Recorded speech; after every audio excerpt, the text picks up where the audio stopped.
video I make on the flat earth, I get new questions. Therefore, I keep making videos on the subject. And the one question that seems to be popping up lately is, why would they lie about us living on a ball and when we really live on a flat earth? And it's very simple. It's about disproving the Bible. Everything about science is the exact opposite of what the Bible states. Now again, taking a look at the flat earth model, this is from the Bible, 100% biblical. First off, it states in the Bible how there's waters above and the waters below, and how the earth is immovable, it's fixed, and how the earth has foundations, how the earth has ends to it, mentioned 50 times. The sun and the moon are within the firmament, and this is why NASA cannot get past into outer space, the so-called Van Allen belts. So when I make the videos on the space shuttles being nothing more than airplanes, you'll understand they cannot get past the firmament, period. They call it the Van Allen belts, but in reality it's the firmament. And like I've covered many times in previous videos, with space shuttles being nothing more than airplanes, according to NASA, space shuttles are nothing more than gliders during supposed re-entry. I'm going to show this clip, 100% proof. These are nothing but airplanes. They're jet powered, not coming in for supposed glide-in landing like NASA states. And there's a reason they have chaser planes escort them in. They're simply used to disguise the fact that these supposed space shuttles have engines. And just take a look at this landing. You can clearly hear and see that this supposed space shuttle is acting nothing like a glider.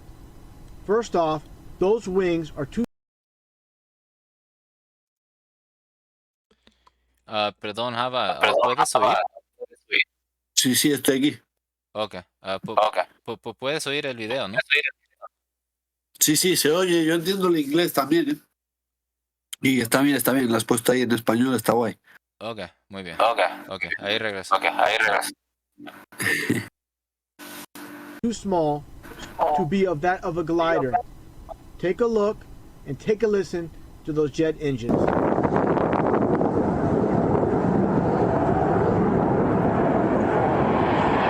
There's a shuttle.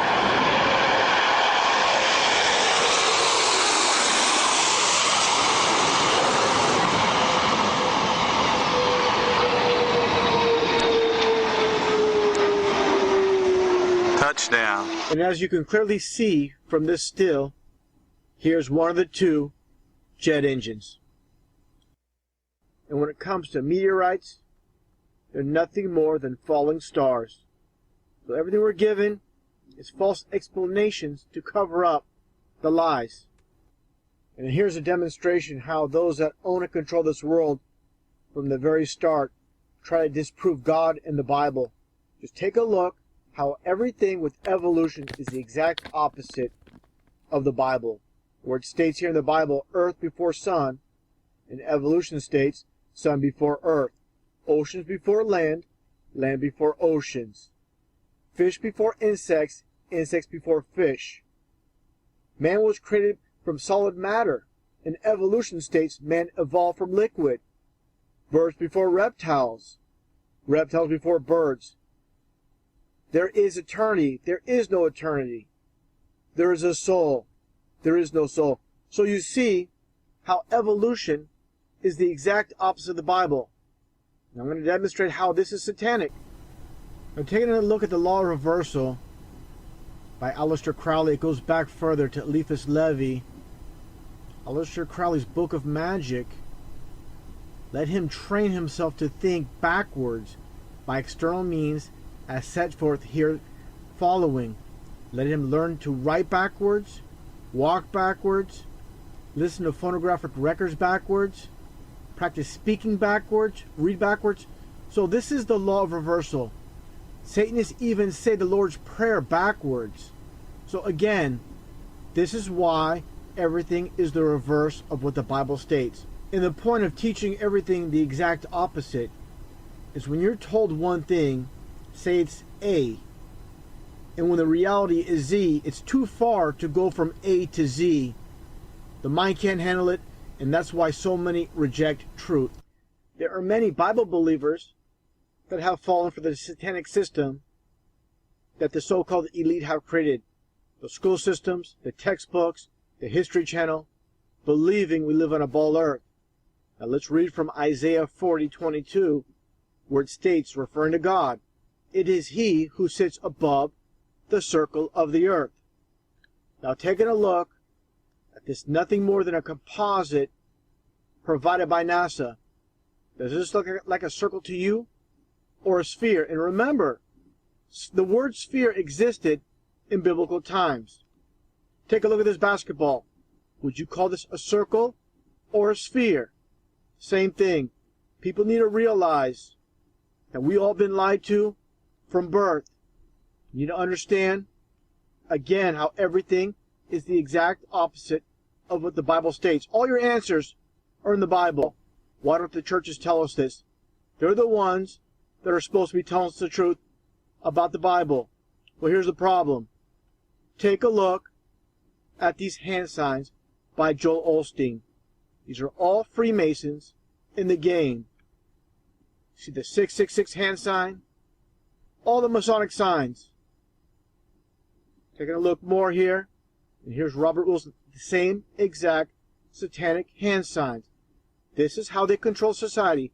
They control both those that believe in science and those that believe in God. The Bible is truth, but they're steering you off course. Right here, the 666 hand sign, Masonic hand sign. It's all there, right in front of you.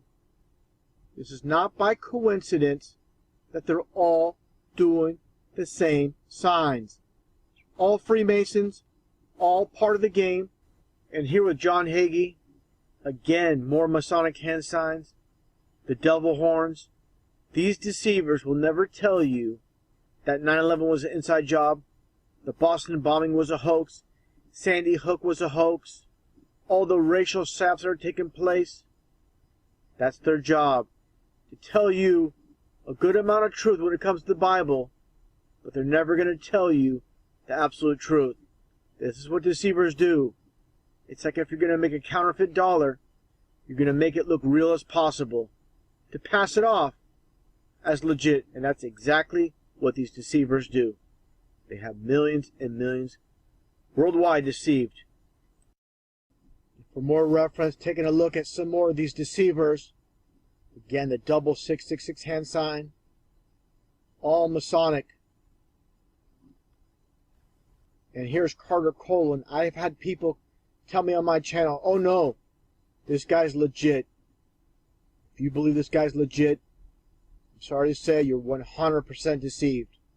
All of them are Masons. There are no heroes in this world. If they were, they wouldn't be on TV. TV is 100% controlled. This is how they control all of society. Like the old saying goes, a picture says 1,000 words. All Masons in the game. Take a look here at Donald Trump, a major player in the game today. Again, Carter Colon, Angela Merkel of Germany. You have Adolf Hitler here as well. I've had some people come to my channel claiming Adolf Hitler was some type of hero fighting off the elite, which is complete hogwash. He was part of the world stage. People don't get it, they never will. Now getting back on topic with the flat earth and showing how the firmament is above us, again with the sun and the moon within the firmament. And this is key here. From Genesis 1:14. And God said, let there be lights in the firmament. This is within the firmament right there. So again, the churches don't tell you this, but this is the truth. Now let's look at evidence with video footage. Take a look as you see clouds behind the sun and in front of the sun. I'm also going to show some footage of the moon within the clouds, proving again how the Bible's truth. Clearly see, this is the sun, clouds behind, clouds in front. How is this possible if the sun is supposedly 93 million miles away? It's not. It's more like 1,000 to 3,000 miles away. Much smaller than we're told as well. You need to forget everything you were ever told in the history books, in schools, what NASA says, what the History Channel says. It's all lies. With this video, you can clearly see how the clouds are behind the moon. This is no illusion. The only illusion is what we're told in the school systems that are owned and operated by those that own and control this world, the anti-God system. The truth has always been in front of you. Right there. Just have to open your mind and let your eyes see the truth, which is right in front of you. People that don't believe in the Bible, they're completely deceived. Unfortunately, there's no turning back, and that's why they say, get them while they're young. The first thing you do when you step in a classroom as a child, first thing you see is you see a globe. Every classroom is part of conditioning and brainwashing, the anti-God system. And now I'm going to play a previous video explaining more of the flat earth model. And again, when the Bible states there's ends of the earth, understand. I'll explain this more in the video coming up. The ring of ice, Antarctica. This surrounds the flat earth. And of course, the UN flag just so happens to match the flat earth model. This is mockery. This is how Satan operates, and his minions. They love to mock. And for those that are new to the flat earth concept and can't grasp it, don't completely understand, a lot of people's first reaction is, won't we fall over the edge? It doesn't work that way. The edges of the earth, a huge ice ring, which is Antarctica. And the sun, like the Bible says, the sun moves, and the earth is stationary. It's fixed, immovable. So understand one simple thing. Everything we're told in the school system, in college, is the exact opposite of the Bible, just like evolution. How we all evolved from fish to monkeys to humans. The whole ball of earth we're told in the school system is another lie. Everything we're told is a lie. And why do they lie to us about all this stuff? They want to be the ones that hold the knowledge. They want to mock God's people. I'm going to play this video. And there's no moon in this model, but understand one thing. The sun moves a bit faster than the moon. And one concept to also understand is, people that don't get it, at times you can see the moon and the sun in the sky at the same time during the day. That means on the other side of the supposed globe, there's no sun, there's no moon. Doesn't make sense at all. I'm going to play this clip. You can understand again how the sun works on a flat earth night and day.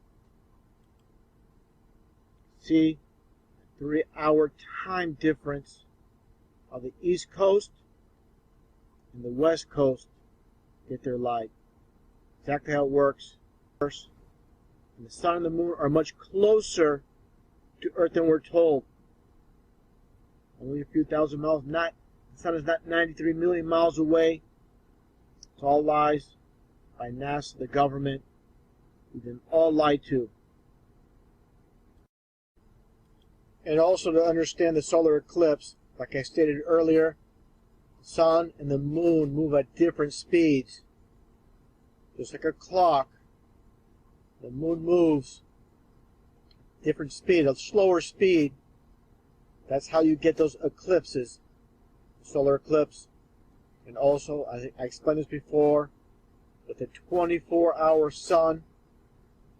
sunlight in Norway and in Alaska, and the sun moves when it spins around the earth.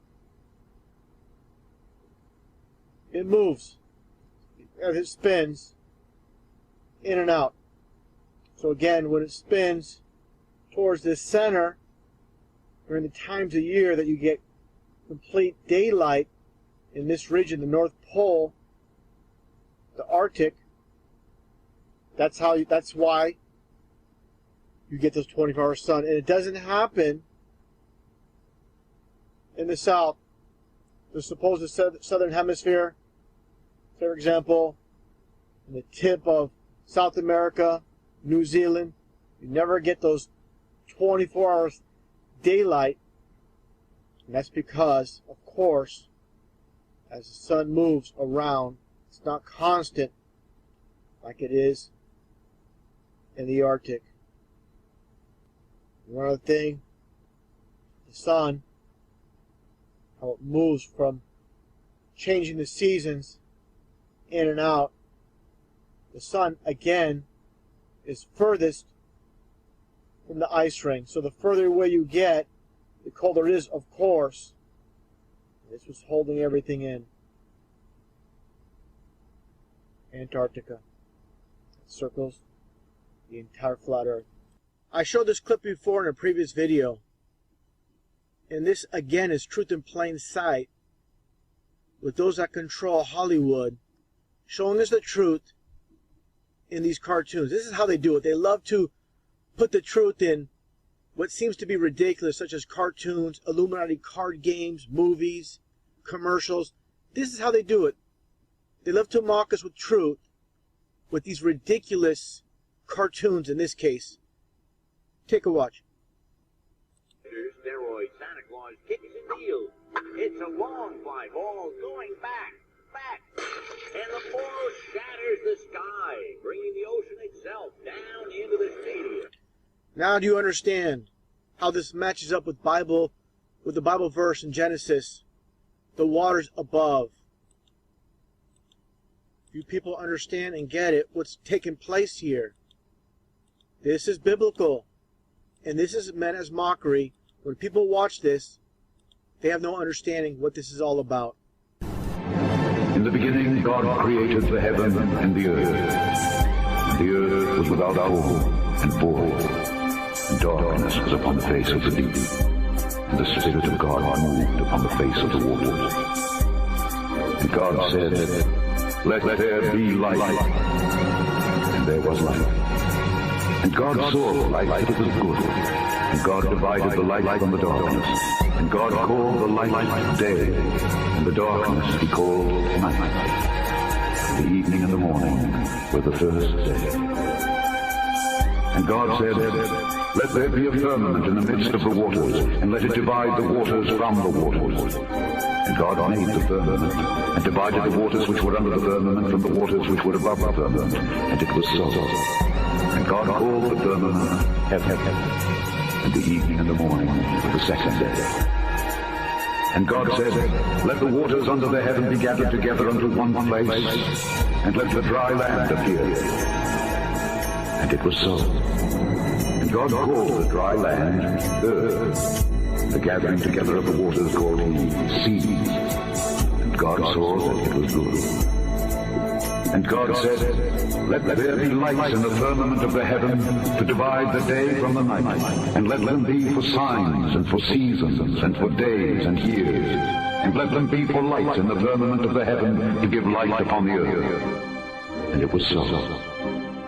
And God made two great lights, the greater light to rule the day, and the lesser light to rule the night. He made the stars also. And God set them in the firmament of the heaven to give light upon the earth, and to rule over the day and over the night, and to divide the light from the darkness.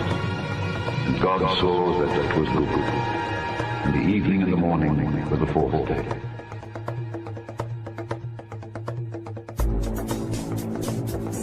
And God said, "Let there be lights in the firmament of the heavens, in the firmament of the heavens, in the firmament of the heavens, in the firmament of the heavens."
Then spake Joshua to the Lord in the day when the Lord delivered up the Amorites before the children of Israel.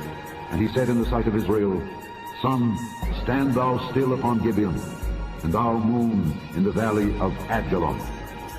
And the sun stood still, and the moon stayed, until the people had avenged themselves upon their enemies. Is not this written in the book of Jasher? So the sun stood still in the midst of heaven, and hasted not to go down about a whole day.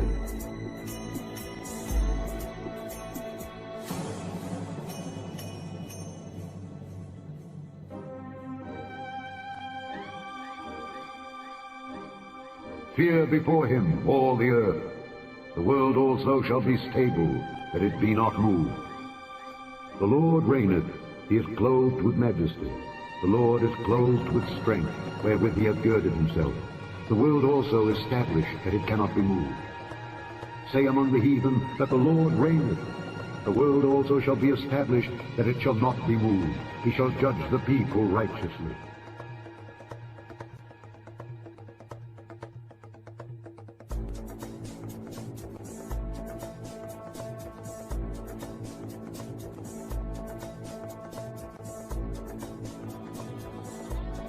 It is he that sitteth upon the circle of the earth, and the inhabitants thereof are as grasshoppers, that stretcheth out the heavens as a curtain, and spreadeth them out as a tent to dwell in.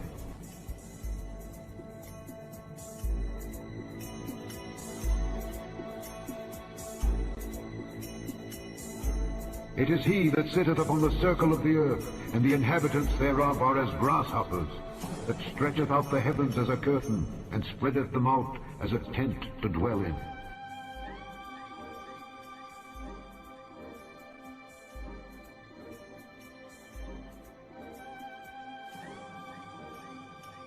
For he looketh to the ends of the earth, and seeth under the whole heaven.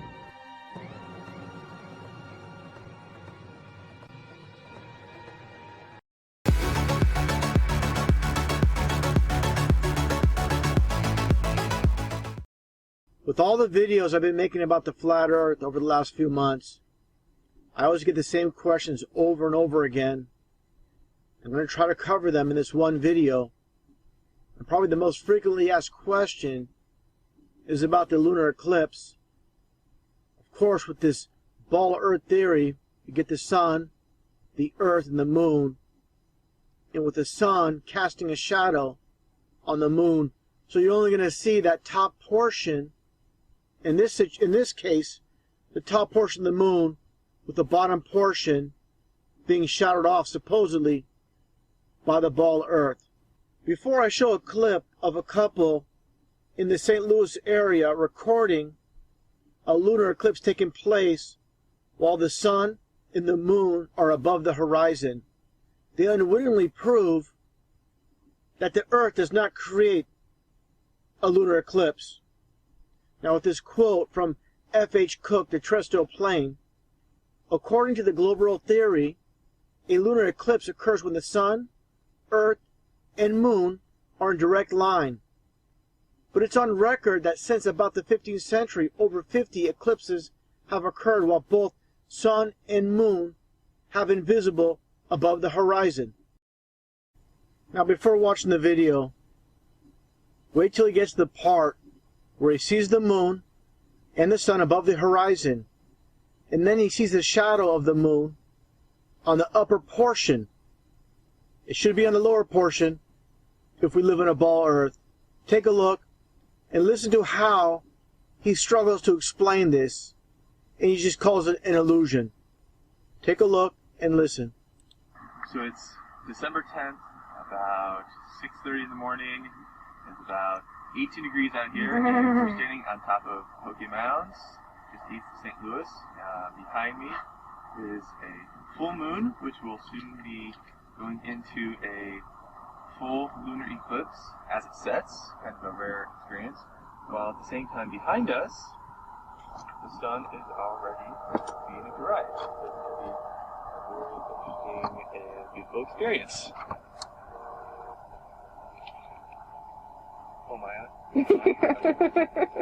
So it's about 6:55, and as you can see, we're a little bit brighter out here. You can see the shadow creeping across the moon.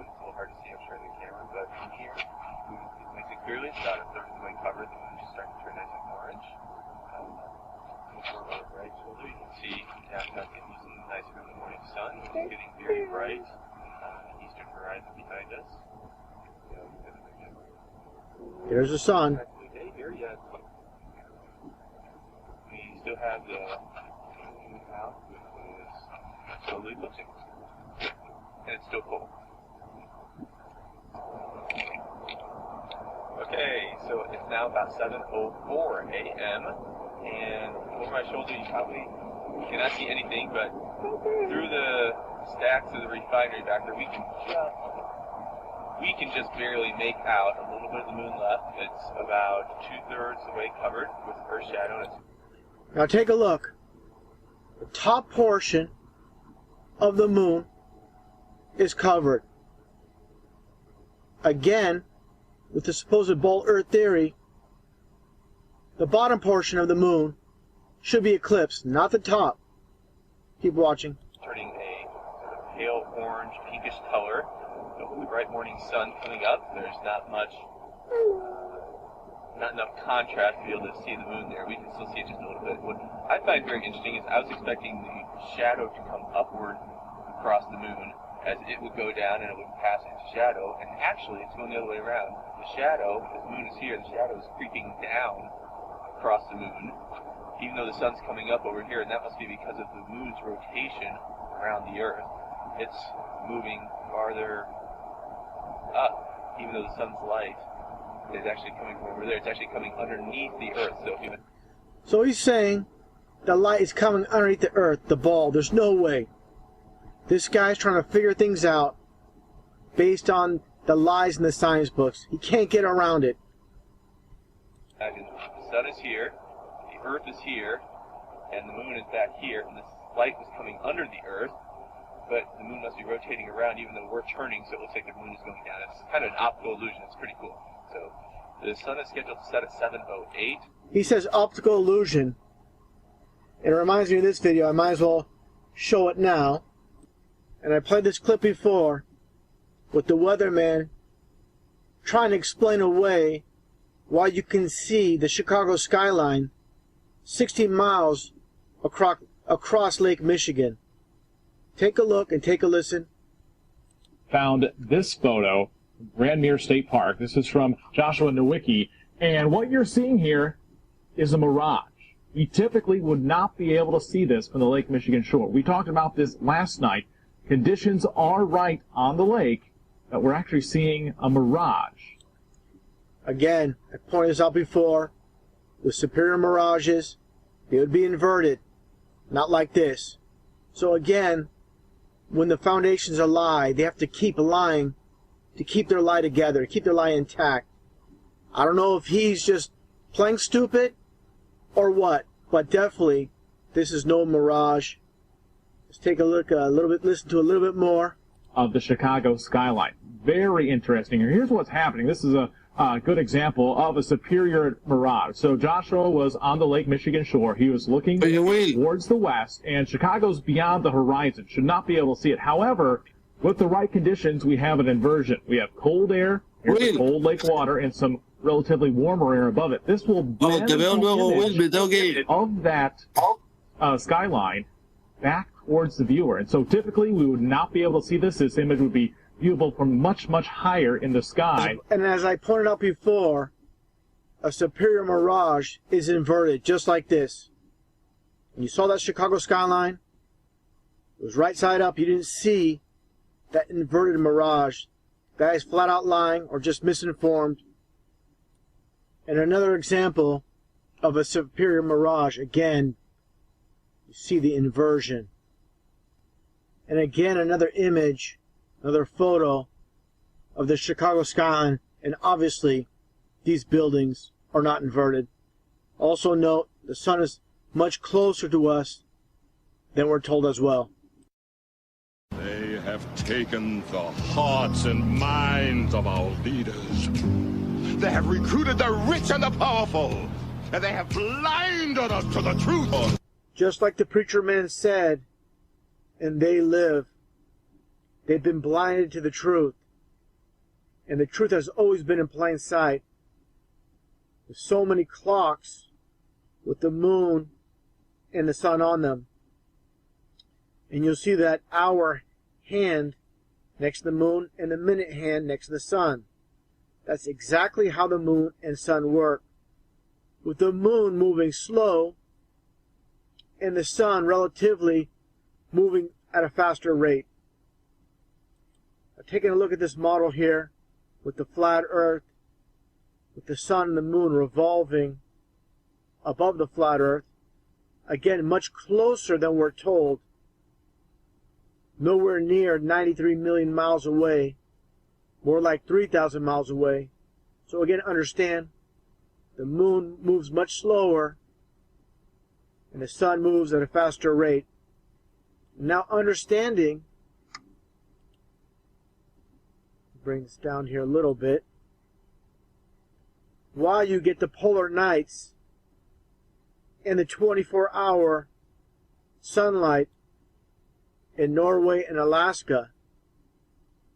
When the sun is positioned closest to Alaska and Norway, it's basically rotating over these regions.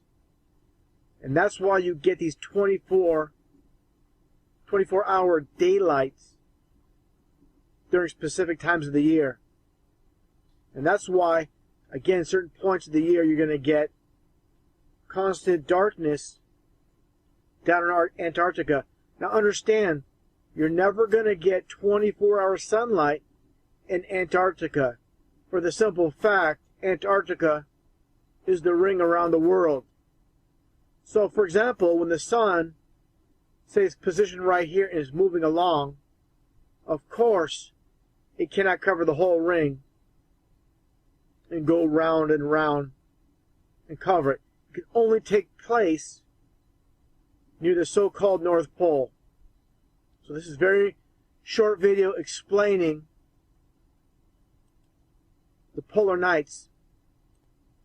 Now quickly explain the polar nights. Here in Svalbard, Norway, you can see this image here. Now let's take a look at it on the map. And this is, of course, the false map that we are given in the history books in the schools. So again, it's that simple. Why you get 24-hour nights and 24-hour days in this region up here. Again, with the so-called North Pole, with Alaska and Norway in this region. The sun altering its position on the flat earth. Down low here, you don't hear about, again, 24-hour daylight in southern Argentina, Chile, and New Zealand, South Africa. Doesn't happen because, again, on the flat earth, which makes the most sense, the globe earth makes no sense whatsoever, easily explained with a simple demonstration. I'm getting a lot of questions about satellites.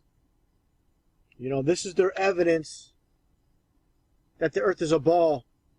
Now let's take a look at these images of these satellites. Do these look real to you? I want you people that talk about satellites all the time to show me a real image of a satellite. All you get are these CGI images, not a single real image of a satellite anywhere. Why is that? All we get is this fake garbage. You get a CGI satellite, you get a CGI planet, all bogus, 100%. So, for all you people coming to my channel, talking about satellites, make a video, produce real satellites. You can't do it because they don't exist, period. Supposedly close to 3,000 satellites up in space. Again, all we get is this fake garbage. Now let's look at what ISS has to produce as far as real satellites. Get that fake garbage. You get this. all CGI, computer animated. Looks like a video game. Where are the satellites? You don't see any because they don't exist. Look at this. Wow. You believe this is real? If you believe this is real, you're going to believe every single lie NASA, the media, your government tells you. You've been completely blinded from birth. You believe everything you've been told your whole life. And any time someone questions an official story by your leaders, you get angry, you get upset, you get defensive. Because no one likes to be told they've been lied to their entire lives. Just keep watching this video, and again, show me where the satellites are. There are none. At least with this fake computer animated garbage, I'm surprised they didn't make any fake satellites. I guess they think, oh, here's one. This must be real. Because this video is provided by NASA. But all you get, again, is computer animated garbage. Your whole life is nothing but garbage. Full of lies. It's all you get. You get angry at so-called conspiracy theorists who tell you the truth. Haters of truth, lover of lies. And some might ask, how does technology such as GPS and other technology that require satellites? It's very simple. All by ground towers, high-powered ground towers, and under-ocean fiber optic cables.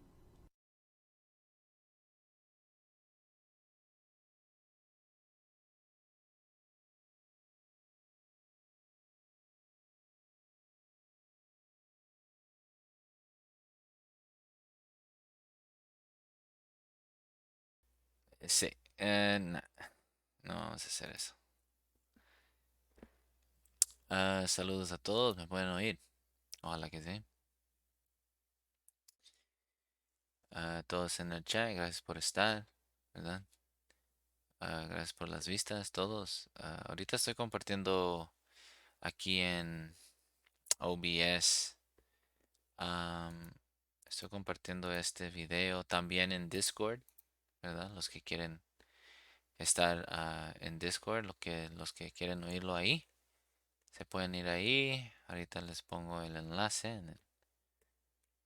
Va a estar en el chat o va a estar en los comentarios, ¿ok? Apúrense porque el enlace solo espera como unos 7 días antes que se aburre, ¿ok? Después de esa semana ya no sirve. A ver.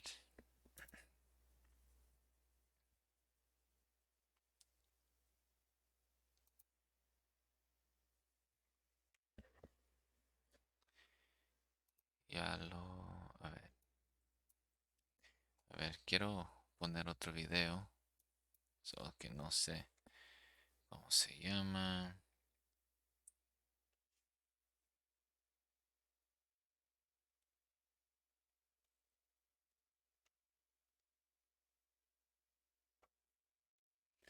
A ver, vamos a poner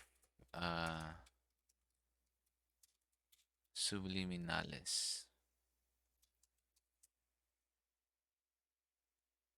Subliminal mensajes.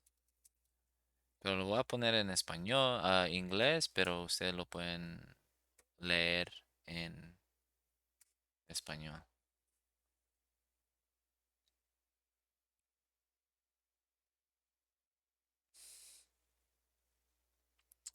¿Dónde está el camino de...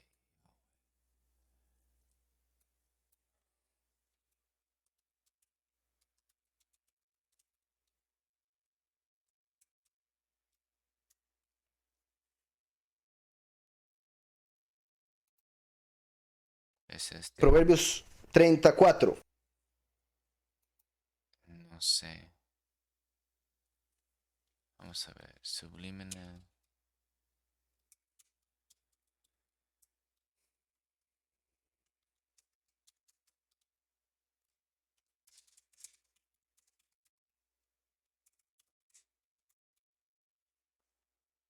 está. Taking an idea I got from a Stephen King book, I'm going to cover this town with a dome! It's been done! Really? Did you know about this? Coming this June, last summer's #1 show returns under the dome.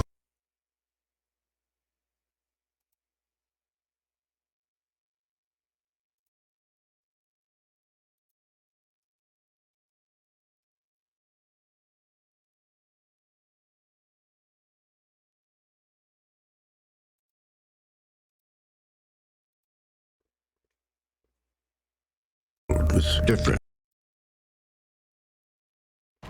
Taking an idea I got from a Stephen King book, Did you know about this? Coming this June, last Edge? Oh, yeah. What's past there? Don't know. We're not allowed to fly past that. Let's go. It's against the rules, Jonas. Who are you? The giver. When the elders need guidance, I provide wisdom using memories of the past. Our world was different. There was more. More? Much more. There is no way for me to prepare you for the truth. What? Right before your surgery, I asked if you had packed your cell phone, and you said, which one? When? Skylar, I was medicated. I mean, I could have said the world was flat. You know what I think?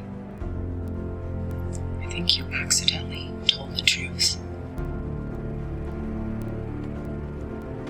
1,500 years ago, everybody knew the Earth was the center of the universe. 500 years ago, everybody knew the Earth was flat. And 15 minutes ago, you knew that people were alone on this planet. Imagine what you'll know tomorrow. Yeah, it was a surprise. Big surprise, yeah. It's cold out here. Yeah, it is. It's like the South Pole. It's like the deep South Pole, if there was one. There isn't, though. Thanks for locking me in my door. Why you put them rats in my locker, man? I thought it would put things in perspective for you.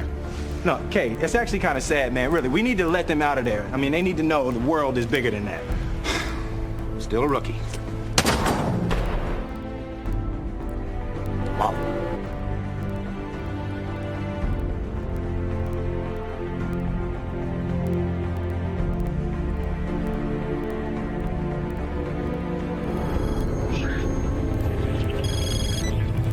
Douglas. Yeah, Look, I can explain. I know the truth. Where are you? You could call it the end of the world.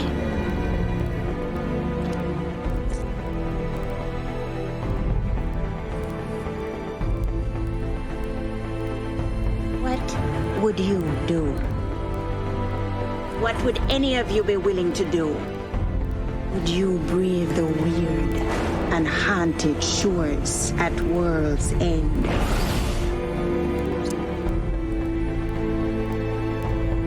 There. Those mountains. That's it.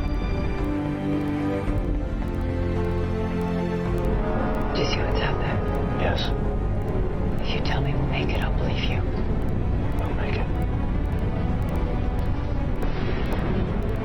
We have to.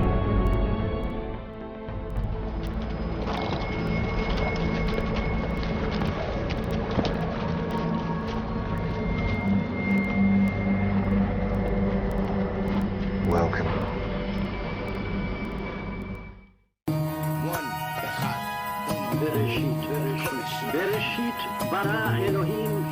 No, I just want to stand on top of the wall and piss off the edge of the world. En el principio creó Elohim los cielos y la tierra. En ese único versículo se encierra el por qué llamamos universo a lo que nos rodea. Pero han cubierto la verdad para que no la vea. Con falsedad que enseñan desde la escuela, cortando sus alas, por eso es que no vuela.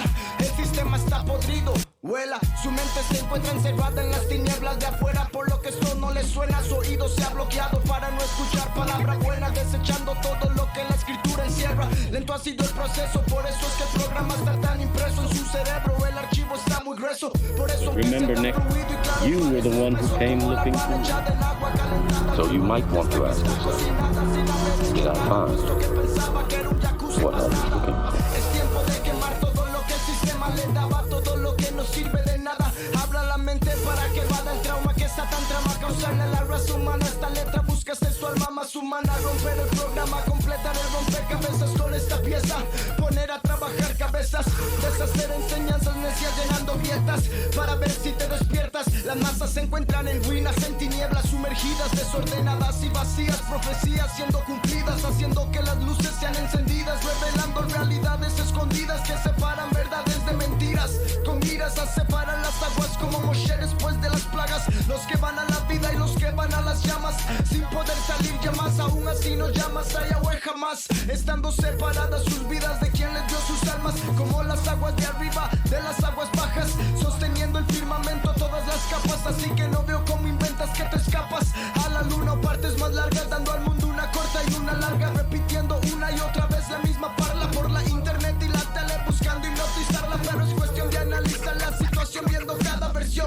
notando cuál es la correcta, cuál es la invención, no se deje llevar por la entretención y ponga atención, así podrá notar un patrón, el patrón que controla esta dimensión de la realidad hizo ficción, y puso prohibición a todo aquel que haga mención de lo que no le dicen por televisión, para mantenerlo en esta prisión, lejos de la razón que lo engañe su corazón, atacándolo con emoción, imponiendo su posición, dando la ilusión de una opción, manejando su opinión, llevándolo a la perdición, preparándolo para una invasión, pero primero necesitaban la expansión de esta realidad, controlando la percepción que tiene usted de su habitación, haciendo una disminución de la importancia de su misión, de la real razón por la que está en esta estación. It's a 20,000-foot sheer wall of ice, but that's never stopped me before. Risk? Of course I'm aware of the risks. Thank you for your concern.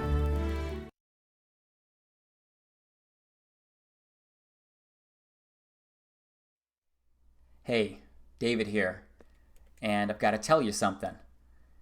And what I'm going to tell you could make you look at me differently. It could even make you want to distance yourself from me. But I'm still going to tell you because I love you. I should also share that what I'm going to show you, it is strange. And I think that most of what I present will challenge how you look at life. And you should probably also know that this video is infused with my faith in the scriptures and how I believe that His word is truth. But please, I am asking you to watch every single minute of this video, just so that you can look at it all and you can evaluate everything yourself. But I'm more confident about all of this stuff than ever before. And that's why I'm finally showing you this. Because it is not in my best self-interest to be vocal about any of this. Because I've got a pretty solid thing going in life right now. So I kind of look at it like, why would I want to do anything to disrupt that? I'll tell you it's because there is something burning inside of me, and it's compelled me to document this strange truth project. Also, I really feel like I just need to get my record on file. And straight up, I really want to share it with you. That's all I really have to say for now. So, let's get into it. Copyright and fair use disclaimer. This educational video may contain copyrighted material, the use of which has not always been authorized by the copyright owner. We are using this material strictly for educational purposes only. We believe this constitutes a fair use of any such copyrighted material as provided for in Section 107 of the U.S. Copyright Law. In accordance with Title 17 U.S.C. Section 107, the material used in this video is distributed without profit. The views expressed in this video are solely the views of the creator of this video teaching and not to reflect on the copyrighted material directly. Hashtag Team Yahawashai.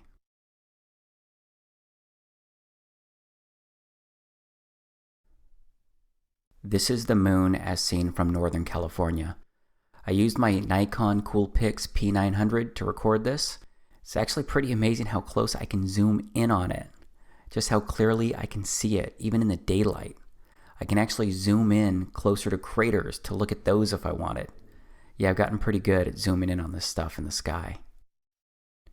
This is Jupiter. It's a planet, as I'm sure you've heard. It's one of the gas giants. I didn't really know very much about Jupiter or much about anything in outer space until I started recording the sky using my camera. But you can see this here. Jupiter looks really cool. It seems to have waves running through it, there's a flickering within it, and it looks a lot like a glowing light. This is Venus. Venus is the second planet from the Sun. It's the second brightest natural object in the night sky after the Moon. If you didn't know, Venus is a terrestrial planet, and it's sometimes called Earth's sister planet or twin because of their similar size, similar mass, similar proximity to the Sun. Here's Venus slowed down a bit. Venus seems to have waves running through it too. Venus isn't the only object in the sky that does this though. So let's look at a few stars. This is Vega. It's the 5th brightest star in the night sky, and it's the 2nd brightest star in the northern hemisphere, which is where I'm at in the United States. But just look at it. There are some really unique colors in there. It also looks like it's pulsing and waving and moving around inside of it. It also has these ring-looking things going around inside of it from its center to the edges. And just like Venus, Vega has some kind of dot right in the middle of it. But let's look at another star. So this is Arcturus. Arcturus looks like a disco ball with so many amazing colors flashing inside of it. Arcturus is the 4th brightest star in the sky and the brightest star in the northern celestial hemisphere. It's straight up amazing and beautiful. This is Polaris. It's also called the North Pole Star, which is also in the northern hemisphere. Notice how this star doesn't move across the frame of my camera. Remember how all of the previous objects I showed you so far, they moved pretty quickly across my lens when I recorded them. Well, as you may know, Polaris doesn't move more than a degree, and all of the circumpolar stars in the northern hemisphere rotate around Polaris.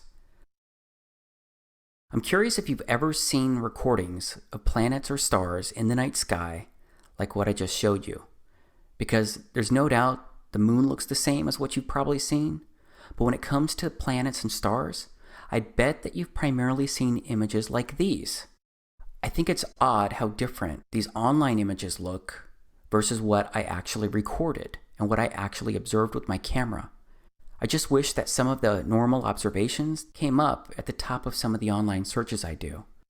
I found a lot of things odd and kind of strange and surprising recently, and that didn't start happening until this year, 2017, because I actually started looking up.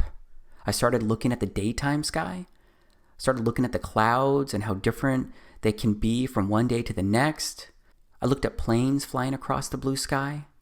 I looked at the sun behind the clouds.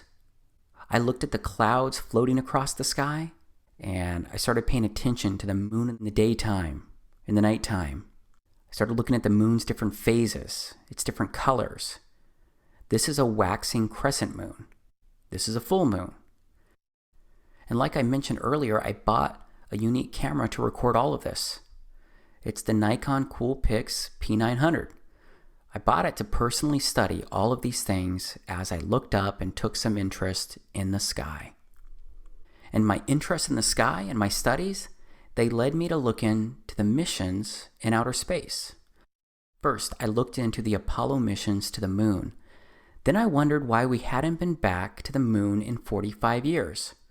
I wondered why even now we didn't at least have a fleet of rovers scouring every inch of the moon, including its other side that we didn't even land on. But apparently there's a competition to get rovers on the moon. But I mean, we have a rover on Mars. Why didn't we at least send one rover up to the moon to constantly observe it, since we no longer send humans? It's just hard for me to imagine that we've already discovered and observed everything we could learn about the moon during those 3 years of Apollo missions. You know, we've never put a woman on the moon, only men. So why not send our first woman to the moon? That would be a spectacular accomplishment. At least I think so. But then I came across a video of Don Pettit. He's a very outspoken NASA astronaut who's been to outer space 3 times. He said this is why we haven't been back to the moon. I'd go to the moon in a nanosecond. The problem is we don't have the technology to do that anymore. We used to, but we destroyed that technology, and it's a painful process to build it back again. Then I found out about the Van Allen radiation belt. Here's what a NASA engineer has to say about the Van Allen radiation belt. We are headed 3,600 miles above Earth, 15 times higher from the planet than the International Space Station.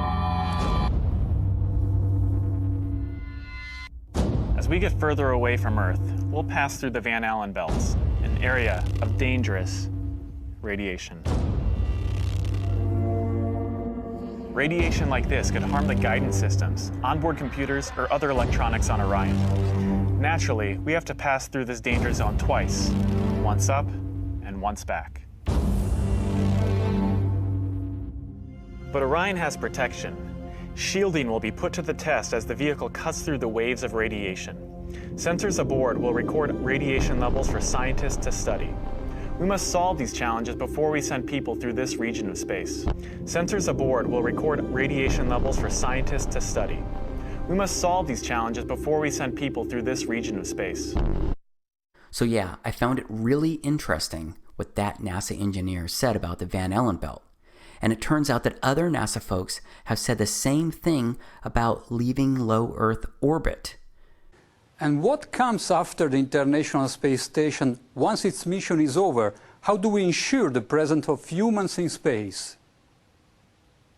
Well, that's a great question. The plan that NASA has is to build a rocket called SLS, which is a heavy lift rocket. It's something that is much bigger than what we have today, and it will be able to launch the Orion capsule with humans on board, as well as landers or other components to destinations beyond Earth orbit. Right now, we only can fly in Earth orbit. That's the farthest that we can go. And this new system that we're building is going to allow us to go beyond and hopefully take humans into the solar system to explore. So the moon, Mars, asteroids, there's a lot of destinations that we could go to, and we're building these building block components in order to allow us to do that eventually. The technologies that we're testing out on Space Station are definitely helping us with our goals of going beyond low Earth orbit. So we have a really robust exploration program at NASA. And here's a quick look at the technology that we used to make it to the moon. Here's an image of the command module being rescued in the ocean. This made it to the moon and through the Van Allen belt and back to Earth. Here's video of a command module taking off from the moon.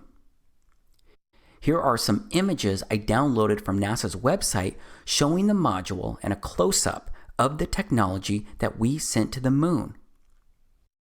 So yeah, I was surprised to hear about the Van Allen belt because we went to the moon 9 times and sent 12 men during the Apollo missions from December of 1968 to December of 1972. I'm kind of a detail-oriented guy. So I wanted to learn more about all this because while I'm detail-oriented, I'm also pretty cynical and extremely curious about things that don't immediately click. But I got sidetracked during my research because I came across Neil deGrasse Tyson saying something kind of weird. If you didn't know, Neil deGrasse Tyson is an astrophysicist, and he's pretty well known inside the science community. So here's what he said. So you spin, when you spin pizza dough, it kind of flattens out. Yeah. Gets wider in the middle. And so Earth, throughout its life, even when it formed, it was spinning. And it got a little wider at the equator than it does at the poles. So it's not actually a sphere. It's oblate. And officially it's an oblate spheroid. That's what we call it. But not only that, it's slightly wider below the equator than above the equator. A little chubbier. Yeah. Chubby's a good way. It's like pear-shaped. Yeah. I researched this statement because it didn't make sense to me. And yeah, if you watch the whole video of when he says this, he gets into sea levels and more.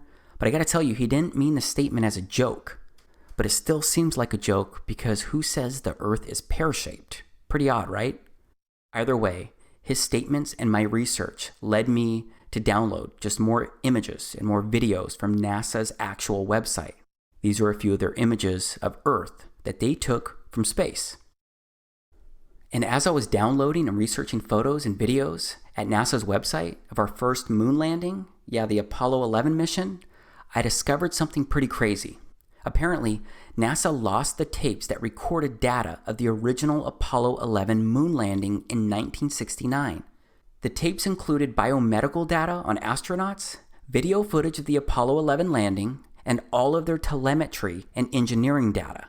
But based on everything I can research, it seems that NASA actually lost not just the Apollo 11 telemetry data, but NASA lost all of the telemetry data from all of the Apollo missions that landed on the moon.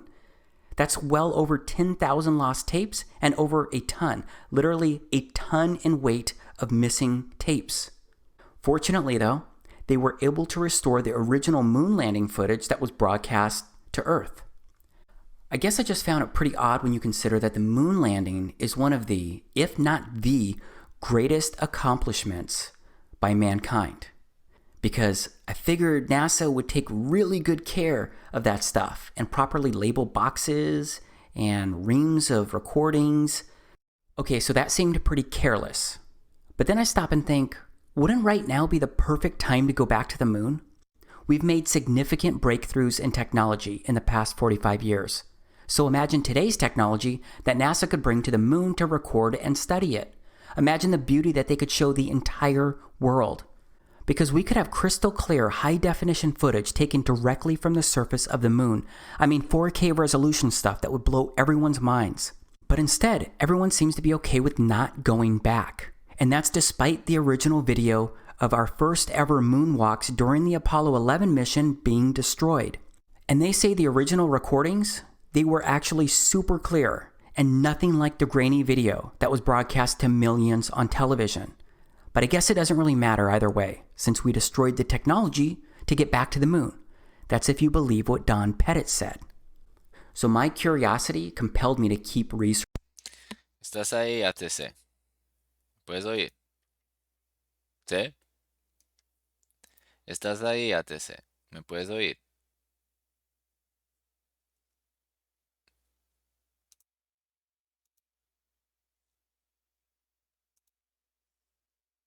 Okay.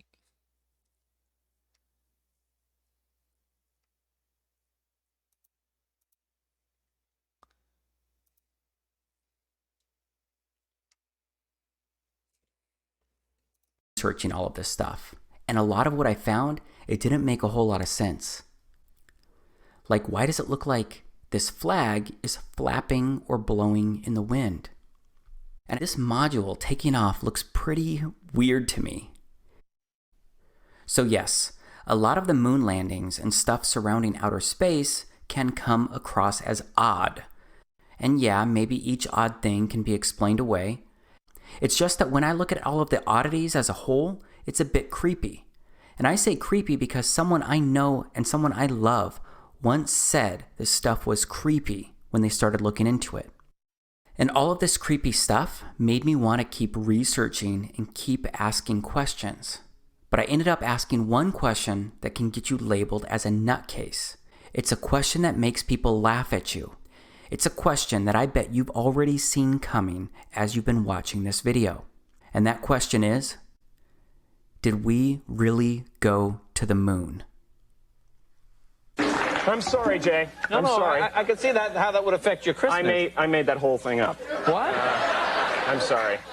I guess I just wanted to seem interesting. I guess there's a real danger of that on this show. But there's a pressure. Well, yeah, yes, people come out and they've run out of anecdotes, you know, Yeah. and they just start making stuff up. Yeah. Like that Neil Armstrong guy. Have you seen him on the talk shows?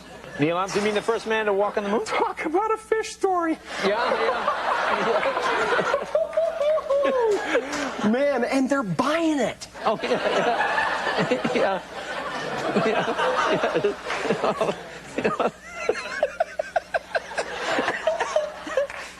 Yep, we all know that people get labeled crazy or get called conspiracy theorists for questioning the Apollo missions or if we ever went to the moon.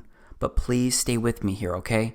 I promise that I've really given this a lot of thought, and I've considered how something like this could actually happen. And since we no longer send people to the moon, I started looking into other info and footage surrounding outer space. And I found some interesting things there too. This is Gemini 4 that was completed in June of 1965. That was well before the Apollo 11 mission. This is the first American spacewalk recorded using an 18mm lens camera, and it recorded at 6 frames per second. But straight up, This looks like stop motion video to me. Back to what's odd. And it's that I can't find any other video of astronauts turning their helmets. A turning helmet appears to be only happening during this first ever spacewalk. Because the thing is that my research showed that the helmets couldn't turn or swivel because they're fixed to an airtight ring base. And once the suit is pressurized, it all becomes extremely stiff. And I don't see the helmet turning again in any of the video for this spacewalk or any others. But there's a lot of footage available that's been taken from the International Space Station, the ISS. This is it here. Of course, a lot of live interviews and videos have been done and recorded from the ISS, and that's resulted in a lot of footage to look at. First, and this one's just kind of really funny to me, it turns out that there's a lot of weird-looking hair on the space station. It's like the hair is gelled or hairsprayed up, like straight up, and it's not supposed to move. Why not just let it flow and showcase its weightlessness? Maybe it would get in the way, but there are also ponytails and such, right? You look like you're in a studio, maybe in Omaha, Nebraska or something. The shot is so clear. Is this a hoax? Are you really in space still? See the hair? Okay, this is a good place to freeze for a moment and transition, because things go from questioning weird hair to deeper levels of strange. See the hair? I don't know. We're going to have to do something for you. Yeah.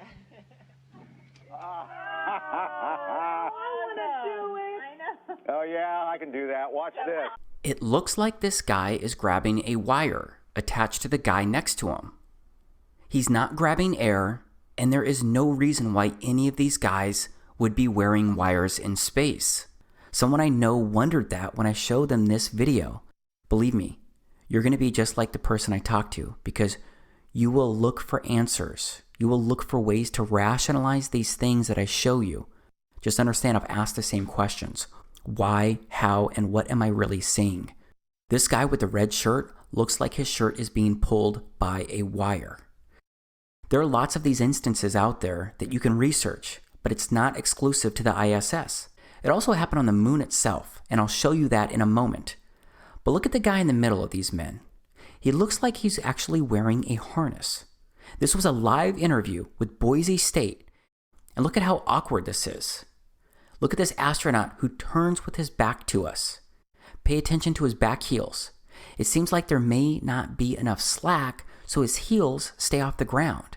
Okay, maybe that's hard for you to believe or see, but look at this awkwardness. This astronaut looks like he's being yanked up by a cable. So how does he get up like this on his own? I mean, the other astronaut did not pull him, but it looks like he was lifted by some external force outside of him, and it's not the guy next to him. Straight up, it appears that these astronauts are attached to cables or some kind of harnesses at times, because it pulls the astronauts in unnatural ways. It even prevents them from falling all the way down. Sometimes they look like puppets on strings due to the way that they're being pulled or moved along. But how else could they be doing this? Well, it could be more special effects and likely something called augmented reality and or green screens. And this is what it looks like.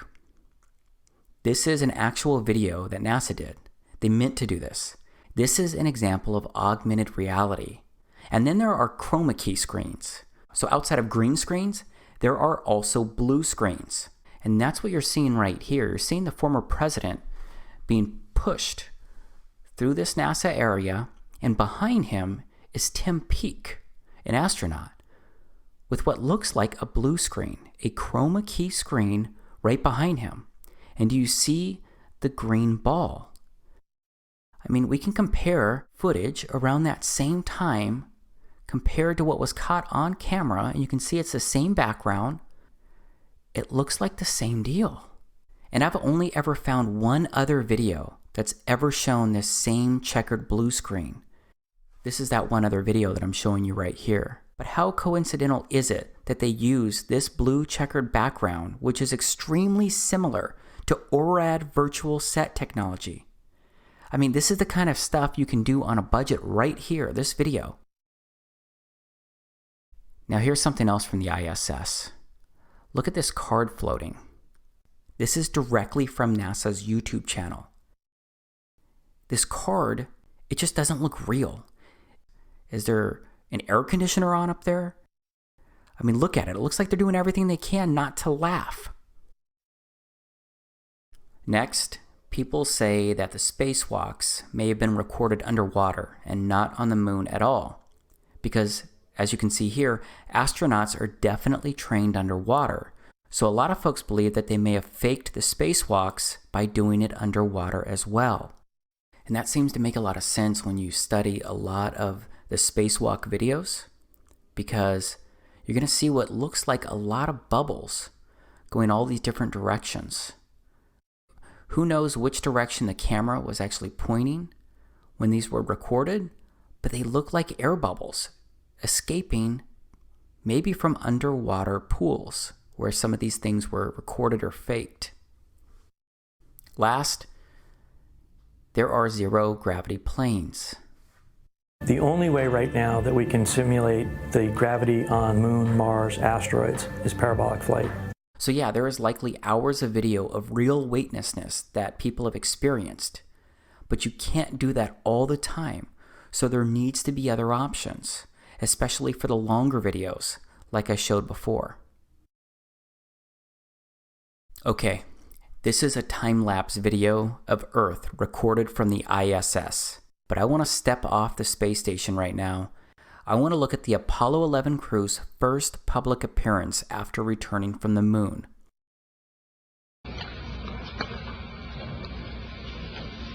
It was our pleasure to have participated in one great adventure. It's an adventure that took place not just in the month of July, but rather one that took place in the last decade.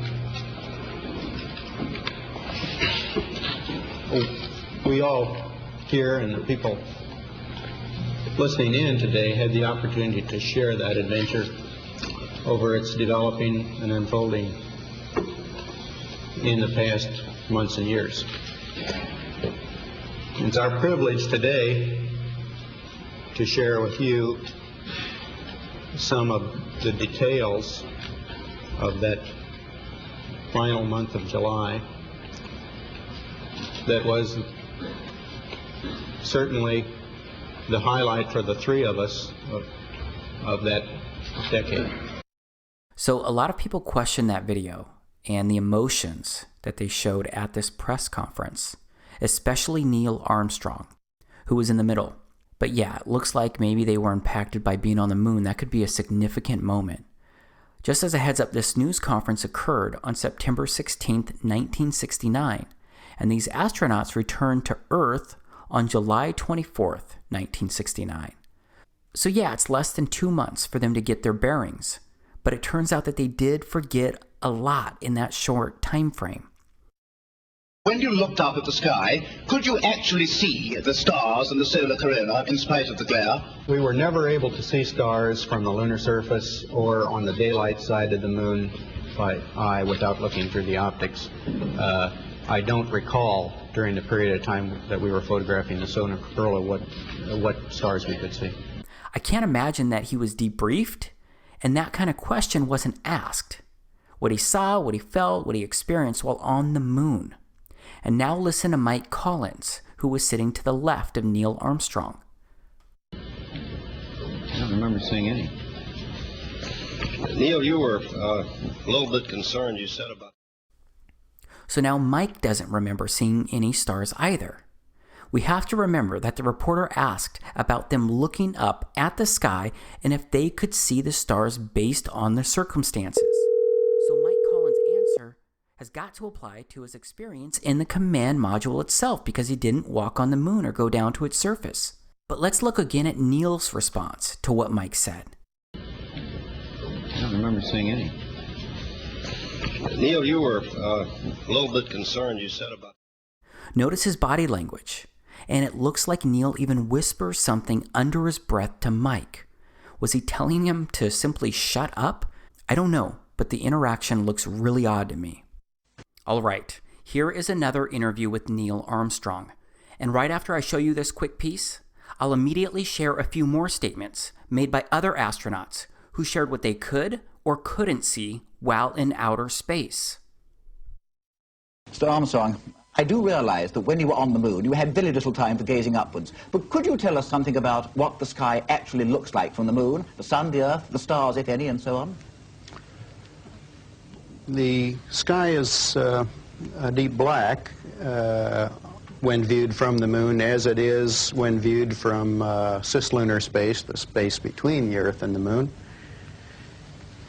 The Earth is the only visible object other than the sun that can be seen, although there have been some reports of seeing planets. I myself did not see planets from the surface, but I suspect they might be visible. From Mark Cameron. This is from Mark Cameron. Whilst in space, have you ever looked away from Earth into the black void? Yeah. So because you can see, you can see the stars. Oh yeah. You know, and pretty much all the time you can see the stars. The sky is a deep black when viewed from the moon, as it is when viewed from cislunar space, the space between the Earth and the moon. Space, and you're on the sun side of the orbit. The sunlight washes out all the starlight, so you can't see any stars, just like here on Earth. There's all the stars there, and the cool thing is about it, you can see it during the day. Yeah, you can, and there's more than stars. You can see planets. You can see moons. You see the gas Magellan clouds of the Milky Way galaxy.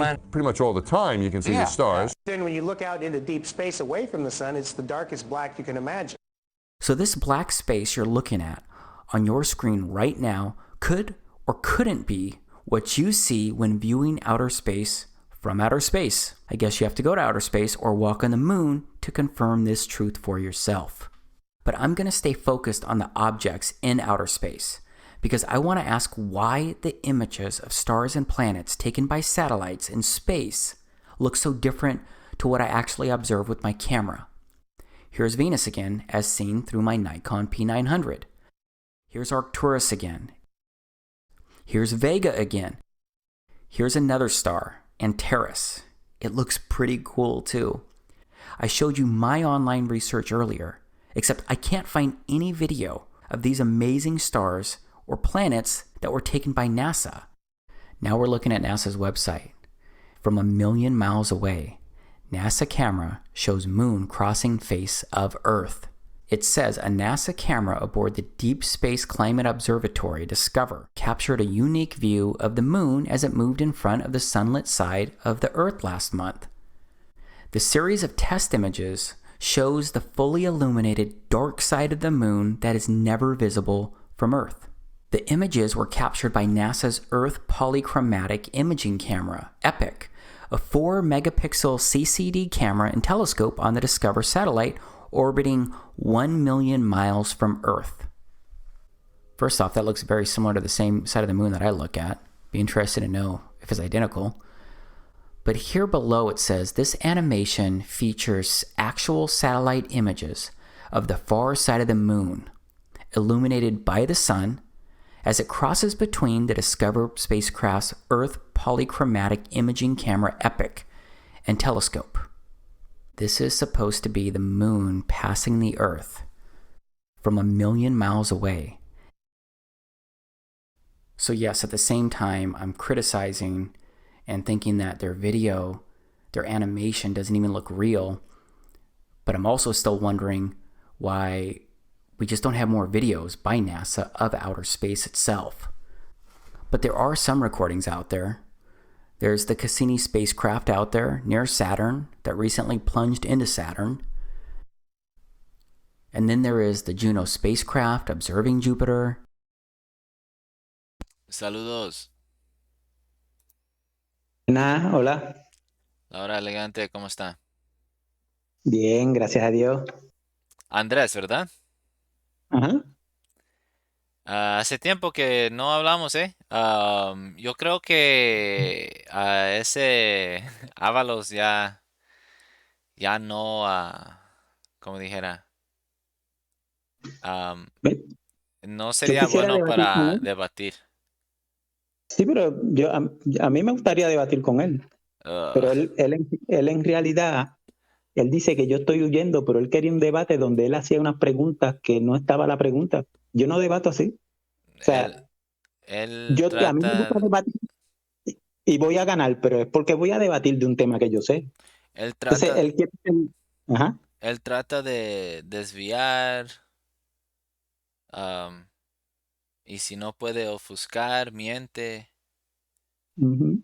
am, nah, Pues, yo con él pues, ya terminé, pero él aquí en mi canal, nah, porque entró aquí haciéndose el payaso y ahora mismo yo estoy hablando de un tema con relación a los mapas topográficos. Es un tema sí, que a mí me gusta mucho porque los mapas topográficos dicen que niveles los mares están a nivel, pero yo puedo tomar, o sea, que ellos dicen, bueno, niveles, de acuerdo a ellos, dicen niveles están a la misma distancia de un centro. Ok, eso yo lo acepto, está muy bien. Ahora, ¿qué pasa si yo digo que niveles están a la misma distancia de un centro? Lo que pasa es lo siguiente, que entonces la caída de curvatura es obligatoria, yo la saco con Pitágoras. Pero en el chat alguien se atrevió a decir, no sé si fue Tetra, que en una esfera no hay caída de curvatura. O sea, no estás pensando. La caída de curvatura en una esfera es obligatoria y lo calculas con Pitágoras. Entonces, ellos dicen, no, porque en la esfera el nivel del mar está a la misma distancia de un centro. Ok, se lo acepto, pero la caída es obligatoria y entonces el problema es que Puerto Rico, que mide 100 millas de largo, dice que en esa distancia, en 100 millas, no hay caída. Eso es contradictorio, tiene que haber caída de curvatura. Entonces, el detalle es el siguiente, ¿cómo medimos? Nosotros medimos tirando una línea horizontal y comparando. Eso es una medición, una línea y comparar. ¿Qué pasa si yo tiro una línea que mide 100 millas de largo en Puerto Rico? Tiene que darme que hay una caída de curvatura de 6,000 y pico de pies, pero dice cero. Eso es algo que no hace ningún sentido. Entonces yo digo, yo lo puedo debatir contra cualquier persona, pueden ser los profesores. Y puse un ejemplo, puede ser Alberto Pleguezuelo, puede estar Autumnal, puede estar Bar, ajá. y puede estar Avalo.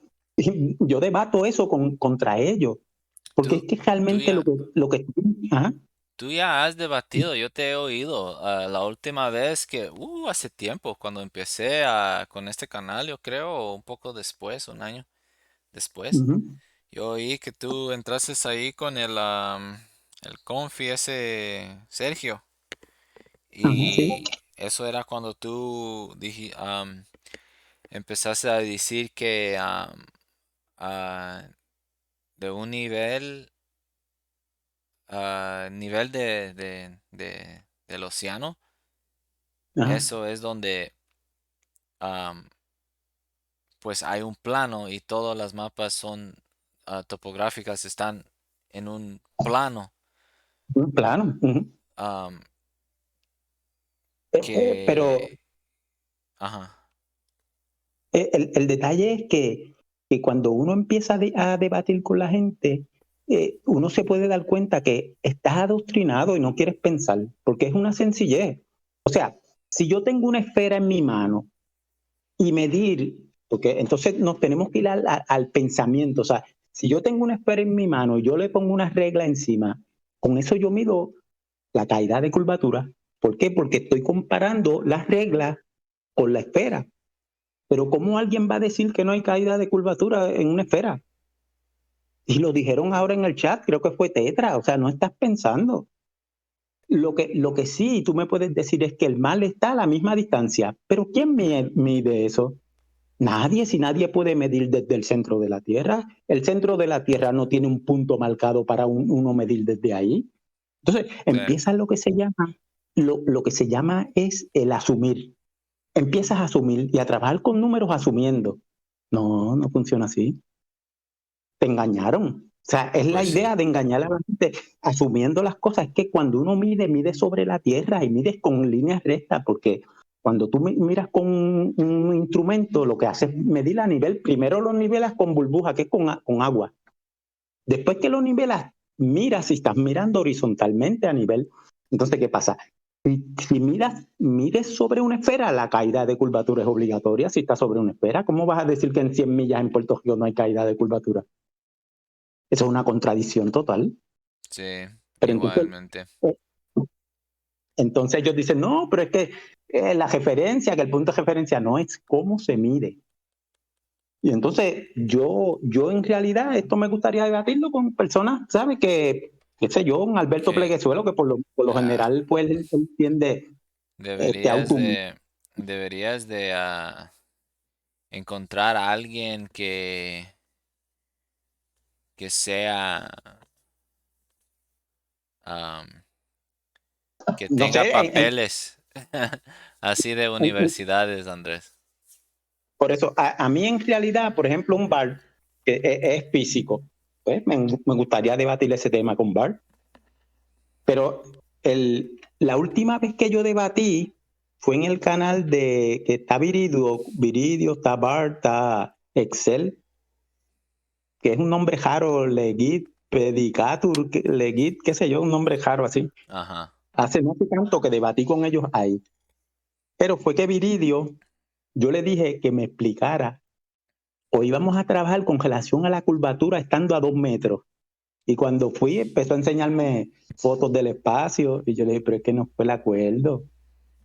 ¿Sabes? Si ya hablamos de que vamos a un tema, porque entonces me empiezas con fotos del espacio, si las fotos del espacio es como una película, o sea, eso no es una prueba. O sea, si desde el espacio tú ves curvatura, pero cuando estás a nivel bajo no la ves, o sea, no hay algo raro. La curvatura no cambia por elevarse, es la misma. Exacto. No cambia. Exacto. Entonces, El yo, horizonte debería de estar en una posición, se puede hacer más grande, más pequeño por refracción, pero nunca puede estar el horizonte atrás del horizonte también. Si fuera curva de la Tierra, pues. mire esto, hay unos videos, hay como 4 videos en los que sale Ábalos, que yo quería debatir con él con relación a eso. Entonces, ¿qué él usó de excusa? No, que te voy a hacer una pregunta. ¿Cuál pregunta? Yo quiero debatir con relación a esos videos, que es el puente, uno donde él hace una comparación, que está un muchacho Osamendía con una espera. Eso fue en el canal de Samuel, creo que es que se llama, que es Debates y Podcast. Él hace una comparación con las Torres del Lago. Pues yo quería mostrar ese video y ver cómo él en realidad se equivocó. Y en lo del puente con Cartesiano también demostrarle exactamente cómo él se equivocó con sus videos. Pero entonces él no quería debatir porque quería usar otras cosas, usó excusas. O sea, no quiso ni debatir con sus propios videos para ¿cómo se llama esto? Para cuando... Ajá. Perdón. Cuando uno defiende sus videos, él no quiso ni defender sus videos. Entonces, él tiene un video bien interesante que es que en una ¿Me lo esfera, puedes pasar? No. es que yo en realidad soy más malo en la tecnología, soy grave, de verdad. Soy malo. ¿Estás en compu No, estoy en el celular. en celular? Ok. Te iba a preguntar, Andrés, si tú puedes mirar lo que es ahí donde dice Salón 24/7. Ajá. Escógele ahí y te va a salir una pantalla de unos cajas. Le doy a eso que dice 24/7, es una franjita arriba, está en verde en el mío. Ajá. Viendo la transmisión de Will Brad, Salón 24/7 y dice BETT y 3 puntitos. ¿Le doy ahí? 24/7, no, 24/7 está arriba de mi nombre, ¿no? O de tu nombre. Está en el celular lo que dice viendo transmisión Will Brad Salón. Pero entonces hay una pantalla. Hay una pantalla acá con ¿Está haciendo diferentes grande, pequeño, grande? No. como la mitad, menos de la mitad del celular, los otros está en negro. Ok. Es como una pantalla de computadora. Tú puedes ver, ¿no? Yo estoy moviendo la pantalla. ¿Sí? Es la cosa, la parte derecha está moviéndose. Ok. Ahora, mira, vamos, ¿sabes lo que es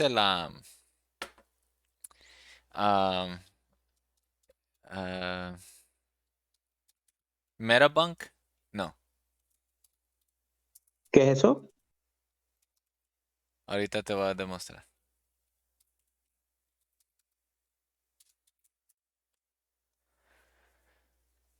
A ver si me deja.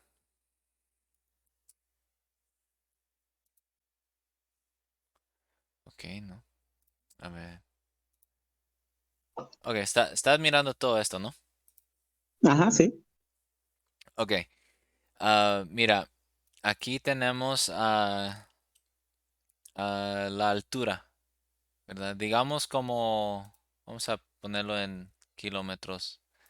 Digamos como unos, de un pie, o sería, no sé cuánto como Acá en Puerto Rico, 1.5, ajá. acá en Puerto Rico trabajamos pies y millas, Ajá. normalmente, como Estados No, Unidos. eso va a ser la distancia, perdón.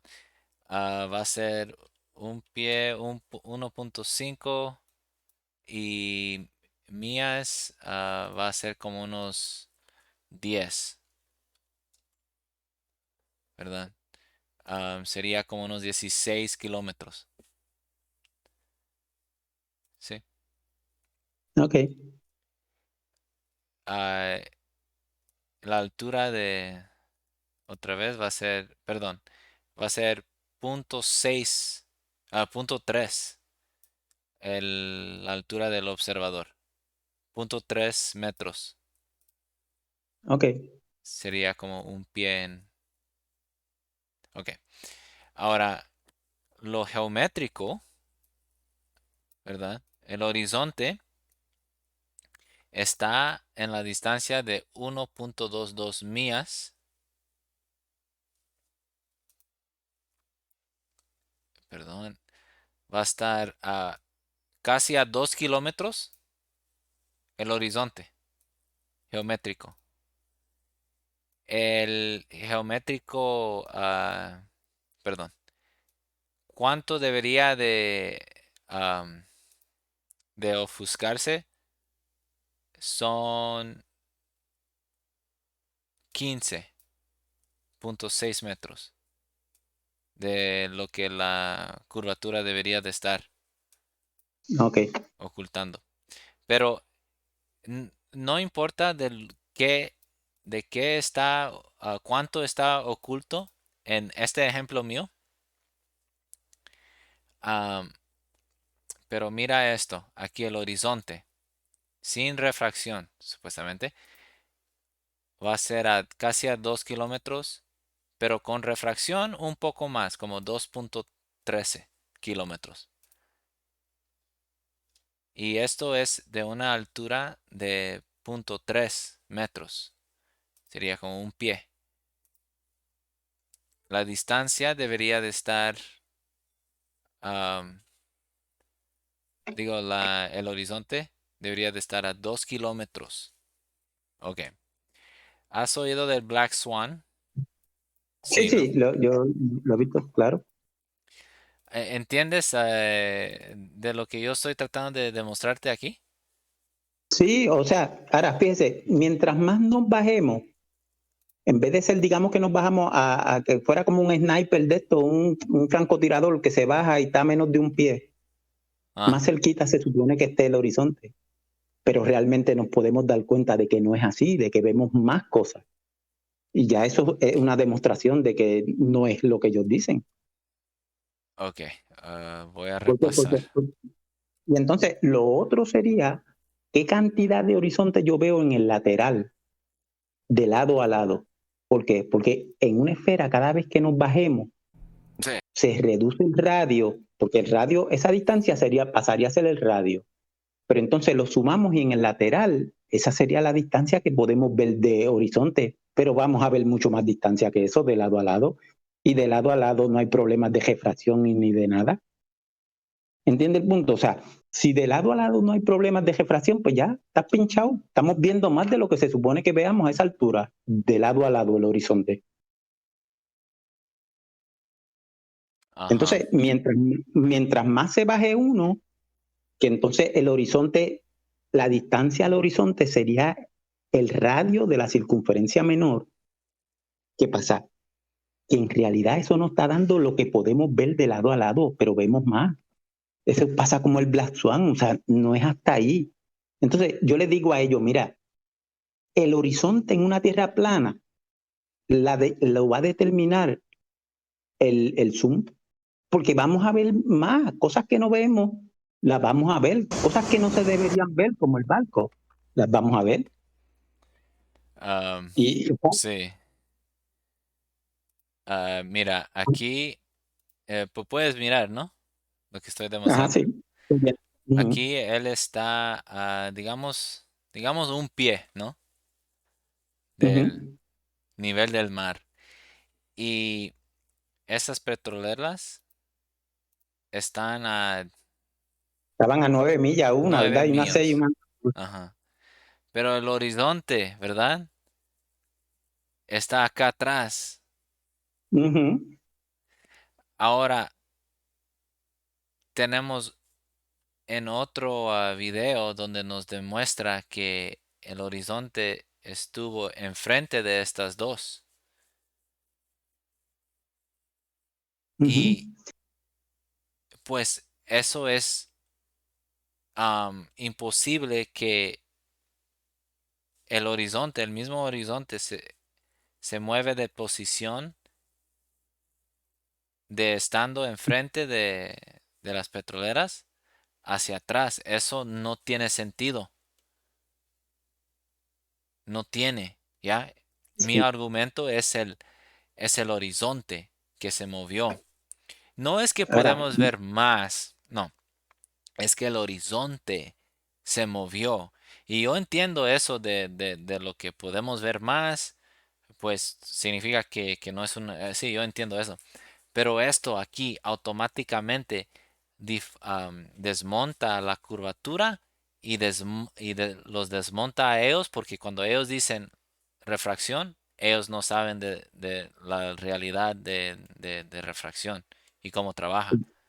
Eso es ahora, cuando se pisan pues ellos mismos. ahora, mire esto, Will, le explico lo de ver más. Si yo estoy en una tierra plana y yo miro y veo el horizonte y no veo nada, y después veo las petroleras, pues porque hice zoom y vi más. Al yo ver más, entonces el horizonte está más lejos, pero está más lejos porque puedo ver más con un zoom. ¿Ve el punto? O sea, si yo estoy viendo el horizonte y no veo las petroleras, yo puedo asumir que el horizonte está cercano. Pero una vez yo veo las petroleras y veo que la parte abajo del horizonte, pues entonces estoy viendo más lejos. Pero estoy viendo más lejos por el zoom. Pero el zoom en una tierra esférica no hace nada porque el horizonte es físico.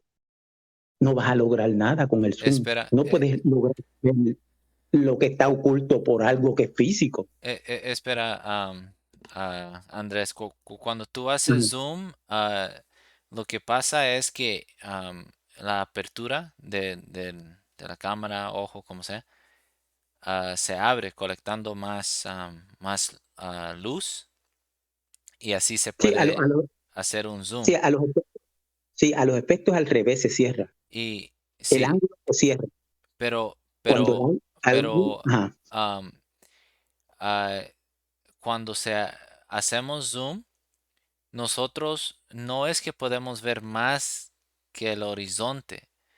Podemos ver am, ah, por el resolución angular.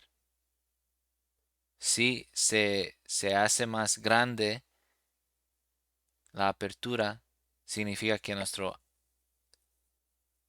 resolución angular se hizo más grande para que nosotros podemos ver. Es más lejos, pero no sí, estamos pero mirando más que el horizonte, más que de donde aquí, como en ese instante, ¿verdad? Mira, a ver. ok, si usted retira y retira y retira, no se ven las de esto, ¿verdad? No se ven. ¿Ve? Ahí básicamente usted no ve las torres, no ve las petroleras. A ver, vamos.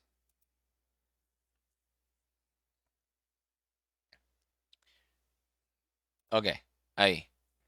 Ok, si ahí yo no veo las petroleras, yo podría asumir que el horizonte está, lo que ellos dicen, yo podría decir, bueno, el horizonte está a 5 kilómetros. La verdad, O está si estoy a un pie nada más. Pero ¿qué pasa? Ajá. Pero la verdad es que la cámara, la apertura de la cámara en este día claro puede ver más de donde supuestamente el horizonte debería de estar. Ya, Sí, lo que pasa aquí yo puedo mirar las petroleras, pero la cosa es que, ves, no es porque están atrás del horizonte, no, solo se mira que están atrás del horizonte, pero cuando tú haces zoom, vas a mirar que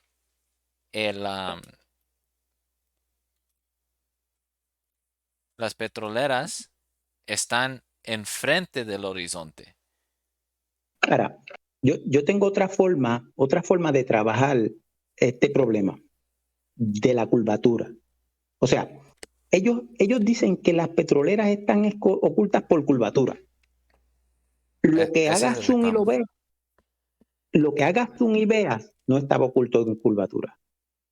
Porque lo que está oculto en curvatura no lo vas a ver por más zoom que hagas. Esa es una. Ahora, mire cómo yo cojo un video de Ávalo que es el del puente, y yo demuestro un método de cómo demostrar que ahí no hay curvatura. Le explico. En el video de Ábalos del puente que está con Cartesiano, él escogió un puente que tiene una forma cilíndrica. Ok, él dice en el puente, pues, a los efectos, el horizonte es plano. Se ve plano. ¿Pero por qué se ve plano? Porque es plano. O sea, no es por otra cosa. Él debió haber usado una esfera. Si quería demostrar lo que era en una esfera, tenía que usar una esfera, pero no, él usó un puente en forma cilíndrica. Por lo tanto, el horizonte se veía plano porque era plano. Ahora, yo vengo y uso otro observador. En el puente de Ávalo, uso otro observador porque ahí había una mujer que se ocultaba y no se veía. Ok, cuando yo pongo el otro observador va a ver la mujer y va a ver la curvatura y va a ver el observador y puede tirar una línea entre el observador y la mujer y puede ver que hay una curvatura que interfiere. O sea, el segundo observador va a ver la curvatura porque realmente hay una curvatura, porque ese es en forma cilíndrica. Ahora, ¿qué pasa si yo uso ese mismo método aquí con estas petroleras? Ellos dicen que las petroleras están ocultas por curvatura. Y yo digo, bueno, entre el observador y la petrolera yo formo una línea. ¿Bien? Esa línea de visión hacia las petroleras. Y entonces cojo en la mitad de esa línea lo que se llama una mediatriz y ubico otro observador. ¿Sabe qué va a ver ese otro observador? El mismo horizonte plano que están viendo que en las petroleras se ve, porque se ve el horizonte plano en las petroleras. Cuando usted retira, todo ese horizonte es plano. En una esfera, hacia el frente sería igual de plano. Pero ellos dicen que hacia el frente hay curvatura, pero yo demuestro con otro observador, ubicándolo en lo que se llama la mediatriz, que vería el horizonte igual de plano. Vería las petroleras, vería la playa acá y todo sería plano. O sea, igual. Ahora, en el puente de Ábalos, ¿qué se demostró? Que el segundo observador veía la curvatura. Vio la curvatura porque había curvatura. Pero en este caso aquí no hay ninguna curvatura. Lo que ellos dicen que hay una curvatura entre el barco y la persona, no hay ninguna. Si yo busco otro observador, va a ver que es plano, donde ellos dicen que hay curvatura. Es algo bien sencillo. Es dibujo técnico. O sea, si yo digo que hacia el frente hay un barco oculto por curvatura y yo ubico una persona que va a ver el barco, pero está hablando perpendicularmente, y en la mitad, va a ver el horizonte plano como todo el mundo lo ve igual de plano a 2 metros. Nadie ve curvatura estando a 2 metros. ¿Pero por qué ellos asumen una curvatura estando a 2 metros si nadie la ve? No la ve porque no hay. Si me dices que hacia el frente hay una curvatura, cuando yo ubicaba el otro observador tenía que ver esa curvatura. Pero no la va a ver porque no la hay. Eso es el problema que está ocurriendo aquí. Es un problema óptico, no es un problema de curvatura. Ajá. Pero en realidad yo quería debatir de Ávalo con eso, de su video, pero él no quería, él quería, no, una pregunta que te voy a hacer una pregunta. ¿Qué pregunta? No, O sea, cuando yo voy a un debate, voy específico a lo que quiero debatir. No a que tú me hagas una pregunta del cielo, porque a mí no me interesa mirar para el cielo. Sí. Entonces yo le dejo, el que sepa del cielo y eso, pues yo se lo dejo. Yo digo, no, yo de eso no sé. ¿Entiendes? No me gusta entrar en un debate de lo que yo no sé. Yo voy al debate a ganar. Y voy a ganar porque cuando voy al debate yo sé de lo que voy a debatir. Si no sé, no debato. ¿Entiendes el punto? Entonces, ¿qué era lo que quería Ábalos? No, hacerte preguntas. No, vamos a debatir específico de eso. Y no quiso. Sí, igual pues... mapa topográfico, yo digo, mira, yo debato con Alberto, con Autumnal. Pero ¿qué van a decir? Es lo mismo. La otra vez ni nos quiso presentar información, datos, nada de sus mediciones, nada.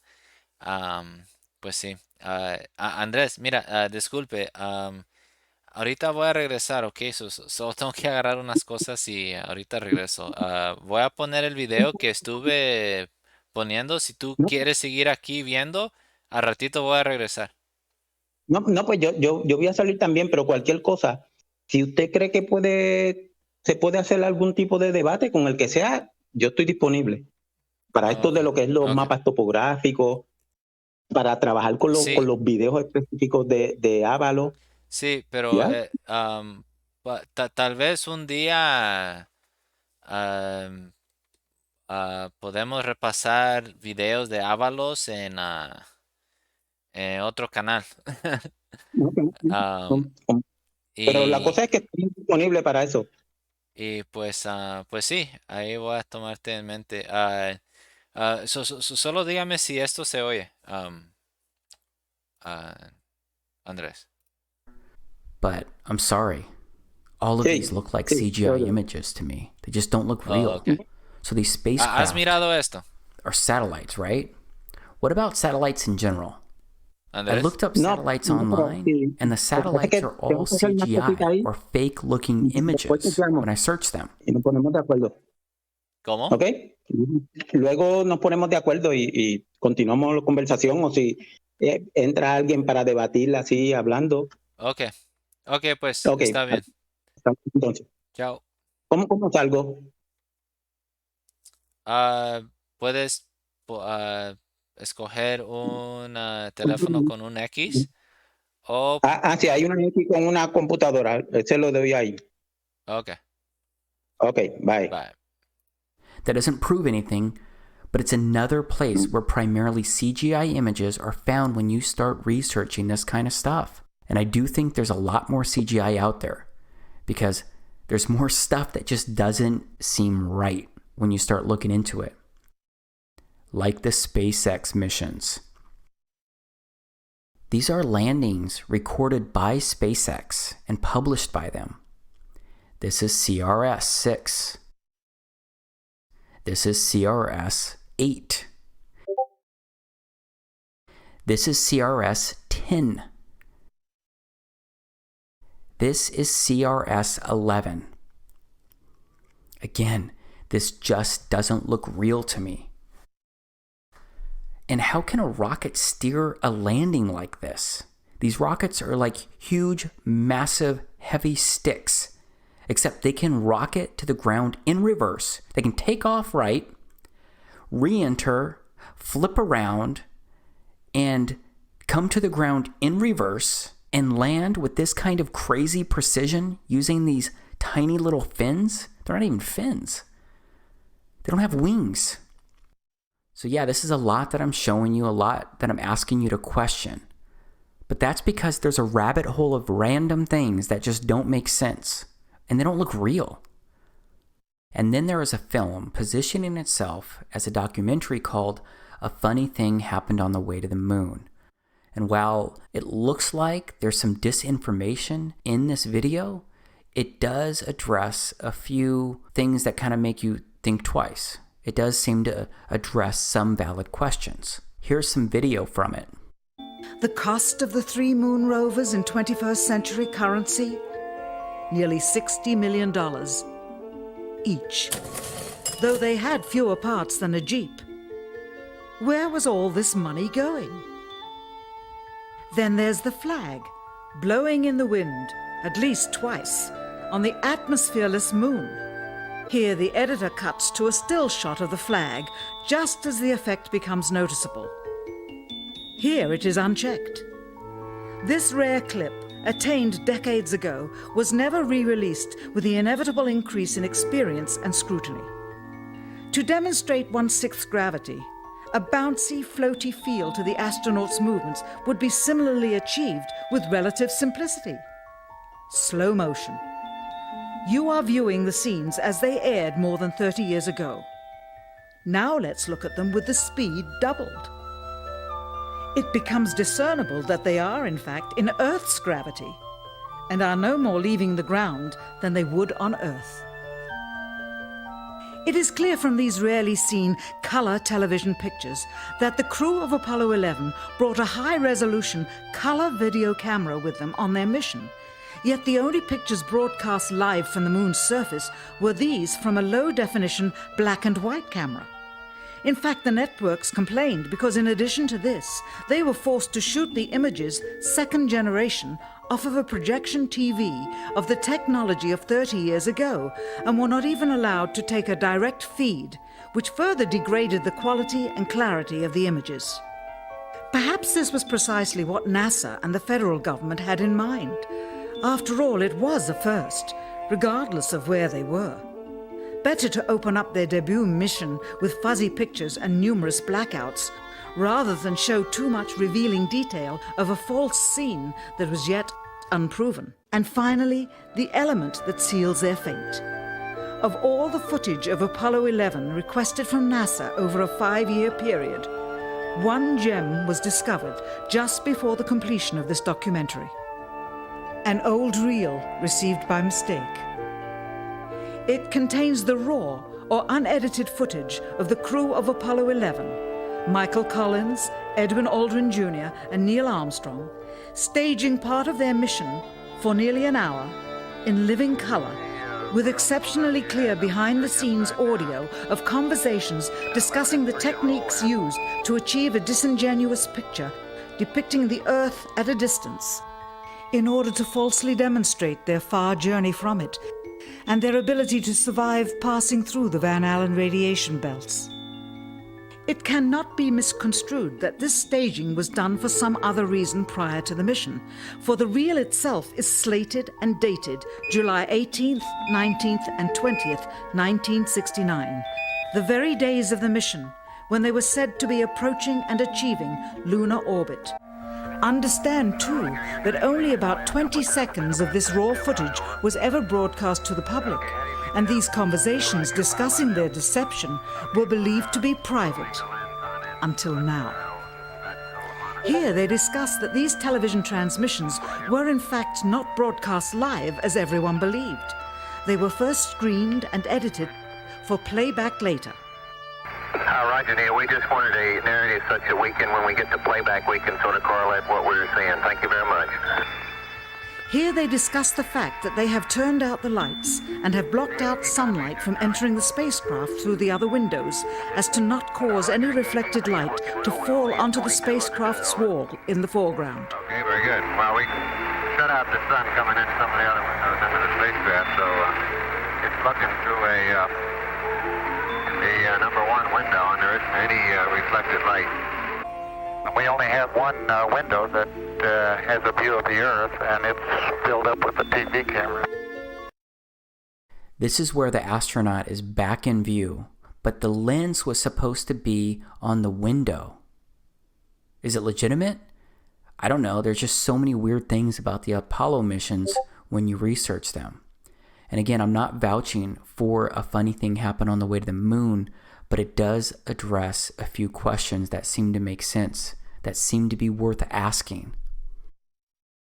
And then there are the space shuttles, which are supposed to be gliders when they re-enter our atmosphere and they land.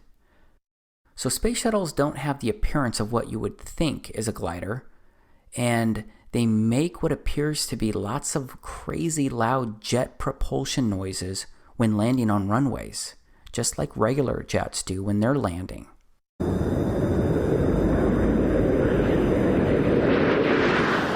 Commander Charlie, Bob flaring up the shuttle's nose for landing, and as you can see, the main gear of in place. And since we're talking about jet propulsion, let's go back to the moon for a moment, because some have pointed out how there's no crater underneath the lunar module landing. The jet propulsion would have likely created a crater, or at least some type of big marking from its landing. There isn't any dust anywhere though, not even on the legs or feet of the module. I would think that some kind of dust or rocks should have been blown around from the lunar module landing on the moon. Keep in mind that the module had a 10,000-pound thrust engine, except it seems to have left no disturbance underneath it. Also, Neil Armstrong is sitting on top of that engine when it's initially landing on the moon, but he's heard clear as day when they're landing. 60 seconds. Lights on. Forward. Forward. 40 feet down, 2.5. Picking up some dust. Great shadow. 4 forward, drifting to the right a little. 30 seconds. Forward. Contact light. Okay, engine stop. We copy you down, Eagle. Houston, Tranquility Base here. The Eagle has landed. There just seems to be so many questionable circumstances involving NASA. And yeah, this next one, I'm talking about the Space Shuttle Challenger of 1986 that exploded soon after takeoff.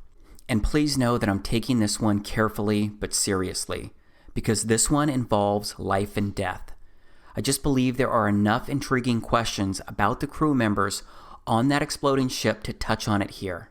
Because 6 of the 7 crew members are considered alive by many people today, because there are 6 people living in the United States who closely resemble 6 original crew members from Challenger.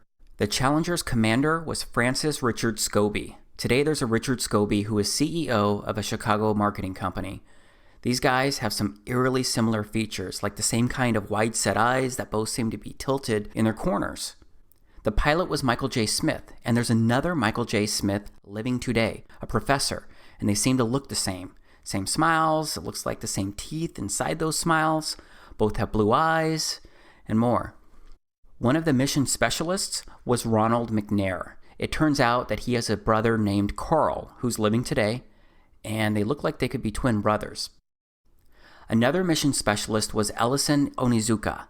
He also has a lookalike brother still alive today, and his brother's name is Claude. Another mission specialist was Judith Resnick, and there's a Yale law professor with similar features and identical name living today. And then there was the teacher Sharon Krista McAuliffe. Well, there is a Syracuse professor named Sharon A. McAuliffe who looks a lot like the original crew member with the same first name and last name. Again, I do not take sharing this information lightly, because it is a serious thing when you question if people may have really died. So I don't know about this for sure. I just know that the odds seem pretty crazy that 6 of the 7 crew members have people living today with appropriately similar ages, nearly identical names, and strikingly similar features. And what about the fact that we're now planning to send humans to Mars, and we want to colonize it?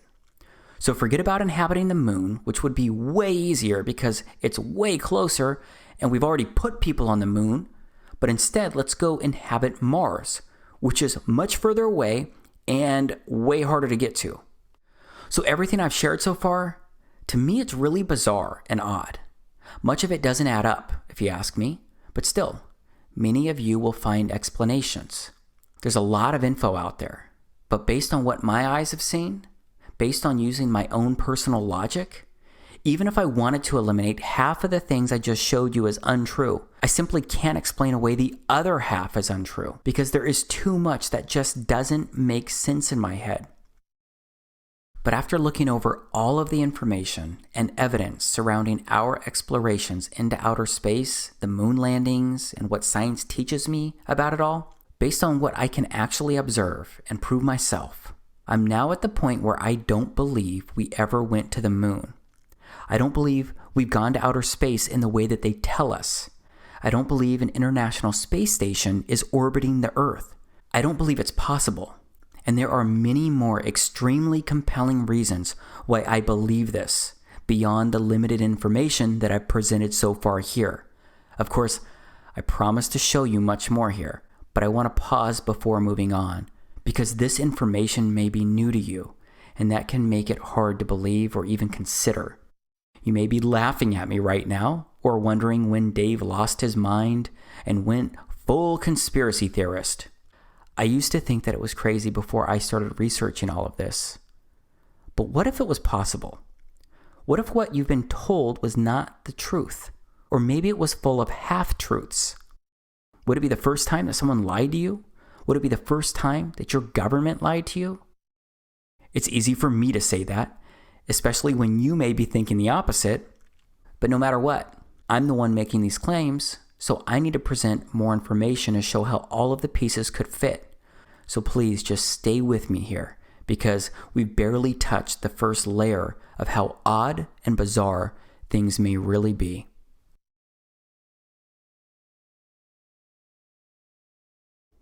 Okay, Earth is what we're going to get into right now. We're going to focus on the place that you and I both live and exist. First off, what does the Bible say about Earth? Let's look at the first book of the Bible and see how the story of creation begins. In the beginning, Elohim created the heaven and the earth was without form and void, and darkness was upon the face of the deep, and the Spirit of Elohim moved upon the face of the waters. So that said, Earth came into existence on the first day of creation. Except the God of the Bible withheld the creation of the sun, moon, and stars until the fourth day, which is revealed inside Genesis chapter 1, verses 1 through 14. So the way that I read that is that Earth is unique, and it holds center stage inside God's creation. But whether you are a Christian or not, isn't it at least possible that Earth could be the center and heart of everything? But whether you believe that Earth is the heart or not, it turns out that it's really hard to get good photos of Earth. And obviously, we have to go to outer space to get photos of Earth itself. This is an article at the White House, A New Blue Marble. July 20th, 2015, NASA releases its new blue marble photo, first such photo since 1972. No one on this planet had ever seen a whole picture of the Earth until 1972. And you can see it's also at medium, and that's where I'm going to go to now to look at that because it has a cleaner layout. You can see it's the same deal by Scott Kelly, NASA astronaut. No one on this planet had ever seen a whole picture of the Earth until 1972. Then you get the blue marble. This is a photo of it. It was the first full photo of Earth taken on December 7th, 1972. And that was the Apollo 17 spacecraft that took that. You got another photo here. Looks a little different. Okay, you got another image. So why is the blue marble a bigger deal than these? Turns out it's quite tricky to take a good photo of the entire Earth. The planet is big, and there's a lot of lighting issues. As a result of these challenges, NASA, NOAA, and other science agencies most often rely on composite images to depict our planet. These images stitch together multiple high-resolution snapshots taken by satellites already in orbit to produce one seamless portrait of the Earth. And that's what the three photos above are, composite images, produced by NASA over the past 15 years, released respectively in 2002, 2007, and 2012.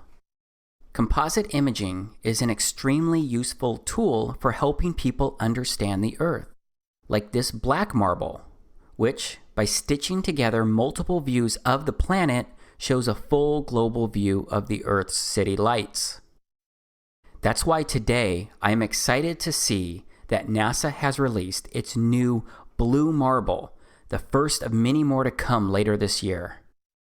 The blue marble is the first fully illuminated snapshot of the Earth captured by the Discover satellite. It looks like it's a joint NASA, NOAA, and U.S. Air Force mission. And there's a guy who's famous for doing these composite images and manipulating data and putting it all together. And this is the guy right here. This is from NASA's website. It's an interview. data visualizer and designer Robert Semin, and they ask him, "What do you do? And what is most interesting about your role here at Goddard? How do you help support Goddard's mission?" And he says, "My role is to make imagery from Earth sciences data. I turn data into pictures. I look for new interesting events that NASA satellites have seen or that are hidden in the latest data to find anything interesting that shows off NASA's unique capabilities. Finding things is the fun part. I rely on engineers and scientists to produce the data." Okay, they ask him, "What is the coolest thing you've ever done as part of your job at Goddard?" And he says, "The last time anyone took a photograph from above low Earth orbit that showed an entire hemisphere, one side of a globe, was in 1972 during Apollo 17. He also says by 2002, we finally had enough data to make a snapshot of the entire Earth. So we did. The hard part was creating a flat map of the Earth's surface with 4 months of satellite data. Rito Stockley, now at the Swiss Federal Office of Meteorology and Climatology, did much of this work. Then we wrapped the flat map around a ball. My part was integrating the surface, clouds, and oceans to match people's expectations of how Earth looks from space. That became the famous blue marble." Okay, I know I already touched on this earlier, but I just keep wondering. Why doesn't NASA just deploy a rover to the moon, equipped with a camera at least comparable to my Nikon P900? Then they would have it on the moon's surface all the time, because they could take continuous images of the entire Earth throughout the different seasons and months. They could zoom in on continents and islands, and maybe even more, like I do of the moon from here on Earth. Wouldn't you get good and accurate images with that approach? Wouldn't that make sense? But instead, they have a data visualizer / designer who compiles all of the different data, and then that data gets stitched together by that person. But let's just step back again. And I'd like to review the Science 101, some of the basics surrounding the Earth, the Sun, and the solar system. I'm talking about the basic info that we're all taught about Earth, the Sun, and the solar system, and how they all move and work. First, the Earth rotates eastward around an invisible line known as its axis. And I've actually got some video of the Earth spinning provided by NASA. This is an official video by NASA of the Earth spinning. It was captured over a 25-hour period. It is really, really hard to see any of the continents in this video. I guess it was just too cloudy for those 25 hours. Okay, now I'm looking at life science. How fast does Earth move? As passengers on Earth, we are all carried around the sun at a mean velocity of 66,600 miles per hour. Add that dizzying notion to the fact that we are spinning at the equator at a 1,000 miles per hour clip, an action that caused the planet to bulge outward. Of course, these velocities are relative to the sun and to the poles, respectively. Okay, how fast is Earth moving? Let's look at that again. As an Earthling, it's easy to believe that we're standing still. After all, we don't feel any movement in our surroundings. But when you look at the sky, you see evidence that we are moving. Okay, how fast are we spinning?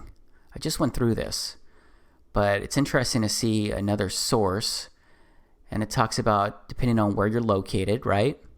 Sun and galaxy move too. To blow your mind even more, the sun has an orbit of its own in the Milky Way. The sun is about 25,000 light years from the center of the galaxy, and the Milky Way is thought to be about 100,000 light years across. We are thought to be about halfway out from the center, according to Stanford University. The sun and the solar system appear to be moving at 200 kilometers per second, or at an average speed of over 500,000 miles per hour. The Milky Way too moves in space relative to the other galaxies. In about 4 billion years, the Milky Way will collide with its nearest neighbor, the Andromeda Galaxy. Everything in the universe is therefore in motion. Now let's go back to the Life Science article. How fast does Earth move? Let's touch on the velocities and why we don't feel them. The reason we don't feel the rush is the same we aren't pinned to our seats while in an airplane moving at a constant speed. Velocity can only be measured with reference to another object moving at a different velocity. and we cannot feel velocity while in a constant frame of reference. This is why it might be news to you that our entire solar system is whizzing around the center of our galaxy at a fairly inconceivable, well, it's over 500,000 miles per hour. The galaxy is also moving with respect to other galaxies in the universe. And for all we know, the whole universe is moving, but now we're getting into great unknowns. Okay, so I just went over a lot of numbers, but it's all basic stuff. But that's pretty fast, right? I do think that it's kind of odd that we don't feel any of that spinning or rotation. I think these speeds are mind-blowing when you try and wrap your head around them or even imagine them. Here's a snapshot of someone's visual representation of what the solar system is doing according to the science and the speeds that I just shared. I think it's pretty wild when you just stop and look at this and think about it, because we're just flying through space. We're just a big rock moving around with other big objects. I do find it interesting that we're taught all of this as fact, except there are a lot of great unknowns, and all we have are primarily CGI videos and composite images to look at and review. And if you aren't picking up what I'm putting down, then let me be really blunt here. I don't believe this visual representation is accurate. I believe something else could be true, and it's all based on the foundation that we never went to the moon. It's all based on the belief that we have not explored outer space. Because I do not think outer space exists as we've been taught. As a result, I believe something else when it comes to Earth, this place that we live on. And now it's time for me to share what I believe. It's something that may compel you to give me a hat made out of tinfoil. This may also compel you to laugh at me again, maybe even more than when I shared my belief that we've never been to the moon. My statement may compel you to shut off this video right now, but please, I am asking you to just keep watching until the end of it. And yes, I recognize that this is going to sound very out there when you hear me say it. You're going to ask a lot of questions immediately. You're going to wonder what my claim would look like if it was true or even possible. But if you know me, you know that I am an over-researcher. You know that I'm the kind of guy who needs to understand how all of the pieces fit. So please, just know that I will begin to help make sense of it all and share lots of information immediately after I make my statement, or better yet, after I pose my question. Okay, here is my question. What if the Earth was flat? No, I am not kidding. Most people imagine something like this when they hear flat Earth. But my research shows it's nothing like this here, because there's no edge that people can fall off. It doesn't really look different than anywhere you've ever visited on the Earth. Again, I know this is an out there statement, but I promise I will provide detailed information on how this could work and what it could look like. I'll also share a map with a full breakdown. But before I go there, I need to go over some really important reasons why the spinning globe Earth model that we've been taught has issues. It may be stuff that you've questioned before, and it probably includes stuff you haven't considered. Yes, we're looking at this again. For all of my fellow Christians, just think about this visual representation in regards to the story of creation, and consider how just moments ago I shared Genesis 1 and how Earth came into existence on the first day of creation. I mentioned how the God of the Bible withheld the creation of the sun, moon, and stars until the fourth day. So if Yahweh created the sun on the fourth day, then what was the Earth rotating around for 3 days prior? Well, maybe Earth is special, and like I mentioned moments ago, it holds center stage in God's creation. And maybe Earth is not moving or rotating around the sun. Now let's keep this visual representation of the solar system in mind as I share some more important information, and it's related to the sky and what we can actually observe. So again, we know that there is a North Pole star. It's called Polaris, Alpha Ursae Minoris. Remember, this is what Polaris actually looks like. And remember, it doesn't move across the sky. It just stays there. And all of the stars in the northern hemisphere rotate counterclockwise around this star. But remember that the Earth rotates on its axis, and its axis runs from the North Pole star, Polaris, all the way down to the South Pole star, also known as Polaris Australis or Sigma Octantis. But I'm not sure many people think about these North and South Pole stars and how they work in relation to the Earth. Because just like the stars and planets rotate counterclockwise around the North Pole star in the northern hemisphere, The stars and all the planets actually rotate clockwise around the South Pole star in the southern hemisphere.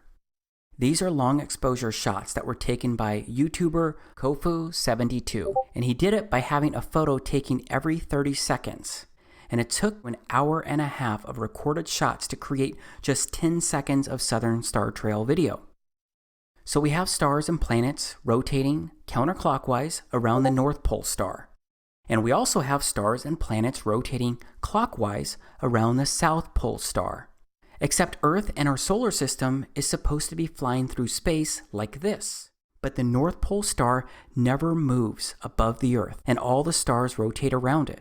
And the South Pole star stays in place below the Earth, and all the stars rotate around it the opposite direction down there. That's what the North and Southern Star Trails show us, and that's what we can actually observe when standing on Earth. So this makes me wonder, why do the stars that we can see in the northern and southern hemispheres stay aligned with the Earth as it spins? Why does everything in the sky, outside of the sun, moon, and wandering stars, why does everything else stay fixed on us and rotate around us from two very specific points on Earth? Well, I believe it's because we're special and we're the heart of everything. Straight up, I believe we've been told many untruths. And very shortly, I'm going to show you how I believe all of this could actually work. Because isn't it strange that you feel none, I mean none, of the Earth's rotation? That's anywhere from 700 to over 1,000 miles per hour. Those are ridiculous speeds and you feel nothing. Or what about the other speeds that are allegedly happening right now? Like the Earth rotating around the sun or the solar system speeding at over 500,000 miles per hour. As humans, we can perceive movement. Our senses tell us when it's happening, even when we're in a car speeding down the highway, or when we're in an airplane, not just during takeoff and landing. Yeah, we get used to moving inside these objects, but we still know we're moving inside them, and we're moving at speeds a fraction of the Earth's rotation, except we don't feel any of the Earth's rotation. We don't feel the Earth orbiting the sun. We don't feel any speed. We don't feel any movement of the solar system itself. This is important, and many people just brush it off. You may be doing that right now, because again, we're told that we can't feel it because we're moving with the spinning Earth. We're told we're used to it, yet our senses can and should be trusted. And if we're honest with them, they'll tell us that we're not moving at all. I believe it's that simple, but it's really hard to believe because it's not what we've been told since birth. But what about before birth? What do books that have been around for thousands of years say about all of this? Well, did you know that the scriptures consistently speak of an immovable, established earth? There are a lot of verses that are pretty explicit about this. So let's take a look at some of those verses right now. First, let's look at the beginning of Job 38. This is where Yahweh confronts Job about the way that Job was questioning Yahweh. Then Yahweh answered Job out of the whirlwind and said, "Who is this that darkeneth counsel by words without knowledge? Gird up now thy loins like a man, for I will demand of thee, and answer thou me. Where wast thou when I laid the foundations of the earth? Declare, if thou hast understanding. Who hath laid the measures thereof, if thou knowest? Or who hath stretched the line upon it? Whereupon are the foundations thereof fastened? Or who laid the cornerstone thereof? When the morning stars sang together, and all the sons of Elohim shouted for joy? Or who shut up the sea with doors, when it brake forth, as it had issued out of the womb? When I made the cloud the garment thereof, and thick darkness a swaddling band for it, and brake up for it my decreed place, and set bars and doors, and said, Hitherto shalt thou come, but no further. And here shall thy proud waves be stayed. Hast thou commanded the morning since thy days, and caused the dayspring to know his place, that it might take hold of the ends of the earth, that the wicked might be shaken out of it? It is turned as clay to the seal, and they stand as a garment." So Yahweh speaks of foundations, and the foundations of the earth being fastened, and a cornerstone being laid. He speaks of the ends of the earth. Yahweh, the God of the scriptures, basically says to Job, who are you to question how anything on earth works when you weren't even there when I created this place? I gotta say that this feels very similar to today, because it seems like everywhere I look, I see mankind giving explanations about how Earth works and how the solar system works, along with how everything works that actually came into existence around us. And those theories are basically presented as facts. So I think these verses from Job should be deeply considered as I continue, because I'm going to read a few more verses that speak of the earth being fixed and seemingly flat. This is 1 Chronicles 16:30. Fear before him all the earth. The world also shall be stable, that it be not moved. This is Psalms 93:1. Yahweh reigneth. He is clothed with majesty. Yahweh is clothed with strength. Wherewith he hath girded himself. The world also is established, that it cannot be moved. This is Psalms 96:10. Say among the heathen that Yahweh reigneth. The world also shall be established, that it shall not be moved. He shall judge the people righteously. This is Psalms 104:5. Who laid the foundations of the earth, that it should not be removed forever? This is Psalms 19 verses 4 through 6. Their line has gone out through all the earth, and their words to the end of the world. In them hath he set a tabernacle for the sun, which is a bridegroom coming out of his chamber, and rejoiceth as a strong man to run a race. His going forth is from the end of the heaven, and his circuit unto the ends of it, and there is nothing hid from the heat thereof. This is Ecclesiastes chapter 1, verses 5 through 6. The sun also ariseth, and the sun goeth down, and hasteth to his place where he arose. The wind goeth toward the south, and turneth about until the north. It whirleth about continually, and the wind returneth again according to his circuits. This is 1 Samuel chapter 2, verse 8. He raiseth up the poor out of the dust, and lifteth up the beggar from the dunghill, to set them among princes, and to make them inherit the throne of glory. For the pillars of the earth are Yahweh's, and he hath set the world upon them. Okay, this is Proverbs chapter 8, verses 28 and 29. When he established the clouds above, when he strengthened the foundations of the deep, when he gave to the sea his decree, that the waters should not pass his commandment, when he appointed the foundations of the earth. And this is Isaiah chapter 48, verse 13. My hand also hath laid the foundation of the earth, and my right hand hath spanned the heavens. When I call unto them, they stand up together. So it seems like the scriptures keep saying that the earth is established, it has foundations, it is on pillars, and also that it's the sun going up and down on his circuits that he created.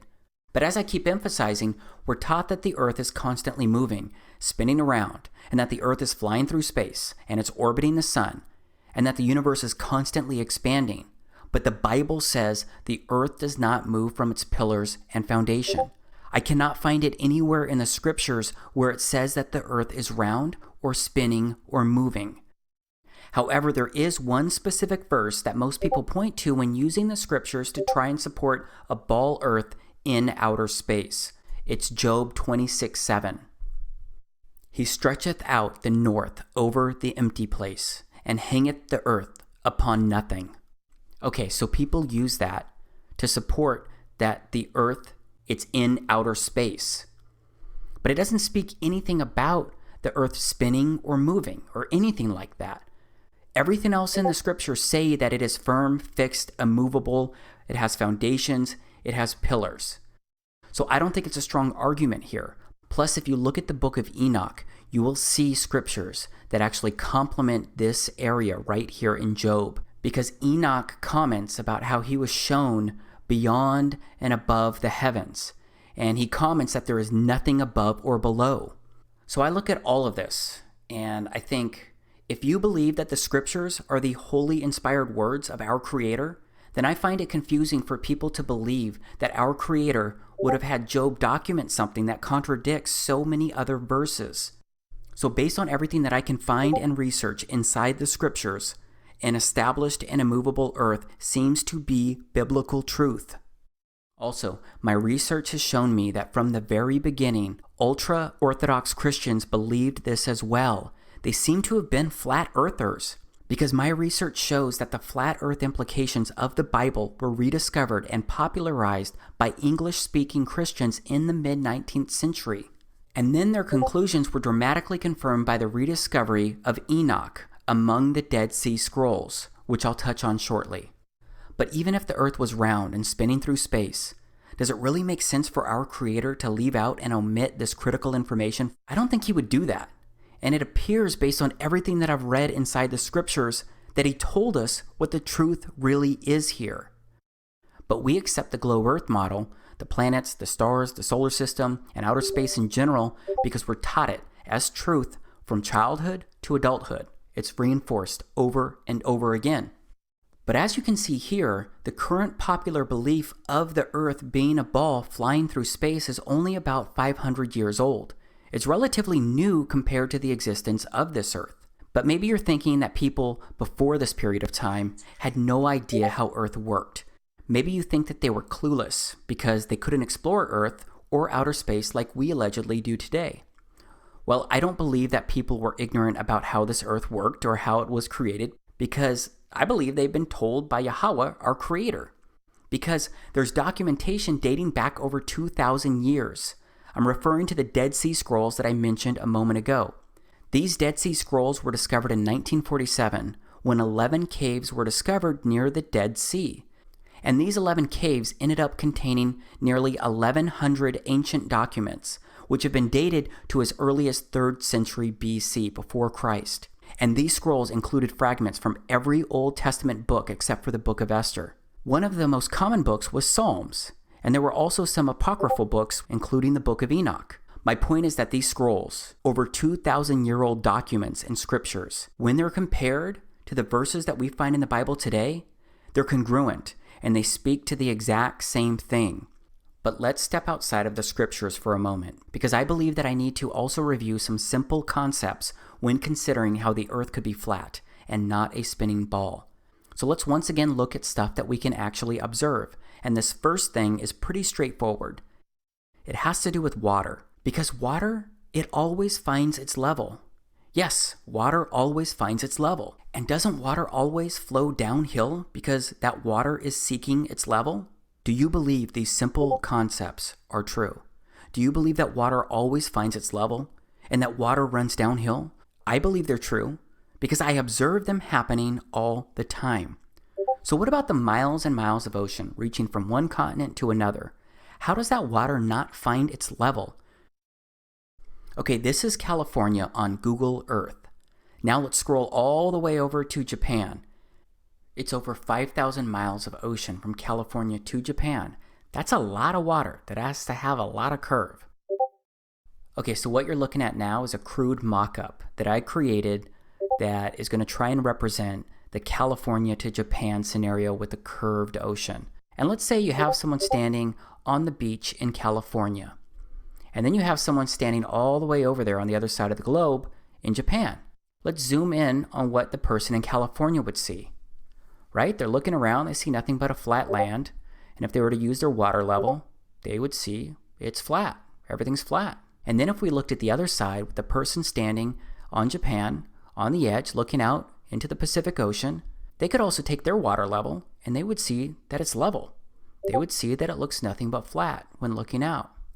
So you have these two people, and they're looking out. They both think that they're at the top of this ball. So what's really happening throughout this ocean, throughout this body of water? Can you take a water level to everywhere and it's going to be level? Yeah, of course you know that you could. But what if this is not what's really happening? What if this is what's really happening? And the two people standing on both continents are actually just at water level as well. Wouldn't that be easier to comprehend and understand? Because water always finds its level. So how is it not doing that across the ocean? Because even the ocean needs to find its level. I think this concept of water finding its level is a really big deal. I'm going to ask you to please do not discount this. And when it comes to water always finding its level, I've actually got a couple friends who are doing a world record water level test. Their names are Ronnie Harris and Jason Laufenberg. They run their own YouTube channels, but also run a shared channel at Beyond Flat Earth. And while I don't agree with everything that they've ever shared, we do agree on a whole lot, especially the Earth being flat. And I'm grateful to them because they've helped me discover and research so much. So they're going to do a world record water level test, which I'm fully supporting. It's going to be pretty simple with a total of 3 miles worth of hoses. Obviously, it's going to have some water, a surveyor, and a bit more. So just go to YouTube and search world record water level test to learn more about it or even support it. Now let's keep moving along because I want to talk about gravity. Because we're told that gravity is what makes much of this happen, right? And gravity must exist, and it must be true for the ball Earth to exist. So what do we know about gravity? Well, here's what one of the most popular leaders in science says about gravity. What is gravity? I have no idea. Okay, next question. Wow. No, here's the difference. We can describe gravity. We can say what it does to other things. We can measure it, predict with it. But when you start asking, like, what it is, I don't know.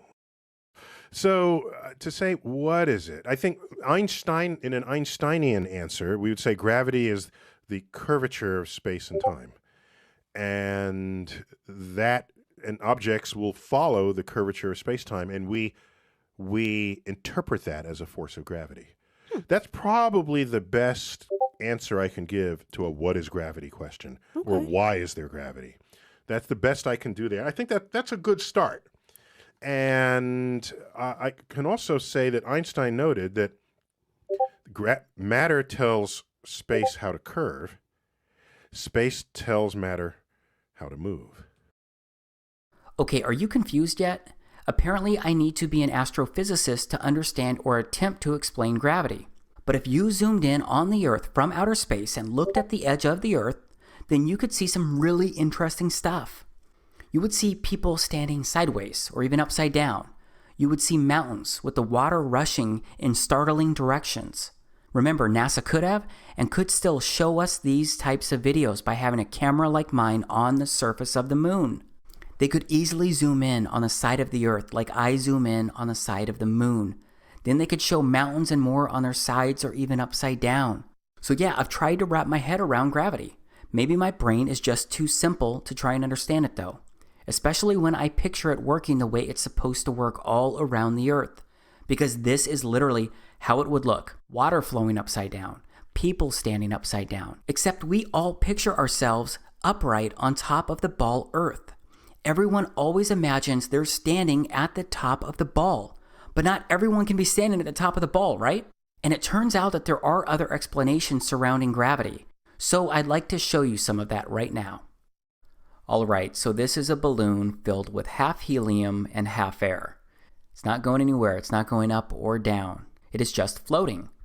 So gravity, it holds people, buildings, and these miles and miles of oceans that I mentioned earlier, all of it gets held to the Earth's surface because of gravity. But it can't actually pull down this balloon that's filled with half helium and half air. And then what about this balloon that just floats off into the air? But then what about these balloons? They just go straight up as well. Gravity is not pulling on these. So it seems that gravity is not very consistent. These are a few more examples of things being dropped, obviously into water, and how they're reacting. And then this video continues to actually share how the buoyant force is the opposite of density, and that it's density that causes objects to fall, and not gravity pulling these objects down. Here are some more examples. But let's move beyond gravity for a moment, okay? Because I want to go back to the concept of water always finding its level. When I was going over this earlier, I basically said that there's no curvature on Earth. And I bet that that curvature is not something you have actually observed using your own eyes. But it's something that we're supposed to believe exists because we've all been told it's there. But how many people really think about this?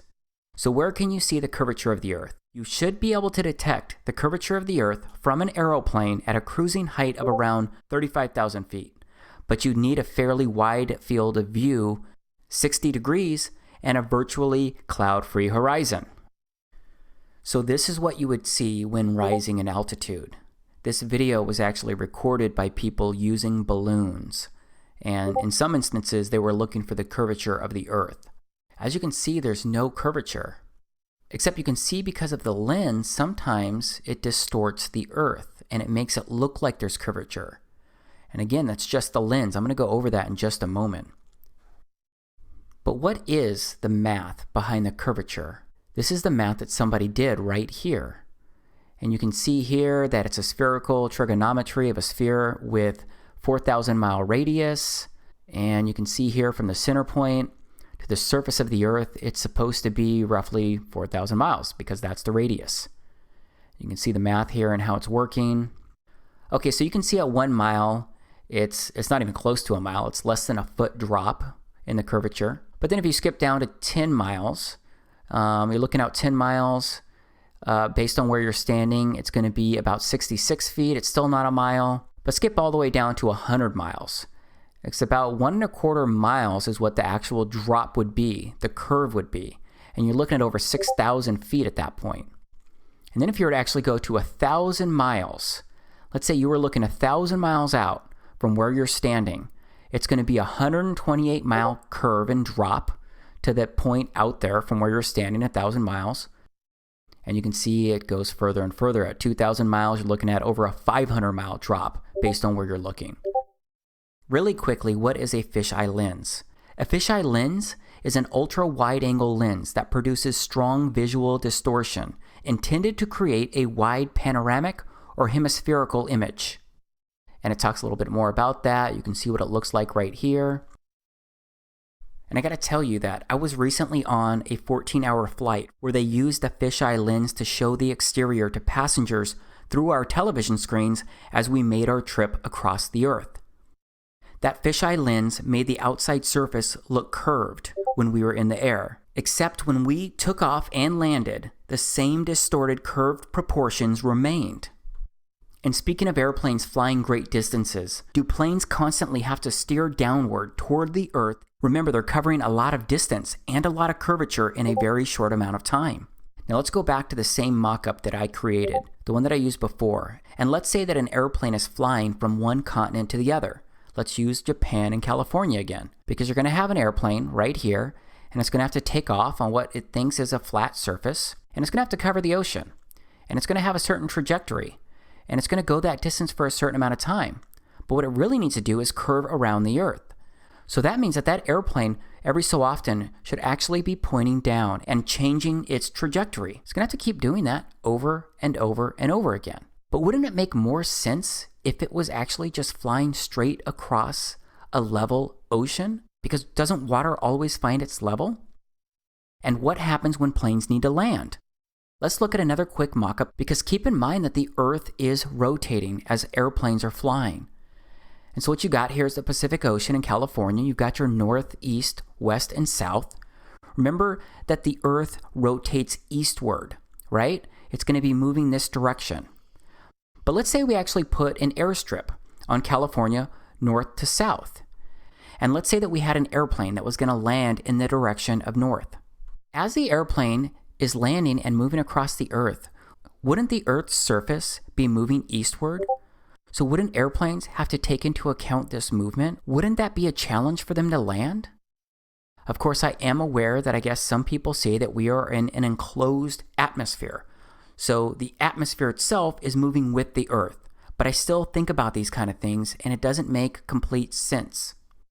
Something else that doesn't make sense when it comes to airplanes flying is a gyroscope. First, how does a gyroscope actually work? And what does it do? And how does it work in planes? Let's take a look at a quick video. This is a gyroscope. It consists of a metal wheel mounted on an axle. The wheel and axle spin freely, secured in a metal frame. This simple device can behave in the most unexpected ways. The components of this simple mechanism are obvious, and it doesn't seem to have any special capabilities. Try to stand it on end and it falls over. Try to suspend it like this and it drops. Apparently it can't defy gravity. But spin the wheel and all that changes. A string provides a simple method to spin the wheel. The First thing I notice about the spinning gyroscope is that it resists attempts to change its position.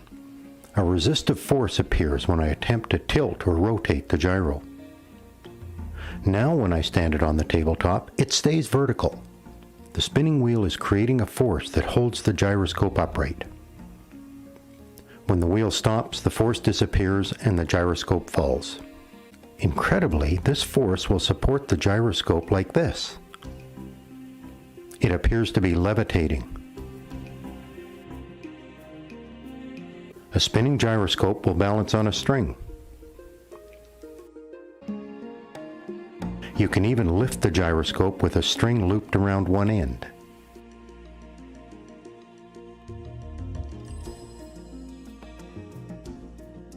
This interesting behavior is difficult to explain.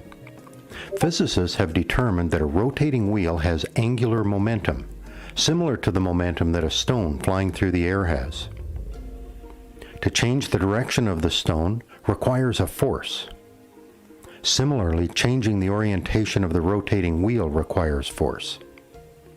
The spinning wheel prefers to stay oriented as it is, and it resists any attempt to change that orientation. The fact that gyroscopes will maintain a particular orientation in space is very useful. In modern aircraft, an inertial guidance system uses spinning gyroscopes to monitor and control the orientation of the aircraft. The gyroscope is suspended in a special cage that allows it to maintain its orientation independent of the aircraft's position. If the aircraft rolls, electric sensors and contacts connected to the gyro send information to the pilot about the aircraft's orientation. Now let's go back to my previous example of flying from Japan to California and consider a couple other items. Remember, it's over 5,000 miles of ocean from Japan to California. And the curvature math says that with right at 4,000 miles of distance, there will be right at 4,000 miles of curvature from your starting point to the ending point, assuming that you're actually traveling 4,000 miles of distance. So with that in mind, let's look at my previous mock-up. Here's the airplane taking off, and remember, the Pacific Ocean must be curved based on what we're taught. So the airplane flying across these thousands of miles would need to keep pointing down due to the 5,000 miles of distance and thousands of miles of curvature below. So how can a gyroscope be properly calibrated on a globe Earth when there are thousands of miles of curvature? How does it work when the Earth is always spinning? Is the gyroscope constantly correcting itself? Is it constantly resetting itself? Is it constantly stopping and recalibrating itself? It just doesn't make sense to me when I look at everything and how it works. And here's something interesting that I found at NASA's website. It's a NASA reference publication from the late 1980s about the derivation and definition of a linear aircraft model. Let's go through this.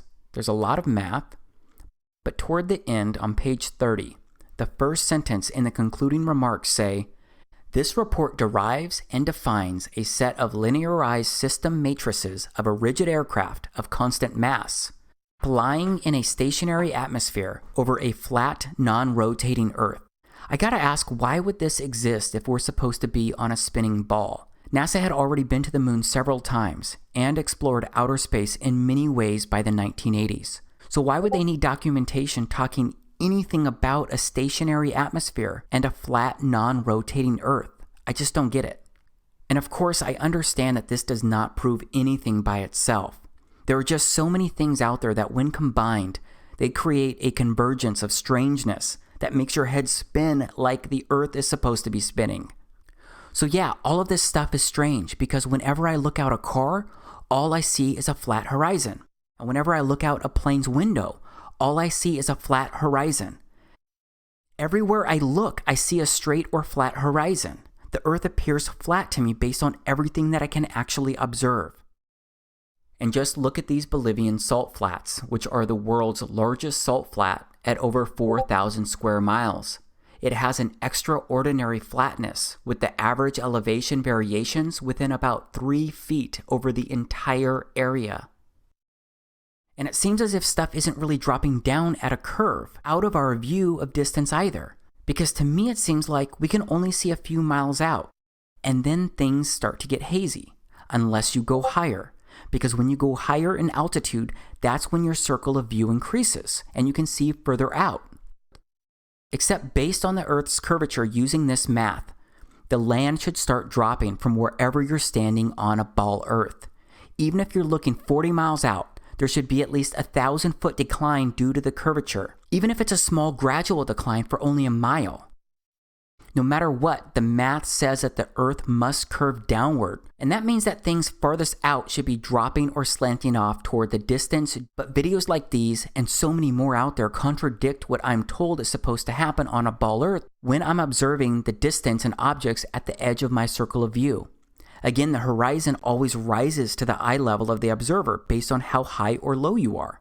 But as you go further up in the air, you can always see further out into the distance. Okay, I've got just one more quick thing to show you before we move on to the next part. I'd like to ask if you've ever thought about 3D modeling, or video games, or virtual reality programs in general. Because whenever someone is showing you and portraying Earth's reality inside 3D modeling or video games or virtual reality, don't they always use flat surfaces and straight and flat horizons? Yes, they use a flat plane environment when presenting you with a simulated Earth. Everything is presented as flat. They don't show curvature or simulate a constantly moving Earth. This is something else to think about and consider. I know that I'm proposing some really challenging views here, so before I continue, I want to pause. Because right now, your mindset probably remains in one of two gears. The first could be that you're still somewhat open to the possibilities of what I've shown you up to this point, but you have a lot of questions about everything, or maybe at least most of it. The second gear could be that you're still disappointed in what I'm sharing, and maybe you're rejecting and discounting most or all of what I'm saying. And maybe you're thinking that I may have truly lost my mind, and those thoughts confuse or upset you, because you're sitting there wondering how I could be open to believing these things. Here's what I'd say to both camps either way. Believe me, I know what I'm sharing here is strange, to say the least. Again, this was not easy for me to consider. That's why I've done my own research into everything that I've shown you so far. That's what led me to research the even stranger things that I'm gonna show next. But no matter what, whether you're questioning everything or open to anything, I have a feeling that you want me to show you what a flat Earth could actually look like and what it would take for it to actually work, right? Well, that's exactly what I'm gonna focus on next. And this next part may end up being the hardest thing for you to consider, process, or accept.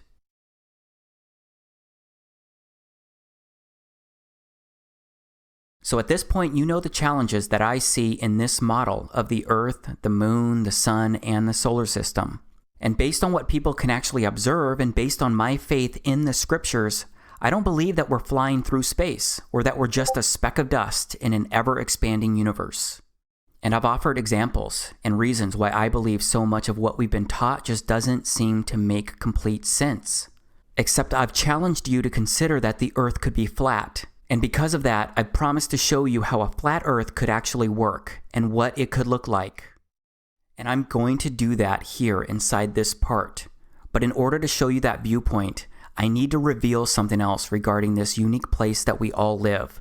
Because this something else is a foundational element for a flat Earth to be possible. And that means that things are going to stay strange. Because I'm going to tell you something that you may find even more out there than a fake moon landing. This may be interpreted as more out there than the Earth being flat. Because here's where I tell you that based on everything I've researched and everything I've discovered so far and everything that I've been able to observe up until this point, it appears that we are living in a simulation.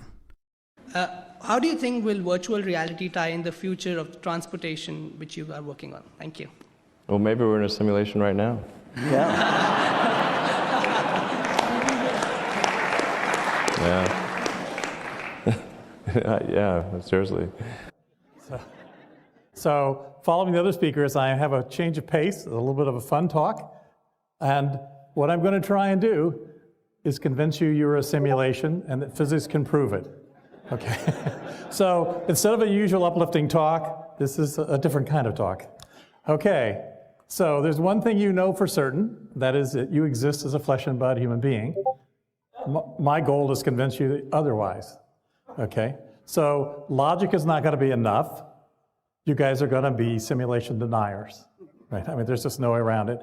So my actual goal will be to actually create a sliver of doubt in your minds so that you actually think about this and what it might mean. So I know this is a lot to throw at you. I've also got to immediately share that I do not agree with these men in regards to their definitions of a simulation, but it appears that their positions seem to contain some truth.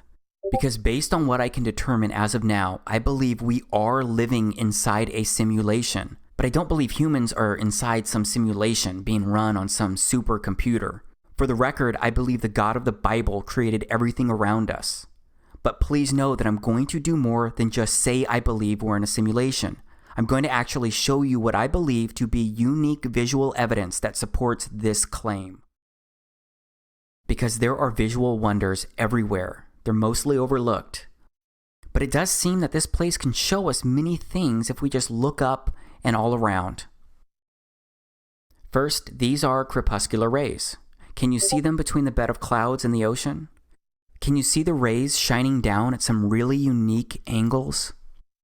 Well, Wikipedia says that crepuscular rays are rays of sunlight that appear to radiate from the point in the sky where the sun is located. This is pretty amazing, right? It's kind of crazy too, right? Dave from Enslaved by Media recorded this, and I'm going to also intertwine a lot of other footage. But can anyone tell me how a sun that's supposed to be 93 million miles away can create rays of light that go through the clouds at these angles? Do you know how close the sun would need to be to create these angles that we're looking at here? I bet you'll find lots of complicated scientific explanations out there about atmospheric optics and more, but those answers don't make much sense when you think about what we've been taught with the way light moves and travels, and what it would take to create these angles. And please know that these crepuscular rays happen to people all over the Earth, at different longitudes and latitudes, different seasons, different times of the day when the sun is around them. Now let's stay in the clouds for a bit, because my buddy Mike from Flat Earth Photography, he recorded this. Look at these shadows. The sun looks like it's actually in these clouds. This is what I call a visual wonder. Come on, look at this. It just doesn't make sense for the sun to be 93 million miles away when we can constantly observe and record these types of sun and shadow interactions. Again, it looks like the sun is local to the observer, like it's local to all of us. So let's keep reviewing the sun's relationship with clouds. And this one may be hard for you to process as well. Because what does this look like to you? Liz Dexick recorded this video, and you have no idea how many times I've looked at videos like this and tried to make sense of it. Because it's video like this that got me to get out there and personally record this kind of stuff and witness it myself. Because it appears the clouds are behind the sun. Your mind right now may be trying to tell yourself things about this video. You may be trying to explain this away in this very moment. Like the clouds are too thin, or the clouds simply aren't coming through on the camera due to the sun being too bright. But just look at this and pretend what I'm saying was possible for just a moment. What does this actually look like to you? Does it look like the clouds are behind the sun? And if you're not sure, let's take another look. Let's see what happens when we add a negative filter and other filters. Do you see the cloud layers? Do you see the depth of the clouds and how the camera processed the sun as in between the clouds, with some in front and some behind in the back? And there are so many videos out there showing this phenomenon. So many people have recorded this from all over the earth. There's more evidence out there if you want to find it. Now I'd like to show you more strangeness that indicates we're living in a simulation. These are the shadows of trees during a solar eclipse. How are these kinds of shadows possible? Would you call these normal? Can you tell me how these shadows work? Again, maybe you'll find some scientific explanation for this out there. But I challenge someone to recreate these types of shadows through trees when an eclipse is not happening.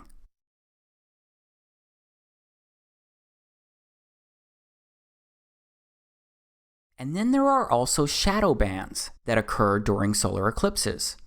These are also strange and also interesting, and they've been captured all over the Earth during solar eclipses as well. Straight up, it certainly seems that solar eclipses are special, unique events. But how does a solar eclipse really work? Because we all know that the sun and moon are always moving across the sky, right? So just stop for a moment and think about how the sun and the moon need to basically stand still and stop in unison for a solar eclipse to work. Or they need to be moving at the exact same speed for quite some time, because some total solar eclipses have lasted up to 6 and 7 minutes. And with that in mind, I've recorded hours upon hours of the moon, the sun, and the stars, and they all travel across the frame of my camera really quickly. Either way, being in the path of totality is a special event in itself. Here's what I actually witnessed during the Great American Eclipse in August of 2017. I personally recorded this video in the state of Oregon. No filter, nothing but my Nikon P900. Holy moly. Look at that.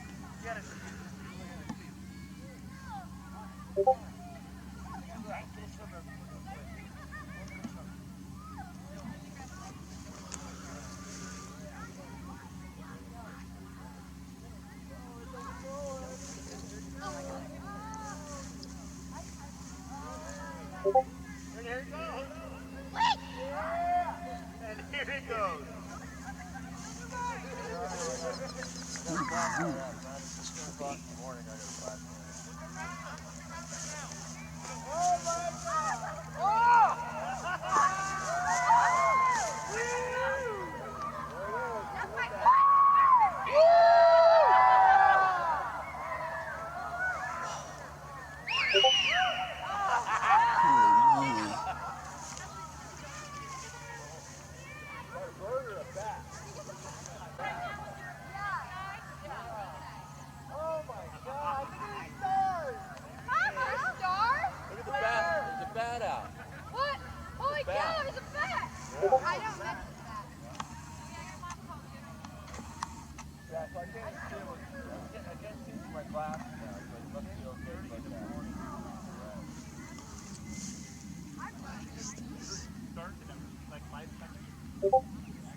Frogs, bats, birds, crickets, they all thought it was nighttime, and they all started doing their nighttime business. The temperature also dropped and stars came out. This was a really crazy moment, something that's hard to fully explain to somebody else. It's the kind of moment that helped me see we could be living in a simulation.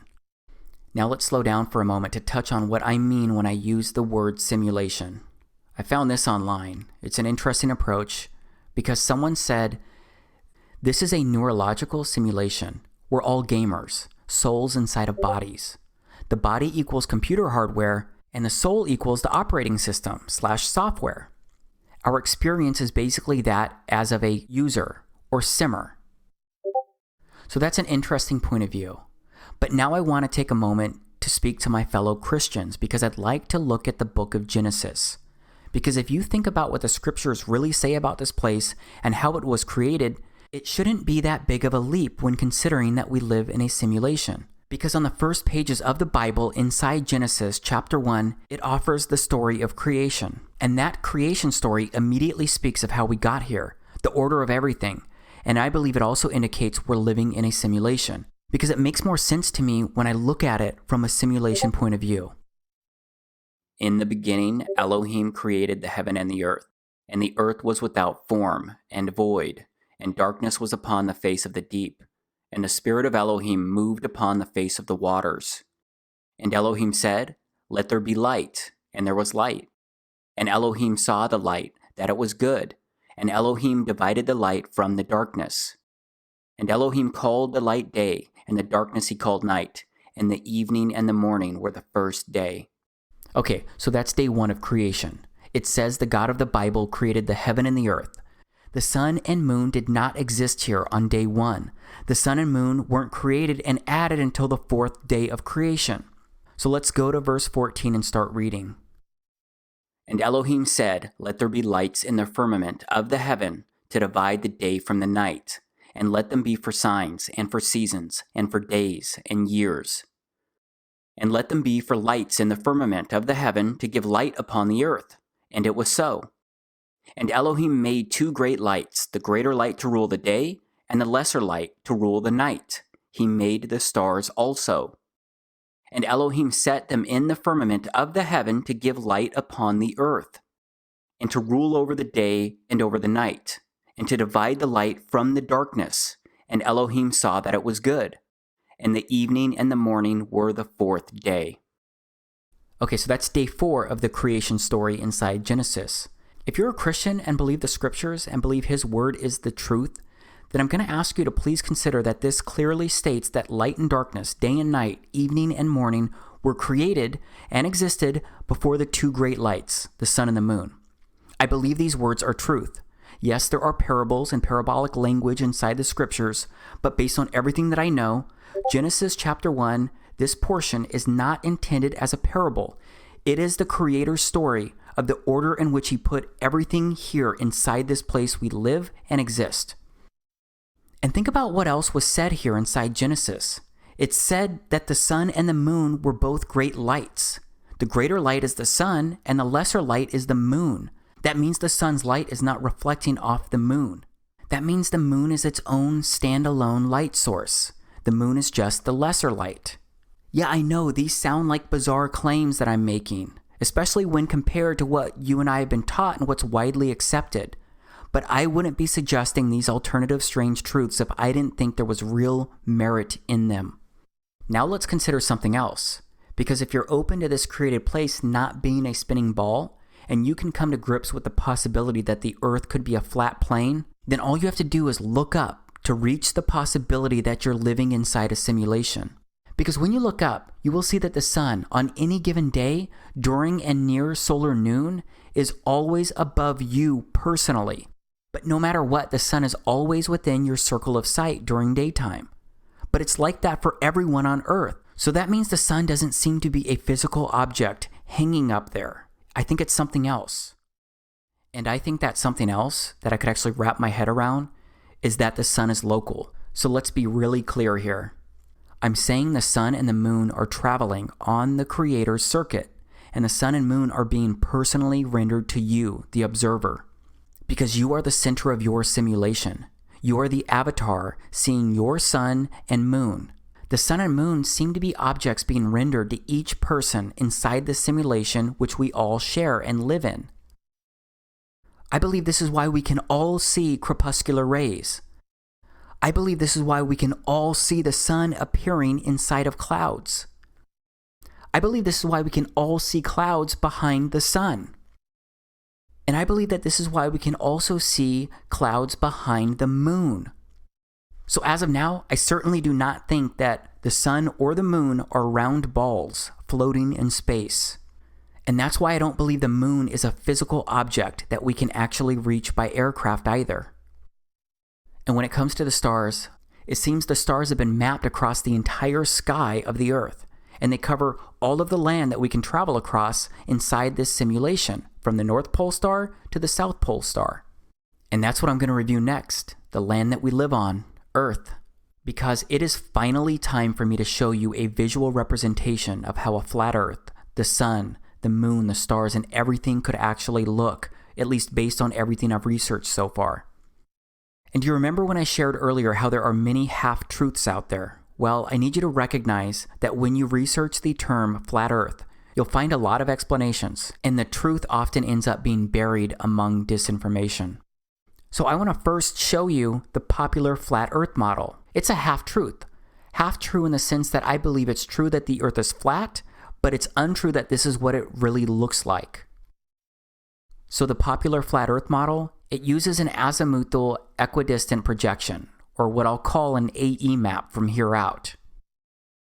And this is a visual representation of the popular flat Earth model using the AE map. Unfortunately, when I realized that the Earth could be flat, this was the model that I found being promoted by nearly everyone.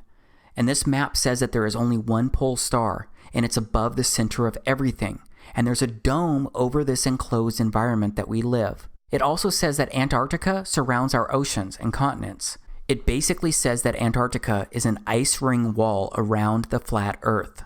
And the promoters of this AE map also say that the sun and moon are only about 3,000 miles away, and that they're both doing circles above us. But I've discovered that that's impossible. It can't be happening, because the sunrise and sunset declinations prove circling suns and moons to be impossible, especially in the southern hemisphere. Every single person on this Earth who has a compass can verify this model is impossible due to the sunrise and sunsets. But I'll admit I fell for this popular flat Earth model, and I'm not proud of that. But it turns out there are some compelling reasons to fall for it. First, most people are looking for answers when they discover that the Earth could be flat, and they often accept the first model presented. So many people don't keep researching, and that means that many people don't test things about this AE map because they assume the person presenting it already did all of that legwork. So those people don't ever confirm simple things like the impossibility of the sunrise and sunset declinations on this AE map. Also, the promoters of this AE map often point to movies as evidence that it's true, because why else would it be in the background of so many movies? They also point out how the United Nations uses this AE map. And this is an interesting one because there's also something called the Antarctic Treaty System. This treaty includes 50 plus major nations, and it prevents civilians like you and me from simply visiting and checking out Antarctica. Wikipedia says, the main objective of the Antarctic Treaty is to ensure in the interests of all humankind that Antarctica shall continue forever to be used exclusively for peaceful purposes and shall not become the scene or object of international discord. And the popular flat Earth model promoters say that we're not allowed to visit Antarctica because it's really an outer ice ring that would expose the Earth as flat. Obviously, I don't agree with that, and I don't really know why this treaty exists other than what I just shared from Wikipedia. But I know the popular flat Earth model does not work, because if their model was true, then we would have a 24-hour sun and a 24-hour moon. Yes, the sun and the moon would never actually set inside their model. Instead, what they claim is that the sun and moon are simply going further away from you, and it's perspective that makes them look like they're setting below a horizon. I'm sorry, but that's not what I've actually observed using my camera. Plus, there's like no video of a 24-hour sun or moon anywhere online. Yeah, you'll probably be able to find a couple of videos trying to support that. Just be aware that they're all either out of focus or straight up doctored videos. And this is one of the newest models being promoted by some popular flat Earth folks on YouTube. This model doesn't work for many of the same reasons, and it also no longer makes the Earth flat. I truly believe that most of the people at the popular flat Earth channels promoting either of these flat Earth models are purposefully spreading disinformation. Because if they just kept searching for the truth, then they would discover contradictions and major flaws in what they're promoting. They would see very quickly that their models couldn't work with what we actually observe around us. And on top of that, I found that most of the popular flat Earth model promoters, They have PayPal and Patreon accounts, and they seem to be on a mission to make money. Fortunately, there are some people who are really searching for the truth. Starting with these two guys that I mentioned earlier, Ronnie Harris and Jason Laufenberg. They're not asking for any money, and they're willing to be proven wrong. They want to be proven wrong if that's the case. And just like me, they just want to know the truth and share it with people. And these guys have studied countless maps, searching for an accurate map that could represent a flat Earth. They actually got a tip from something that Neil deGrasse Tyson said, something I already showed you earlier. So Earth, throughout its life, even when it formed, it was spinning, and it got a little wider at the equator than it does at the poles. So it's not actually a sphere, it's oblate. And officially it's an oblate spheroid. That's what we call it. But not only that, it's slightly wider below the equator than above the equator. A little chubbier. A little chubbier. Yeah. Chubby's a good way. It's like pear-shaped. Yeah. So they thought maybe the flat Earth could be oblate in some way. That's when they discovered the oblique Mercator projection. And cartographers seem to agree that it is the most accurate flat representation of Earth. But first, what's cartography all about? Okay, so we're here at the Canadian Cartographic Association, and it says that the International Cartographic Association defines cartography as the discipline dealing with the conception, production, dissemination, and study of maps. Cartography is also about representation, the map. This means that cartography is the whole process of mapping. Cartography is a complex and ever-changing field, but at the center of it is the map-making process. Viewed in the broadest sense, this process includes everything from the gathering, evaluation, and processing of source data through the intellectual and graphical design of the map to the drawing and reproduction of the final document.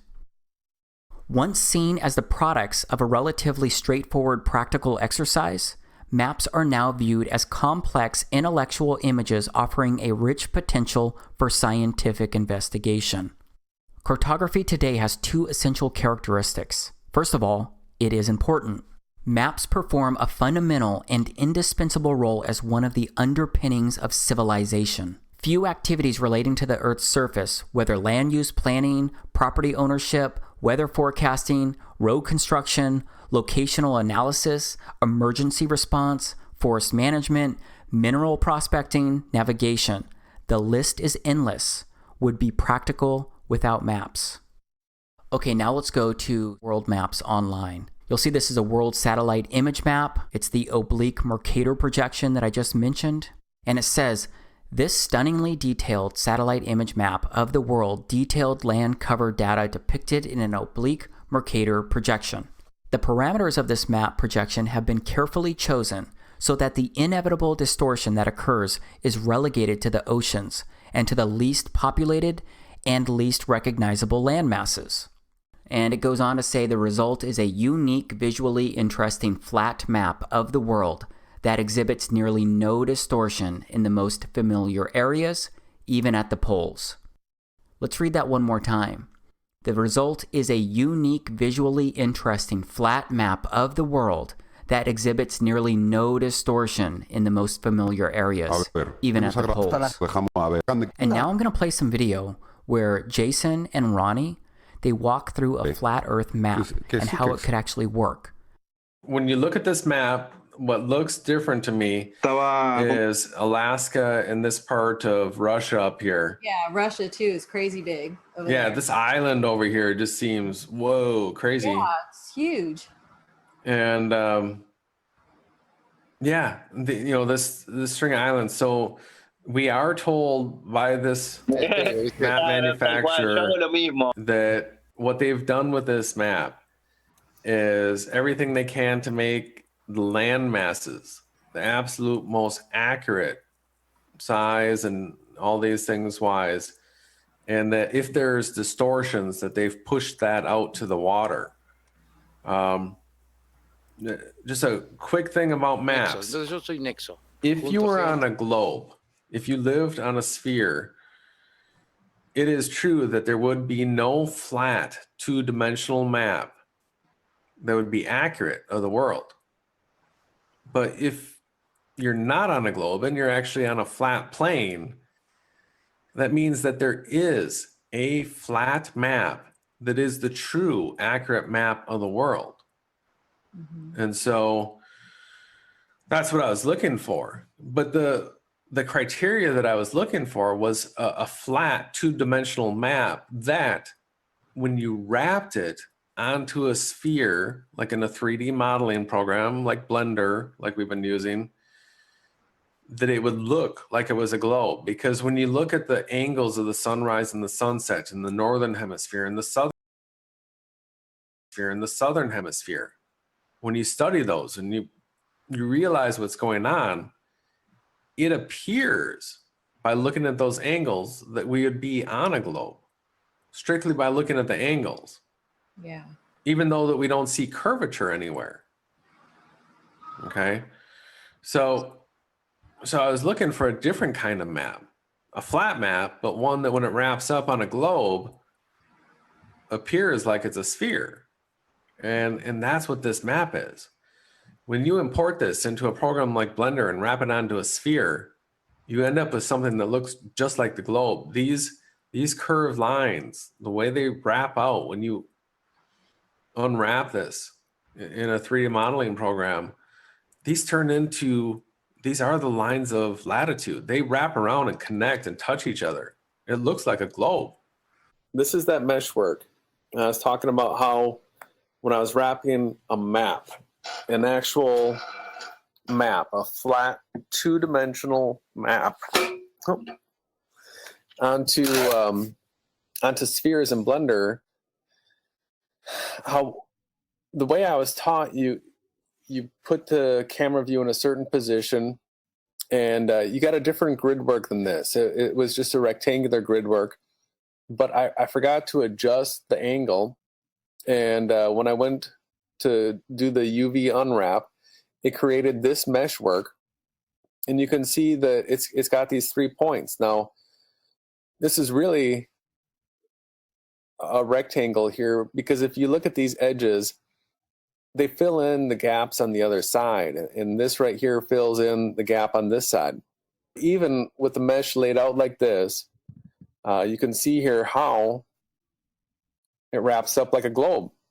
And the distortions here, we've got this blue area here, blue area here. Those are right here. So this becomes the international date line on either side right here. So if you were to travel across this, that would be a change of a day like we're familiar with on a globe. That's this right back here. And you can also see that just by snapping this meshwork on, that what it does is here in Blender, it's perfect grid work. It comes together at like a true north here. Here's your vertical axes. But if you look to the side, you can see that when you wrap this map up here, it tips it over so that the North Pole here sits at like a 23.5-degree tilt to a vertical north here. So that to me is the reason why they tell us that we're at a 23.5-degree tilt, because of the way it wraps up like that. We're showing you this map. In order for this map to work, it has to be a simulation. We're not talking about the physical reality that we've all been taught when we're showing you this map, because it's easy to debunk if you're still thinking in the terms of a physical reality. It's this edge along here that is really posing a huge problem for people when you're thinking about simulation, because we can't imagine really what happens here. I try to, but as far as what makes sense, like you're in Hawaii, so a flight from Hawaii to Japan, when you're flying like this and you cross this edge in a simulation, it appears that you just come out back across over here and you finish your flight. The thing that happens is when you cross this line, you change days. So as soon as you go across that line, everybody over here thinks it's the next day. And if you go across the line back the other direction, everybody over here thinks it's the day before. So that we've got the edge around here until we observe it better, we don't exactly know. But if you're looking at these lines here, the lines of longitude, as we're familiar with, that wrap into the North Pole, this would be a magnetic line. So if you're in Hawaii and you're following the magnetic north, according to this map, what would happen is you'd be going like this between these lines. You would come up here, and I think if you look at any maps, if you look at north of Hawaii, you're going to run into these islands here of Alaska and come up through this area. Keep watching the regular maps that you're familiar with. You're going to travel through this area, and then you will come around to here, North Pole. And then from this point, your compass would flip, and you'd be going other directions. If you kept going through, north would be behind you. Saludos, Jesús. ¿Estás ahí? Científico. Hola Will, buenas noches. Buenas. Buenos ¿Cómo días. está todo? Bien, vi que tenías aquí, estabas poniendo un vídeo, digo, a ver de qué iba el vídeo. Sí, solo estoy poniendo videos así de cuáles yo empecé cuando yo estaba entrando en esto. Y casi todos son en inglés, pero tengo ahí traducción en español. Ok. Ajá. ¿Cuándo apenas entraste? No. Acabo de entrar ahora, sí. Ok. ¿Estás tú solo aquí? ¿Cómo? Digo que si estás tú solo o tienes más gente subida al canal.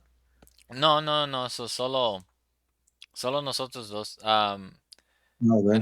No estoy en vivo, pero sí estoy grabando. Ok. Ajá. ¿Y qué dice que estás grabando? ¿Son vídeos antiguos? Sí, videos antiguos de, no sé, 2017, 18, todo mezclado. Ok, que llevas varios puestos ya. Varios puestos. Varios vídeos. He puesto, a ver, 1, 2, 3. He puesto 3. Ese es el tercero. Ok. Ajá. ¿Y vas a poner muchos más o este va a ser el último? No, yo esperando que alguien entrara aquí, pero yo mientras que yo esté solo voy a poner videos así. Pero si quieres verlo, lo podemos ver. Es que no sé de qué están hablando. O sea, creo que están hablando algo de los vuelos, puede ser, que no entiendo. Es que acabo de entrar. La verdad, yo estaba mirando otra cosa, pero a ver qué dicen. Puedes leer los subtítulos, ¿no? Sí. Okay. A ver. You kept following this line and you're coming down through Africa, this would be south the whole way. North would be on your back, but you would continue following this arced path out here around in the ocean. If you didn't know that the straight shot from Cape Town to Antarctica was this way, and you just kept following the compass, you would arc around like this, come back around into what we would call the South Pole.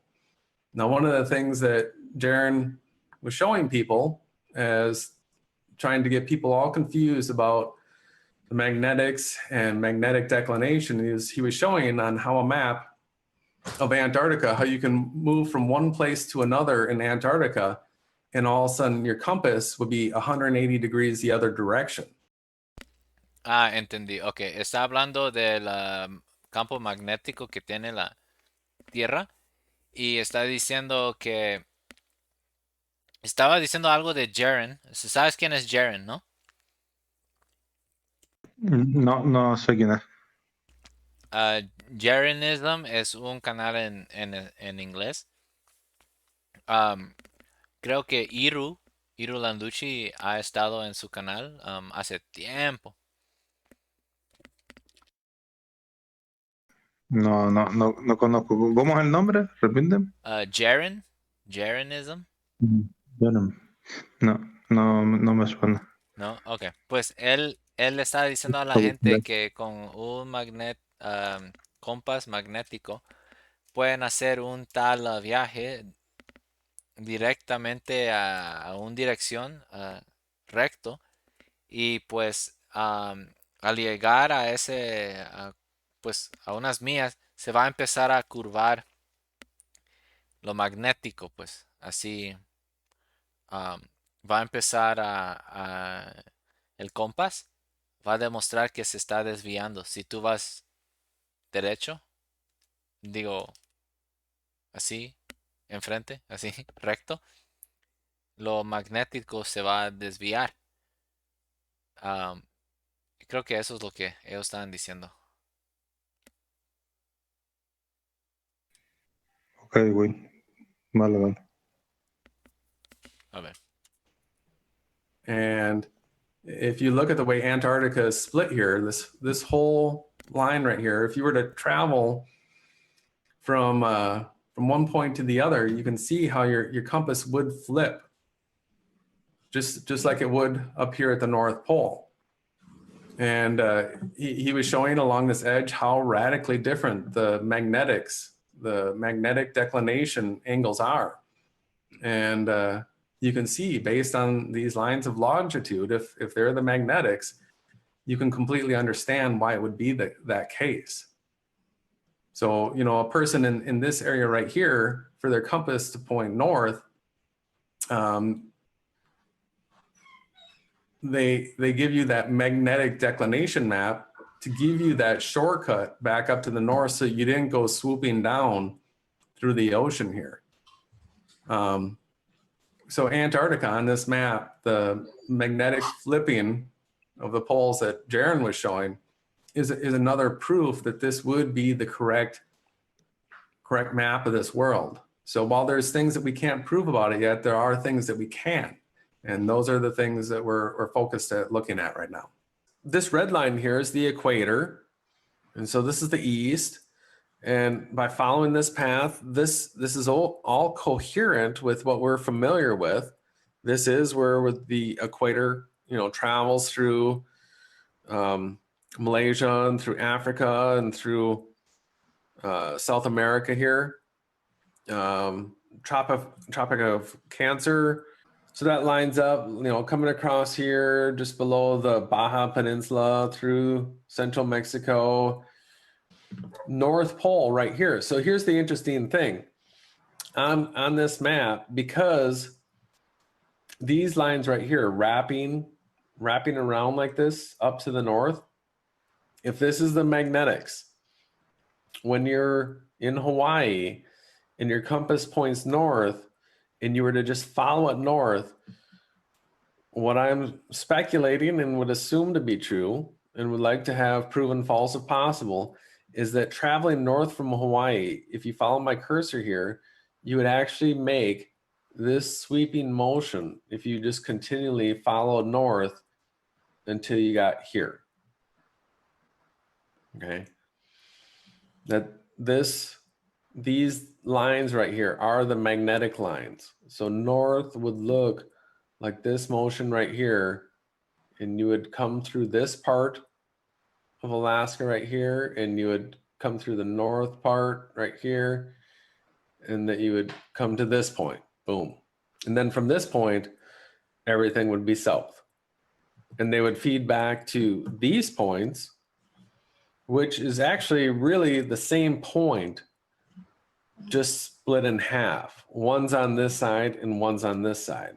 It appears that a point directly above this is Polaris. Okay. And that all the people in the northern hemisphere that are looking towards Polaris are looking towards, a light in the sky centered over this. Yeah. But still, that's sort of like a physical look at this reality. I'm now really convinced that it's a simulation. So Dice que está, como dijo, está considerando que están convencidos que está en una simulación, ¿Qué tú crees, Jesús?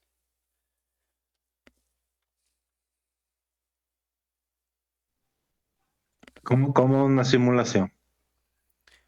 Pues ¿A qué él te dice refieres? con esta mapa, él cree que están en una simulación, así como Pac-Man, así, waka waka waka. Sí, sí, sé lo que es el videojuego de Pac-Man, pero no entiendo el punto. O Él sea, está, ¿cuál es? él está diciendo que esta mapa está diciendo que al llegar a este punto aquí es lo mismo que llegar a pues aquí, am, un lado al otro. Como decir, al norte, si vas al sur, el que está hacia el derecha, pues lo Ujú, mismo si tú estás en sur y vas a la izquierda. ujú. Ajá, so este es el data que nosotros tenemos de nuestro mundo, ¿verdad? Que nos demuestra muchas cosas y pues él cree que al hacerse a ir una dirección hacia su derecha o izquierda van a llegar al mismo punto. Es como Pac-Man, ¿sí? Ah, vale, tú dices que salen por un lado y entran por el otro. Él piensa que es una simulación, así, algo así. No lo había oído nunca eso. O sea, esa simulación, eso lo tiene mirado de alguna manera. ¿Cómo observo eso? Eso es lo que yo estoy diciendo también. Vale. A ver. Oye, no sé. Sometimes you get caught talking in like physical reality terms, like because what we're seeing with the sunrise and the sunset is so close, like 3 to 4 miles. This is a simulation. So sometimes it's boggling. Yeah, it is boggling. This is the international date line right here, this edge. So what happens when you cross the international date line?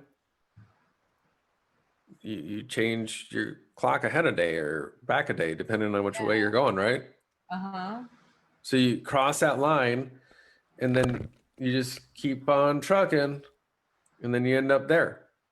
So it's the day separator in the simulation. And everywhere on this map, the sun rises and sets due east to due west. And Jason Awake Souls has done an amazing job out there recording this with his compass and just stellar work. So I guess what we'd like to show now is, so the stars, if this, we're looking from the north here, I think, can you see? Mm-hmm. So basically from the north, it takes a second for them to kick in here. Yeah, I can see him moving. So yeah, there we go. Looking south from the north, the stars spin clockwise from anywhere on the map, right? Now when we're looking north from the south, which way do you think the stars are going to go, Jay? Counterclockwise. Counterclockwise. Okay. So it doesn't matter where you are, right? I think everyone can see this is south, this is north, right? Mm-hmm. East and west. I just want to make it really clear. And there's a celestial axis that goes through here and an equator that goes through here, making a cross. So there's 4 sections to this flat realm. There's 4 corners. It's all biblical. And if you're looking to the east from anywhere on this map, you will see the stars rising, coming 90 degrees above you at their midpoint meridian. Mm-hmm. Always from anywhere on this map, you'll see them rising from the equator from the east, and then west, they set. Everything sets to the west, returns to heaven and gains its glory, and then rises and hastens. Jesús, si tú quieres hablar, puedes hablar, ¿eh? No esperes para que...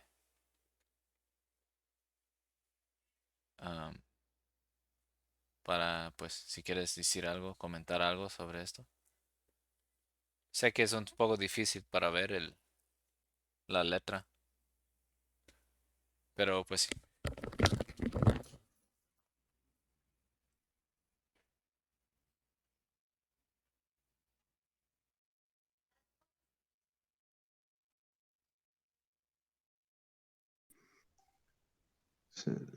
¿Me oye, Will? Se me corta el esto, no sé si me está oyendo.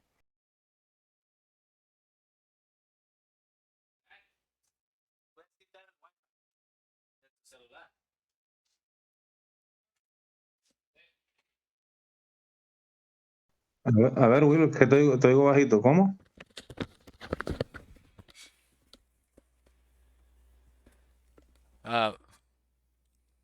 ¿Me puede oír? Ahora sí, que esto se me estaba cortando, no oía ni el vídeo ni nada. Se me entrecortó, se me paró el vídeo también. Entendí. Ok, a ver. Back to where it started and does it again. ¿Puede oír ahora? That is Enoch that you were quoting, correct? More ad lib. Perdón. ¿Qué dijiste algo anterior? Que se me había paralizado el vídeo y no oía ni veía nada. Se me quedó parado. Estaban marcando el norte y el sur y ahí me quedé. Ok, vamos a seguir. That's what he wrote. Yo, la verdad, yo estoy haciendo esto para que pues miren todos qué videos yo miré antes, ¿verdad? Y pues sí. A ver qué otros videos. No conocía el video este, no lo había visto. Ok. Un momento.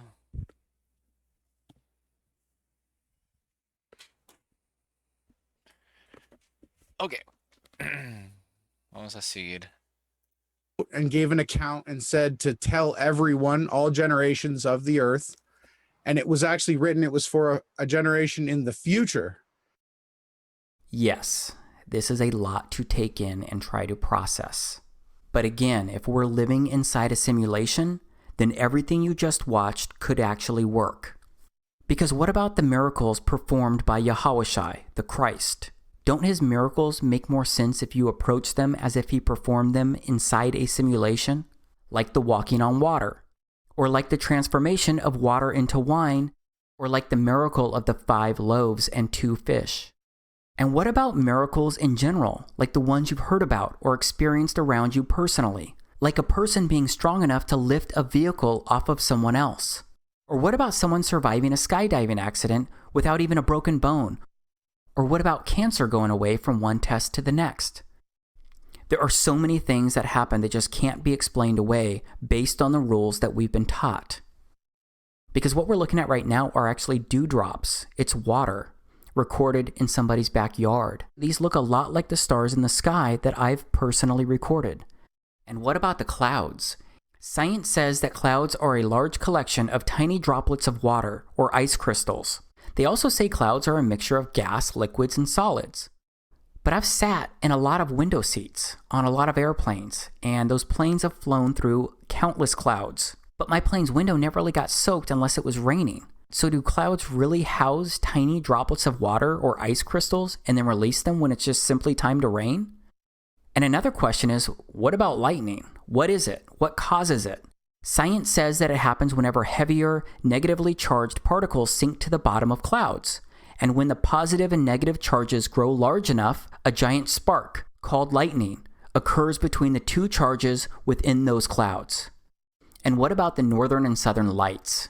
science says they're polar lights, a natural phenomenon found in both the northern and southern hemispheres. Science says that they're created when charged particles from the sun strike atoms in Earth's atmosphere. And that causes electrons in the atoms to move to a higher energy state. ¿Cómo?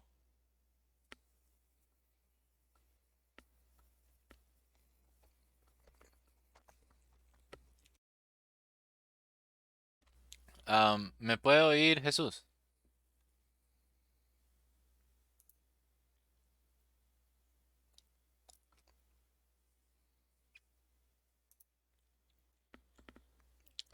Pensé que dijo algo.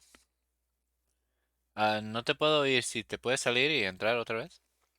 And when the electrons drop back to a lower energy state, they release a photon, light. This process is... No sé si es que se paraste la grabación o qué, o el vídeo. Perdón. Sí, ya miré. Porque se había como lagueado, se quedó como... Sí. Tal vez es mi conexión, no sé. Vale. Puede ser, no sé. Okay. This is what's supposed to create a beautiful aurora lo veo, sí. or northern and southern lights. But I gotta ask, has mankind really figured all of this out? All the way down to an alleged particle, electron, atom, and photon level? And what about airplanes that leave strange cloud-like trails? What about these trails that linger and transform into clouds that resemble spider webs? And what about trails being left where no plane seems to be present? Because I personally recorded this video the day before the solar eclipse in August of 2017. I was looking at this cool rainbow perfectly encircling the sun. And when I started to record the trail and look for the airplane, I couldn't see one. I couldn't see the plane that was leaving this trail. And I did not edit or remove an airplane from this video. I wouldn't know where to start with something like that. But this trail is moving pretty fast across the sky. That's why my video is moving so much, and it's hard for me to stay in focus or actually get ahead of the trail itself. And my camera was on a tripod while I was recording this. But there is no plane that I can find. Mero raro. Sí, ¿no? Como que está diciendo que no puede registrar el avión. ¿Entendí? Sí, no pudo. Está raro. Ajá. Find. And other people have recorded the same kind of stuff. They've even recorded odd-looking orbs of light. Maybe you can explain this away. But once you personally start observing this place and the skies, I think you're going to witness the exact same thing. And you're going to start questioning so much about this place that you live. But that's not the end of it when it comes to airplanes in the sky. Because what happens when airplanes fly too close to the sun? I mean, what is happening here? Why does it look like the light from the sun is being dragged by this airplane? I've seen the same effect with birds moving across the sun too. And I have to tell you that ever since I started looking up, I've seen and recorded some amazing things, and so many more things that I couldn't catch on camera. Of course, I have a lot of questions, and there are a lot of things that I wonder. That's why Eso tal vez es por refracción y todo eso. Sí, eso te iba a decir, tiene más apariencia de efecto de la luz que otra cosa. Del avión, pero de los pájaros. Puede ser también. Tal vez por moviendo el aire que está ahí alrededor. Sí. Keep researching and looking for the truth. But right now, I'm experiencing Earth like never before with eyes wide open. Because I contend there's a lot that we don't know, but there's also a lot that we can research and discover through simple observations and more. Yes, we may be wrong about some stuff, but we may also be right about a lot of things. And as of now, based on everything that I've researched, I don't believe that we ever went to the moon. Because I don't believe there is an outer space in the way that we've been taught. So I don't believe that we can leave this Earth. And I believe the Earth is flat. And it seems we could be living inside a simulation. So I believe we're living during extremely interesting times. And in these times, I believe strange truths can be researched, discovered, and revealed like never before.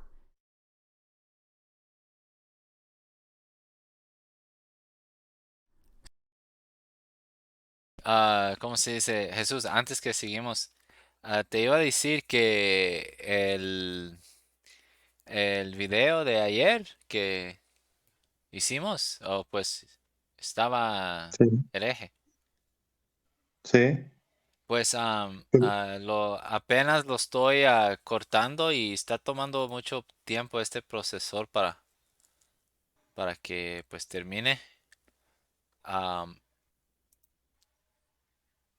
Iba a decir que ahí te lo voy a pasar por email, ¿ok? Ok, Am, vale. Nada, ¿cómo cuando se- tú puedas, a gusto. Sí, sí, sí. También iba a decir otra cosa, se me olvidó. No te preocupes. Oh, seguimos. So I have shared a lot in a relatively short amount of time, and I'm asserting that it's all based on the true story. Right now, though, I'm just praying that I've at least offered something that can open doors to new possibilities inside your life, because maybe there's more to what we've been told about this realm. Of course, I remain fully aware that what I've shared can close people's minds too. So I know that some people won't believe any of this, or they'll refuse to consider the potential in these things, because maybe they think what I've shared sounds too strange to be true. But I believe I've shared strangeness that has a better chance at being truth than the popular options. But maybe you have more questions regardless of what I present as strange truth, or regardless of what you believe so far. Two immediate questions are probably how and why. How could they cover all of this up? How could they fool everyone? Of course, I do not have all of the answers, but I'll take a run at these questions. My first reaction is that they haven't covered it all up. They haven't fooled everyone. It just seems that most people aren't questioning much of anything these days. A lot of people don't even look up at the sky anymore because most people have a lot going on. They're just trying to make sure that their kids finish their homework at night. They're just trying to lose a few pounds. They're just trying to keep the bills paid. They're just trying to scrape together enough money for the holidays. Maybe even take a fun vacation once a year. They are tired. They are busy. They're overwhelmed. Believe me, I know. But despite that, it does seem like more people are starting to look around. More people are starting to notice things. And it seems that people are starting to wake up to maybe, just maybe, everything does not add up. Another question would be, how could so many people be involved with this kind of deception without someone exposing these strange truths? This is a harder one to answer, but again, I'll take a run at it, because I often wonder the exact same thing. How could some of the people involved not go public or become whistleblowers?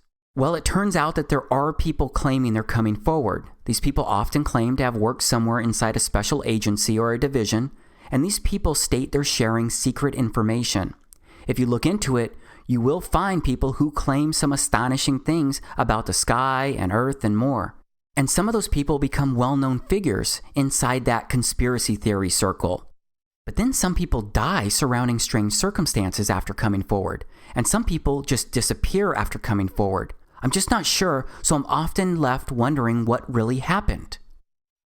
So above all, I've got to research this place with people that I trust, while leaning on my own senses and my own instincts and my own logic and my own reason. And then I've got to make the choice of what I believe to be truth.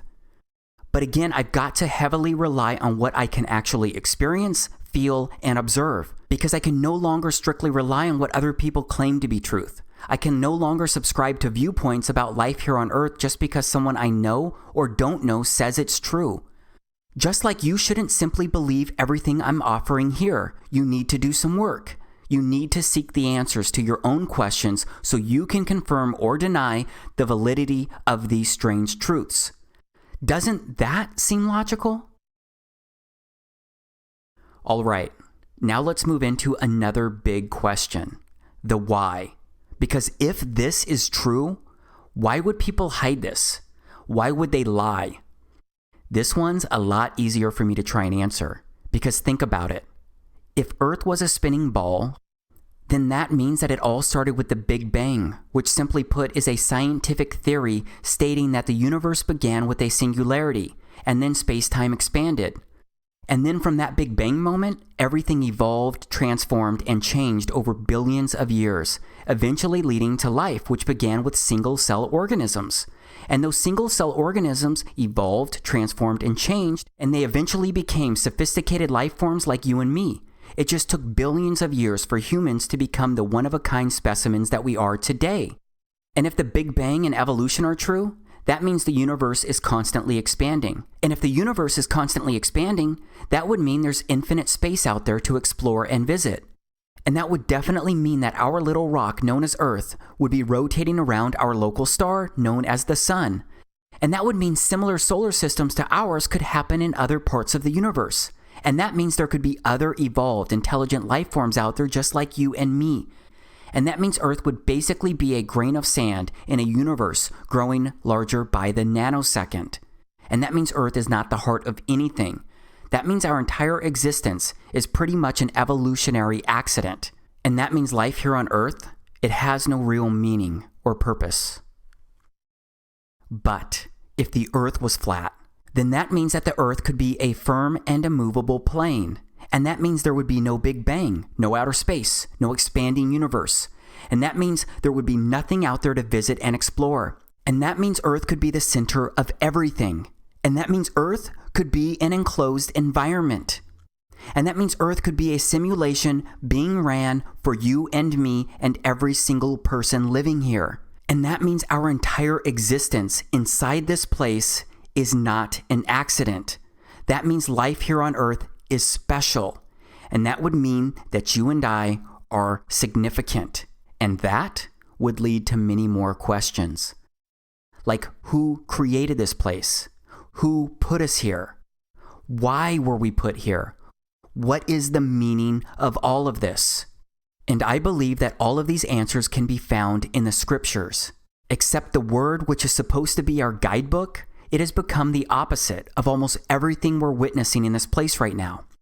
Because right now, science gets held up on a pedestal. Its theories are preached as facts, leading to science being worshipped like it's a god of revelations.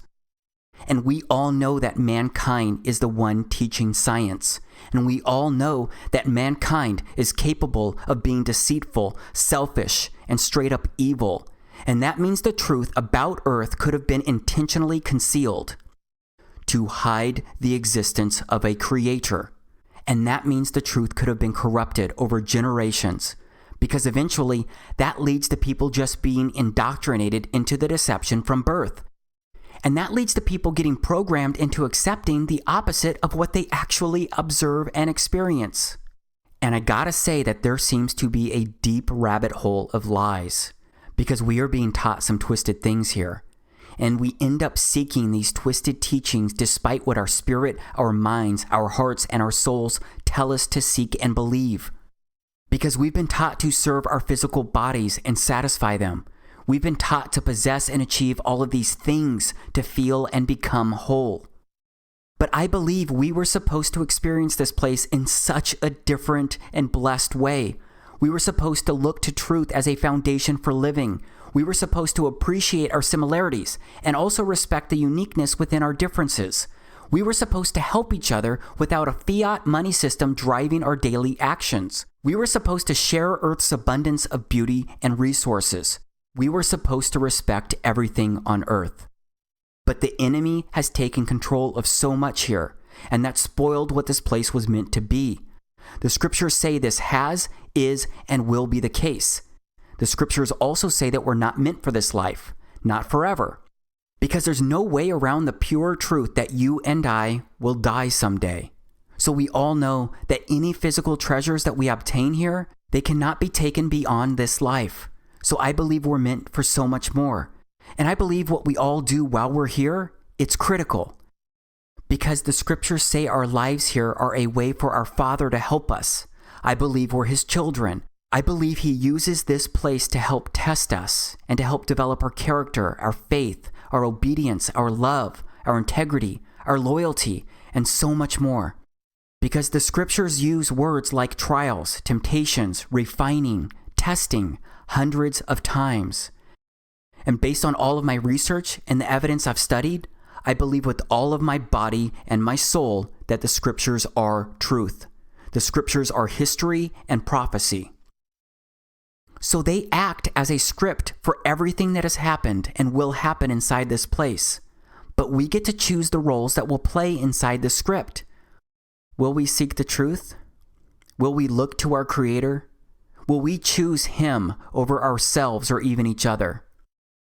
And I've discovered that the true name of our Creator, the God of the Bible, it turns out that His true name is Yahweh. You've probably seen this YHWH before.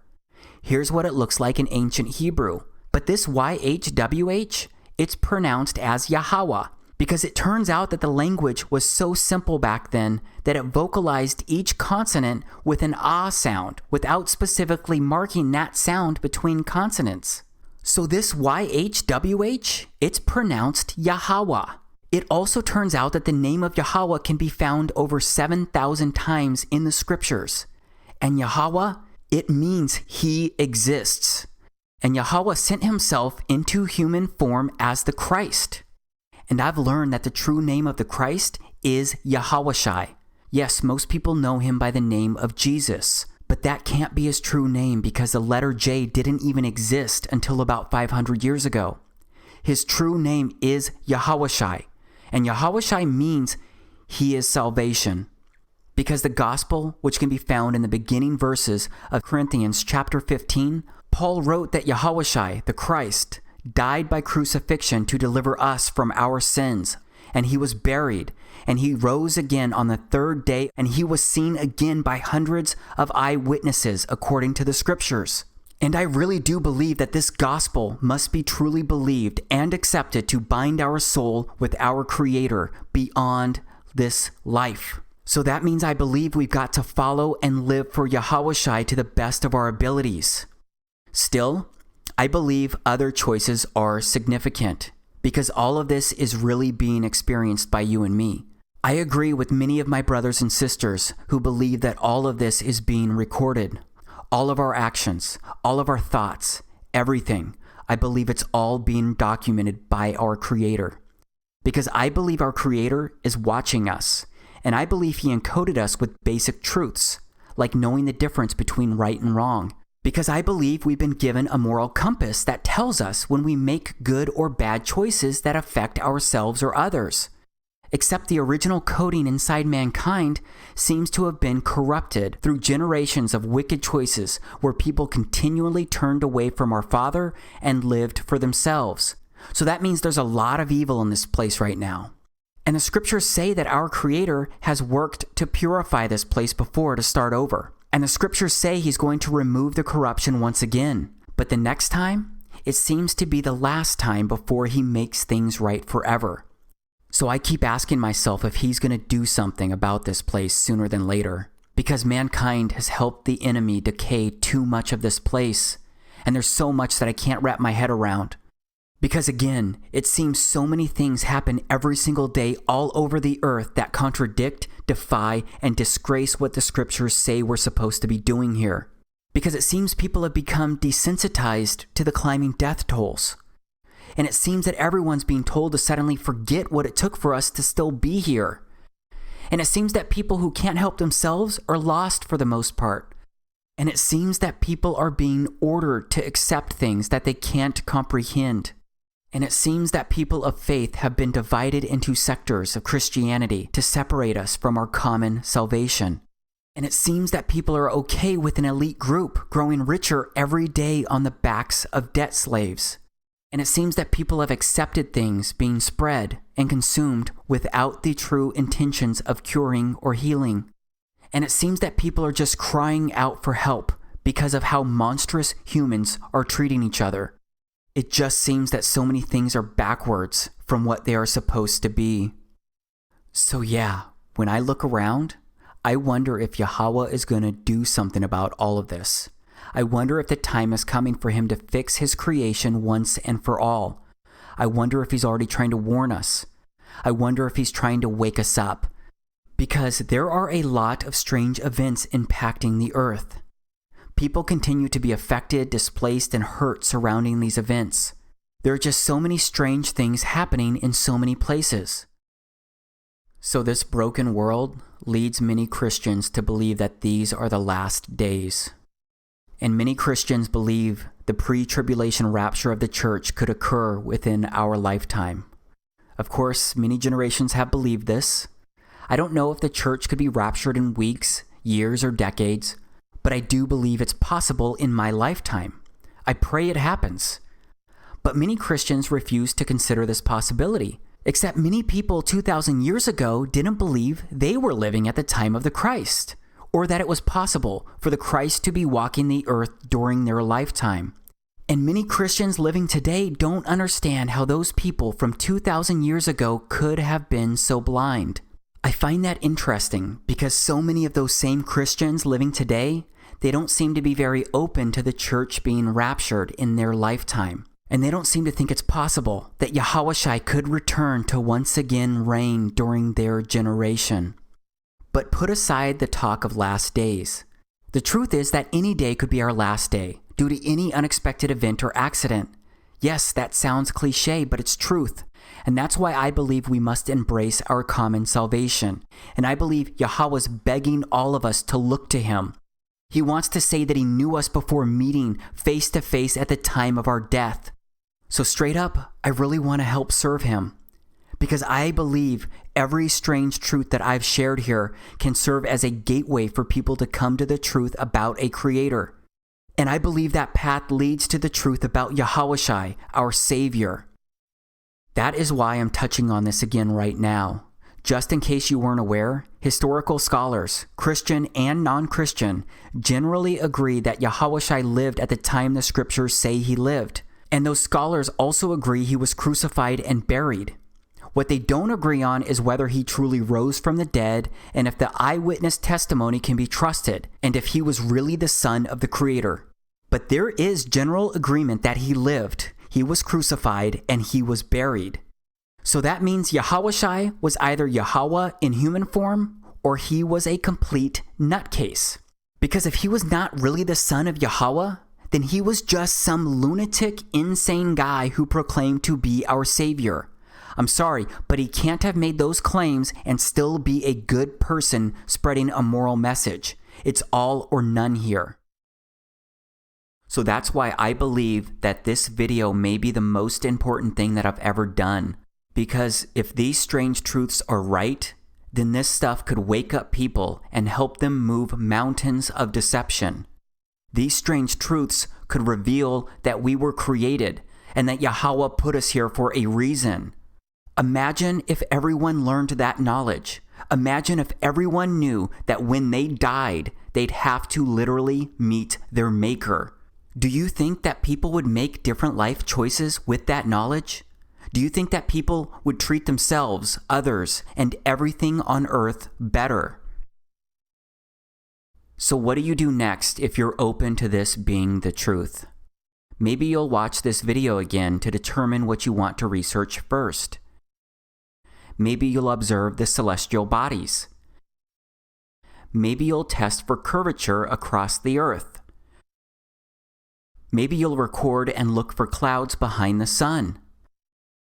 Maybe you'll open a Bible and read it for the first time, or maybe the first time in a long time. Maybe you'll call upon the name of Yahushua to be saved right now. And then maybe you'll ask him to lead you to the next step. No matter what, I challenge you to observe your surroundings. Look up, look around, challenge what you've been taught. Research what doesn't make sense, because I think you'll be surprised at what you find. But maybe you'll have a different take on what I've shared here. Maybe we could talk about those differences.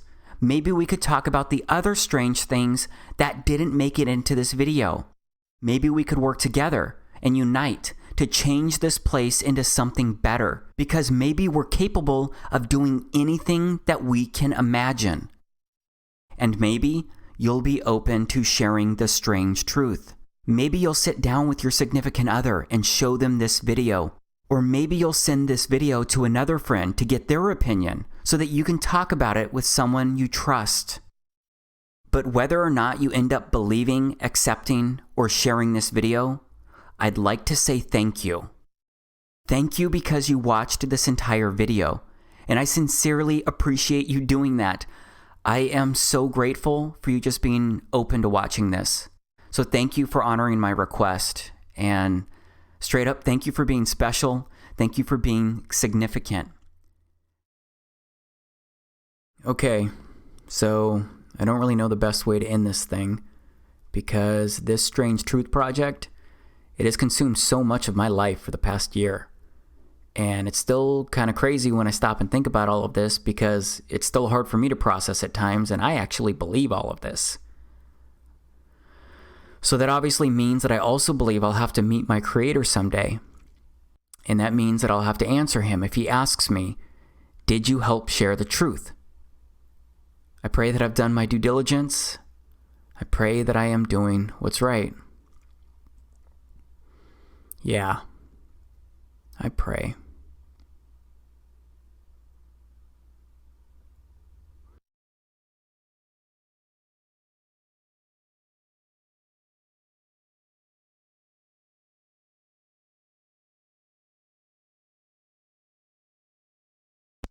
¿Estás ahí, Jesús?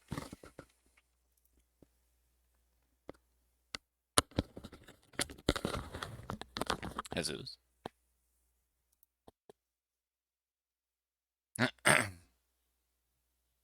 Hello.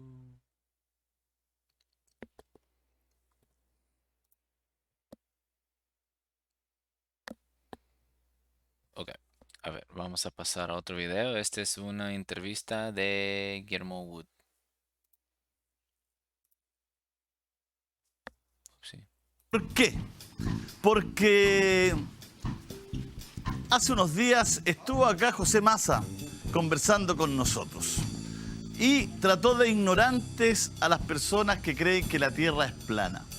El día viernes César Parra en su columna hizo los descargos de las personas que son terraplanistas y nos instó a invitar a uno de sus expositores, de sus seguidores. Y aquí estamos, pues, cumpliendo la palabra, haciendo la pega, pensando siempre en ustedes, los auditores y los televidentes que estuvieron hablando en nuestras redes sociales. Hoy día vamos a hablar de los terraplanistas. Hoy día vamos a escuchar sus argumentos por qué ellos piensan que la Tierra es plana, votando todos los paradigmas científicos que tenemos hasta hoy. Vamos a conversar de ello con el señor Guillermo Wood y con César Parra también, por favor. Guillermo.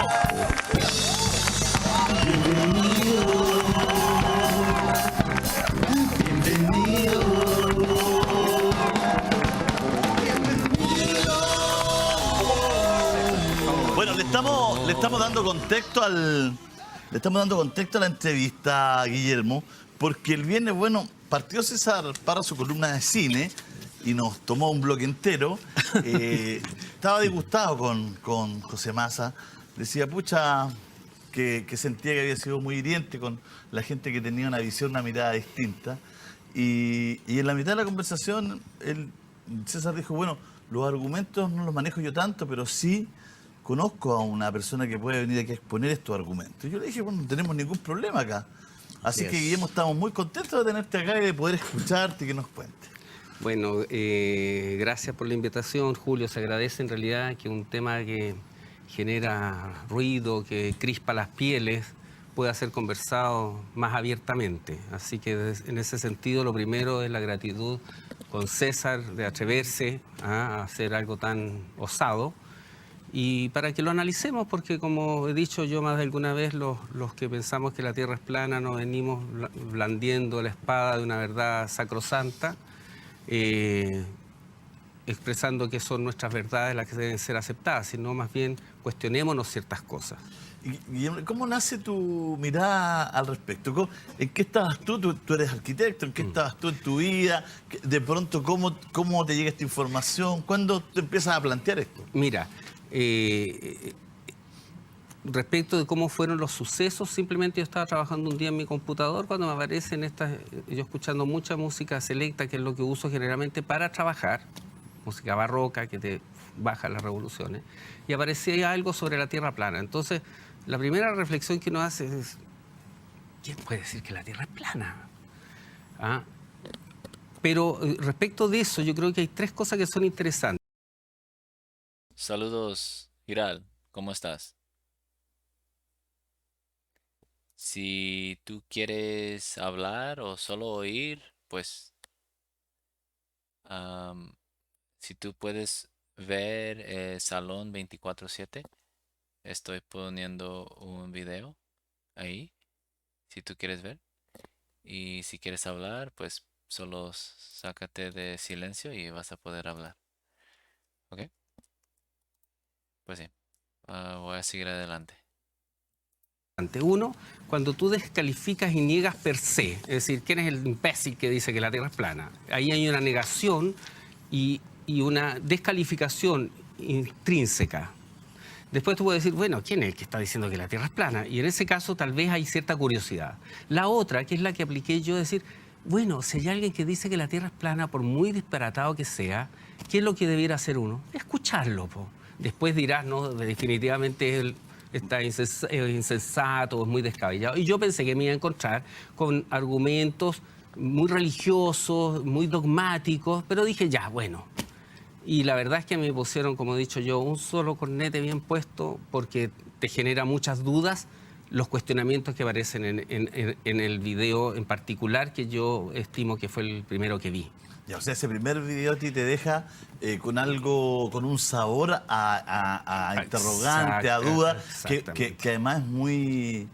A ver, yo creo que para todo ser humano, ¿no es cierto?, cuestionarse la realidad que está oficializada tiene también un gustito bueno, ¿no? Un gustito rico, un gustito como decir, chuta, hay paradigma, hay historia, porque hay que descubrir, digamos. Sí, y tiene otra cosa que también, que es el caso mío, porque esto tiene muchas aproximaciones, también produce un vacío.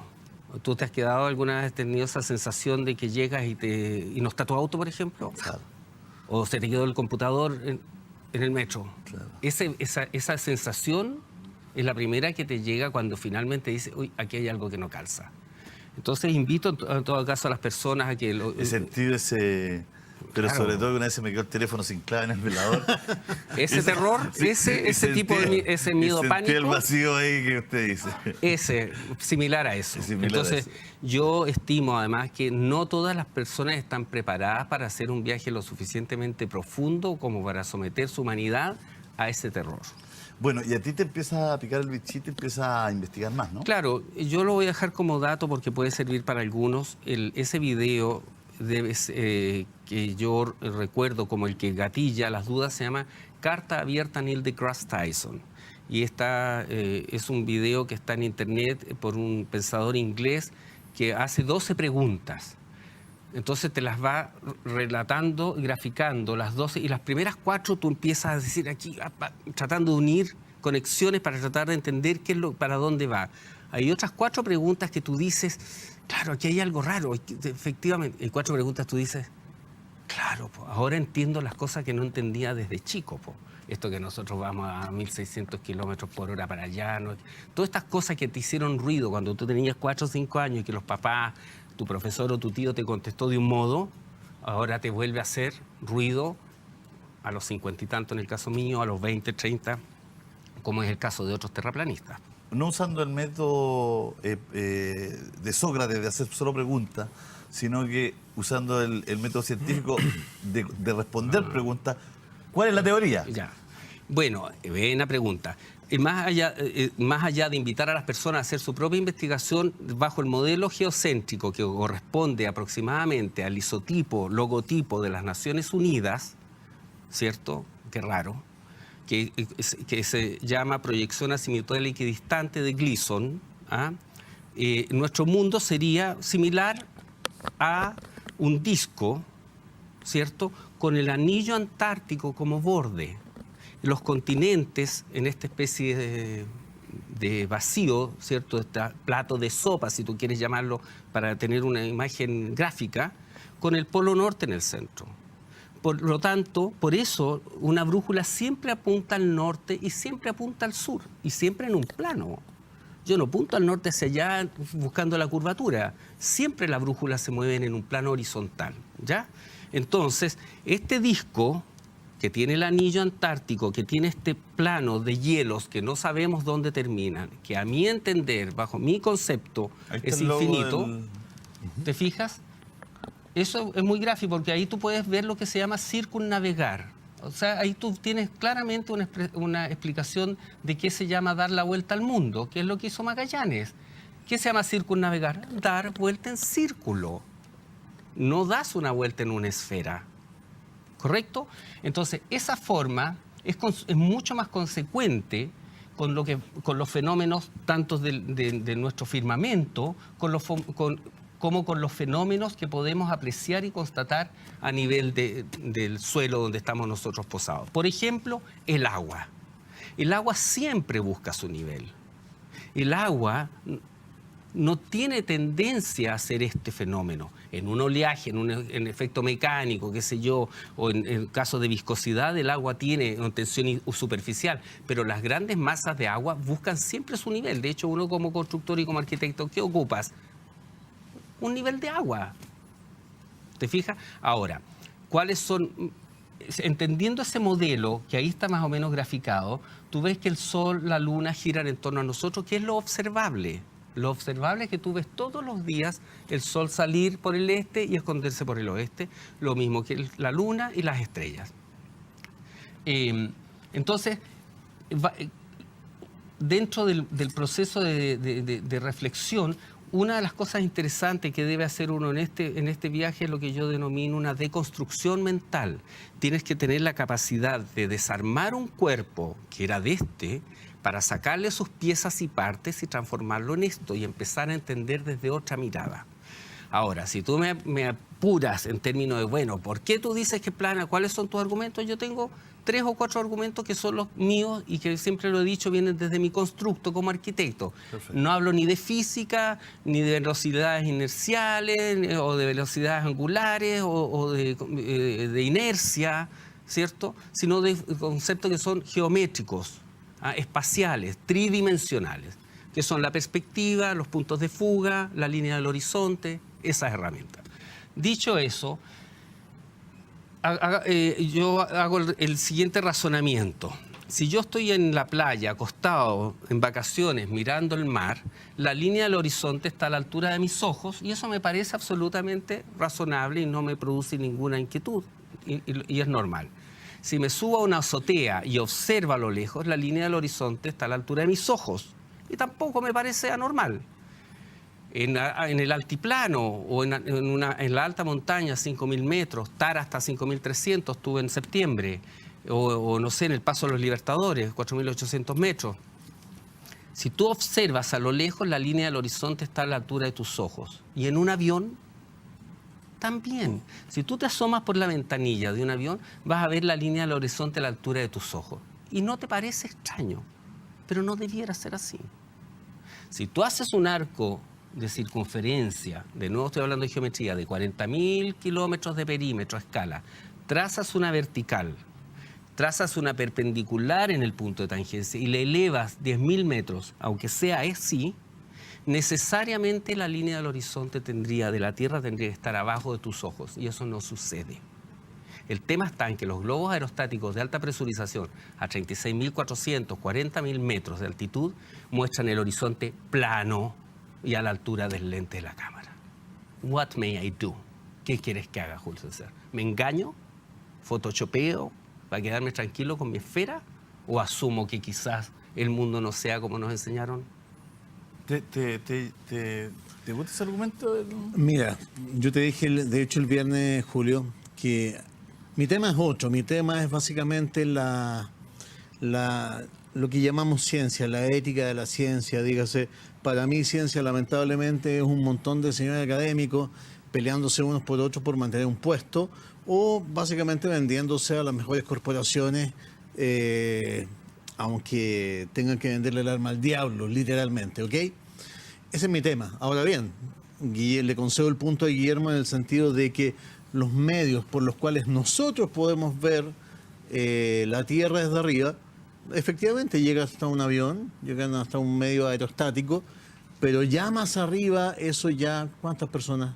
Eso es la NASA ya. Eso ya son como los grandes, dígase, las agencias rusas, las agencias Pero bajo chinas. esta premisa de Guillermo, Ajá. con un avión bastaría para llegar al final. Al borde del mundo. Sí. Y claro, si la Antártida fuese un territorio abierto. Claro, está completamente militarizado. Justo, mira, las cosas de la vida. Viven todo el tiempo en conflicto. Pero en la Antártida y en el espacio son súper amiguis. Ahí besos, abrazos. Hay algo que no calza ahí. De hecho, en eso también Guillermo le concedo ese punto. No cualquier persona efectivamente tiene acceso a la Antártida. No cualquier persona tiene acceso al Polo Sur. ¿Ok? No es que una cuestión... Nunca Estados Unidos ha dicho, ya, armemos un grupo de 20 turistas y llevémoslos al Polo Sur. ¿Por qué no? Y además... No tendría por qué bajar, porque si tiene... Además, te tiene pueden final, llevar 100 kilómetros. No hay para qué bajar, pues, ¿no? ¿A cuánto estaría, según tu teoría, cuánto estaría el límite de la Tierra del último poblado, digamos, que no sea Antártida? Mira, yo tengo un querido colega con el que he hablado más de alguna vez sobre el tema y le produce, por supuesto, urticaria. Y me dice, pero si yo ayudé a construir, hice el proyecto de la Villa Las Estrellas, po. Así que estaba en la Antártida. Sí, amigo mío, le digo yo. Tú estuviste a la latitud 62 sur. ¿Eso muestra que la Tierra es esférica? No tiene nada que ver una cosa con otra. Ese es un tema más que... Mira, ahí podríamos hablar mucho sobre el tema de la Antártida. Están, por ejemplo, los videos del almirante Byrd a fines de los años 50 o 40, cuando una flota norteamericana se instaló después de la Segunda Guerra Mundial y Byrd regresa. Pocos meses después se cierra la operación. O sea, el espacio estaría... La Antártica colindaría con el espacio. No, mira, qué buena pregunta, qué buena pregunta, Julio César, porque yo hablé de deconstrucción. Deconstrucción significa desarmar un concepto para armar otro. ¿Ah? Yo voy a contar esta anécdota porque a mí me parece interesante y tal vez nos vamos a alargar, pero tiene un correlato como de alguna manera la historia del hombre se construye. Si tú ves un cuadro de Caspar Friedrich del 1820, pintor romántico alemán, y escuchas la música romántica de 1830, 1840, hay un correlato. Son románticos. Después entras en el modernismo, la música de Claude Debussy, por ejemplo, con la obra del modernismo arquitectónico, también hay un correlato. Y después viene en la época moderna. El modernismo, tú ves, por ejemplo, los cuadros de Picasso y analizas la arquitectura de Mies van der Rohe, también hay un correlato. Hoy día tengo un amigo que es un destacado psiquiatra infantil con un doctorado, un magíster en ¿cómo se llama?, en filosofía en España, y que además es bioeticista. Y él me dice hace unos días atrás, no, la bioética hay que deconstruirla. Y yo digo, deconstruirla, claro. La última obra, uno de los últimos proyectos de Frank Gehry, terminaba al principio del año 2000, era deconstructivista. O sea, desarmar conceptos, destruirlos, separar sus piezas y su parte. Bajo el modelo geocéntrico, la Tierra no es un cuerpo flotando en un espacio vacío. Es un plano. Yo pienso, mi manera de ver es que es un plano infinito. Por eso la línea del horizonte siempre está a la altura del observador. ¿Hasta dónde? No sabemos. Por lo tanto, olvídate de un cuerpo flotando en el espacio, sino que más bien de un plano que es extenso, que no tiene límites, que no sabemos dónde tiene límites, con este firmamento, este cuerpo estelar que rota en torno a él y este anillo oceánico donde vivimos nosotros. ¿Qué hay más allá? No tengo idea. Y yo creo que pocas personas lo saben, si es que hay gente que lo sepa. O sea, este disco... Podría haber otros en el universo, mundos. Y claro. Plutón y Marte y todo eso. Esos son cuerpos que orbitan en torno a nosotros en el firmamento. ¿Y serían planos también? Buena pregunta, me encanta esa pregunta. Gracias por hacérmela.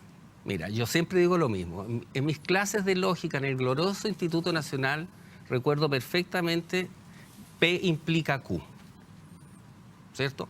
Eso, llevado a nuestro modelo, sería razonar del siguiente modo.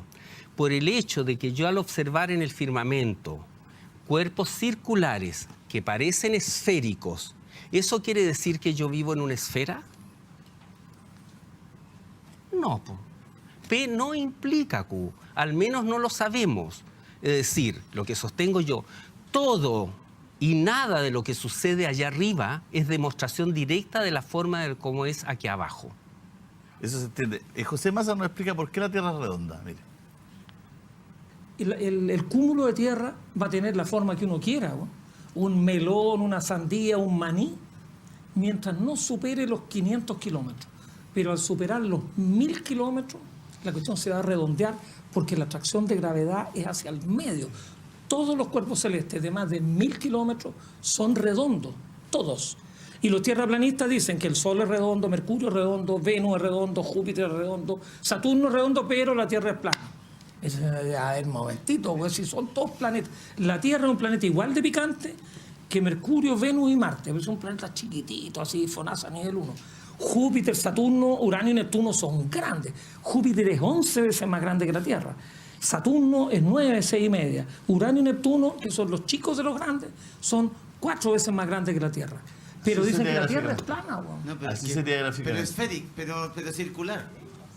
Claro, es como un disco que está puesto en como un vinilo, ¿no? Claro, es como un vinilo. Y el Sol es como un foco que está dando vueltas alrededor del vinilo. Claro. Y el foco tiene como 1000 kilómetros, el foco tiene 1,5 millones de kilómetros, el Sol. Está a 150 millones de kilómetros de distancia. Y eso lo ha medido Pedro, Juan, Diego, todos. Sabemos con una precisión extraordinaria la distancia que está el Sol. Pero no, ellos inventan una distancia, creo que son 5000 kilómetros a lo que estaría el Sol. Y el Sol tiene como una capucha así y alumbra por un pedazo, que está de día, y por el otro lado está de noche. Y el polo norte sería el centro de este disco. Y en todo el reborde del disco está la Antártica. Entonces sería cuestión de ir para la Antártica, para asomarse ahí, y sería como una moneda gigante. Bueno, el argumento más insólito lo daba Chuck O'Neill, es un basquetbolista norteamericano que tiene puro músculo, son como 2,25 metros de músculo. Poca neurona. Y muy poco seso. Él maneja desde Los Ángeles hasta Miami. Y dice, si la Tierra fuera esférica, yo tendría que subir hasta Texas y después bajar hacia Miami. Pero yo veo que manejo y el suelo se ve plano. Bueno, esos son los argumentos duros de los tierraplanistas. Bueno, ahí está un poco lo que usted escribe, ¿eh? Claro, exactamente. Eso es una imagen, ¿cierto? Es una imagen. Imagen viene, la palabra imaginación viene de imagen. Eso representa aproximadamente el modelo. ¿Y cómo ahí podría haber un eclipse? Bueno, los eclipses son un temón. Ya muy interesante. A ver, hablábamos un poco de lo que decía José Massa de cómo los cuerpos celestes se atraían hacia el centro y que esta masa la transformaba en un círculo, digamos. En una esfera. En una esfera, claro. Ya. Ahí hay un tema muy interesante. Yo recuerdo haber visto hace un tiempo atrás un pequeño reportaje en televisión donde un científico dice, hay algo que no quiero decir, pero debo decirlo. La gravedad no existe. Y eso genera inmediatamente una crispación. Yo tengo otra manera de verlo. Los TP en general sostenemos que la gravedad existe, es decir, las cosas caen. Eso es un fenómeno observable, 9,8 metros por segundo al cuadrado. Ahora, ¿por qué caen? Eso es lo que está en discusión, diría yo, hasta hoy. De hecho, para los que no se empiecen a poner nerviosos, las cartas que que Isaac Newton le dirigió al doctor Bentley en 1792, que están en la Universidad de Cambridge, son sus manuscritos, está constatado que son de él, dice que no se me atribuya a mí la teoría de la atracción gravitacional por insensata y descabellada. ¿Qué es eso? Que los cuerpos se atraen directamente proporcional a su masa e inversamente proporcional a la distancia, al cuadrado de la distancia. Tú realmente, si nosotros nos ponemos a reflexionar, ¿nos hace sentido que una masa atraiga a otra masa? Por la masa, porque están buscando el gravitón. Otras cosas son los fenómenos electromagnéticos, densidad, flotabilidad, porque si yo arrojo un globo de helio al suelo, ¿qué pasa con él? O sea, ahí ¿qué pasó con la gran fuerza de la Tierra, que es capaz de a mí y tener a todos los océanos adheridos a ella? ¿Y qué pasó con el globo? ¿Me entiendes?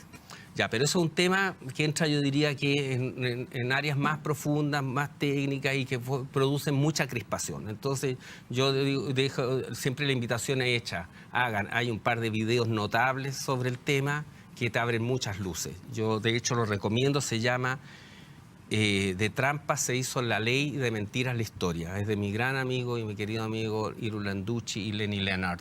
Para quien quiera investigar propiamente, sin prejuicio, desde afuera, mirando, ahí está ese video que les puede hacer mucho sentido. Tú me hablabas de los eclipses. Los eclipses fueron, Tales de Mileto predijo eclipses en un modelo geocéntrico a través del ciclo de Saros. Appiano tenía el Astronomicum Caesareum, que era un mecanismo a través del cual predecía los eclipses, ¿ya? Era también geocentrista, lo mismo pasa con Cassini. ¿Te fijas? Entonces, los eclipses tienen una explicación en base a ciclos a través del modelo geocéntrico. De hecho, la ciencia no puede explicar, y sería muy interesante que los busquen porque es difícil de encontrar, los eclipses selenium o selenium, que son casos especiales de eclipses, que se los voy a tratar de graficar.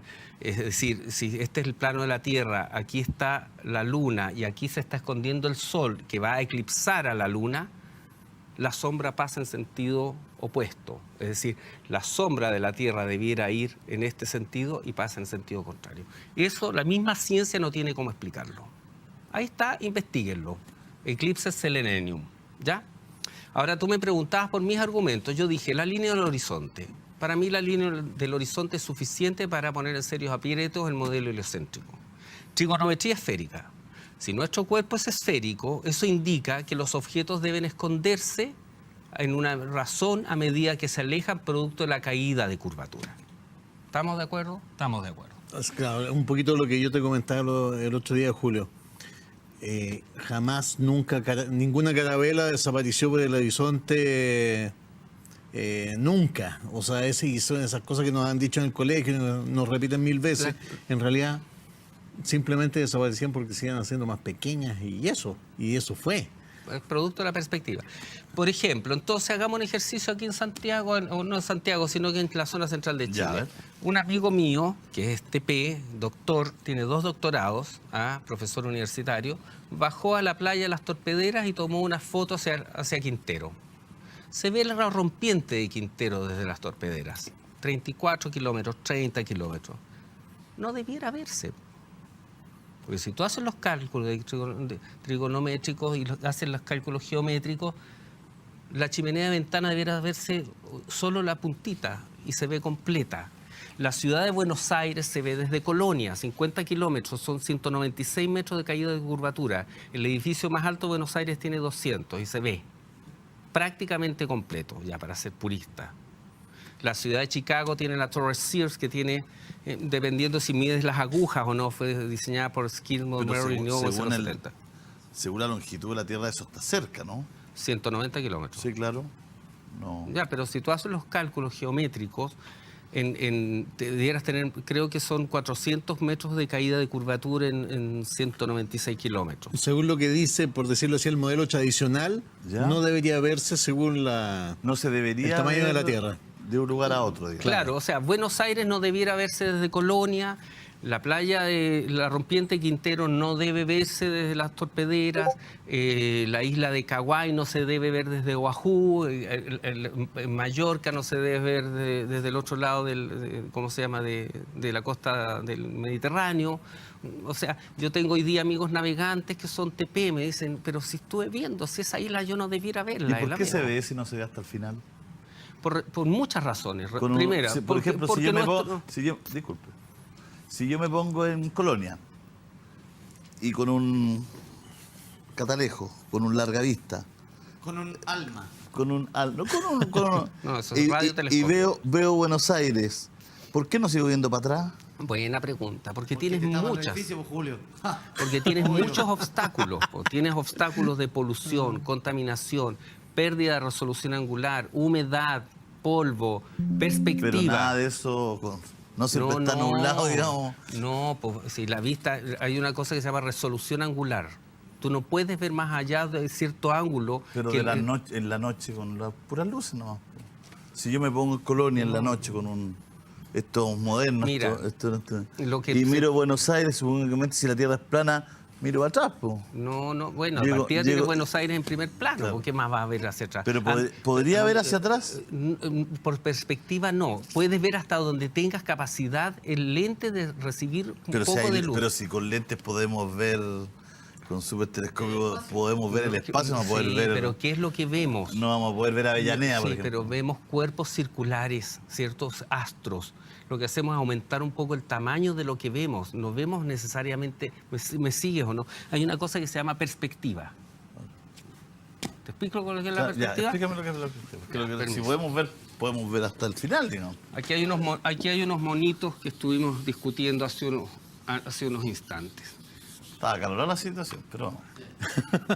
La perspectiva, Gerard de Sargué la desarrolló en el 1700 y tanto.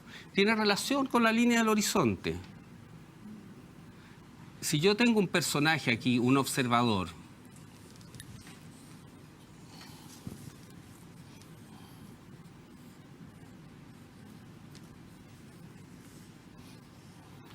la línea del horizonte está a la altura de sus ojos. Si este observador está en el pasillo, por ejemplo, de un hotel,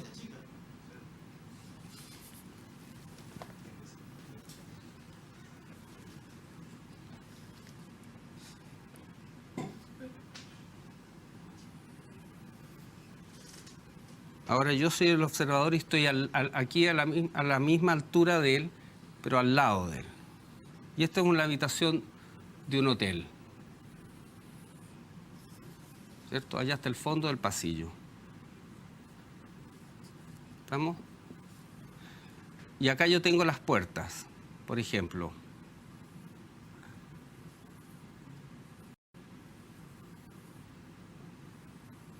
Wow, yo no supe que yo hice el mismo diseño que Guillermo Wood hizo cuando hice eso de la perspectiva. Yo no supe que esto, lo que el Guillermo Wood hizo con la perspectiva así del corrido de un pasillo, yo lo hice también. Yo lo hice también en su... digo, yo también lo hice en mi canal, pero yo no supe que él lo había hecho. Yo miré este video después que me metí aquí en lo que es pues la comunidad Tierra Plana pues español, ¿verdad? Ah, antes de hablar español, wow. Ah, muy bien lo que está haciendo. Científico. ¿Estás ahí? Sí. ¿Estabas poniendo Está- atención o no? Apenas entraste, perdón. Volví a entrar apenas ahora. Apenas. Pues este Guillermo Wood está dando demostración cómo la perspectiva trabaja. Y Ajá. estaba agregando que yo hice eso también antes que yo mirara este video. ¿Sí? Am, Seguro. la primera vez que yo miré a Guillermo Wood era en este show. Ok. Pero hace como que unos dos años que lo miré. Y, y yo hice esto tal vez así un poco antes que conocí a Guillermo Wood o miré su video este. Ajá. Qué coincidencia. No, solo afirma que la perspectiva así trabaja así, ¿no? Ajá. Y pues sí, Guillermo Wood está haciendo buen trabajo.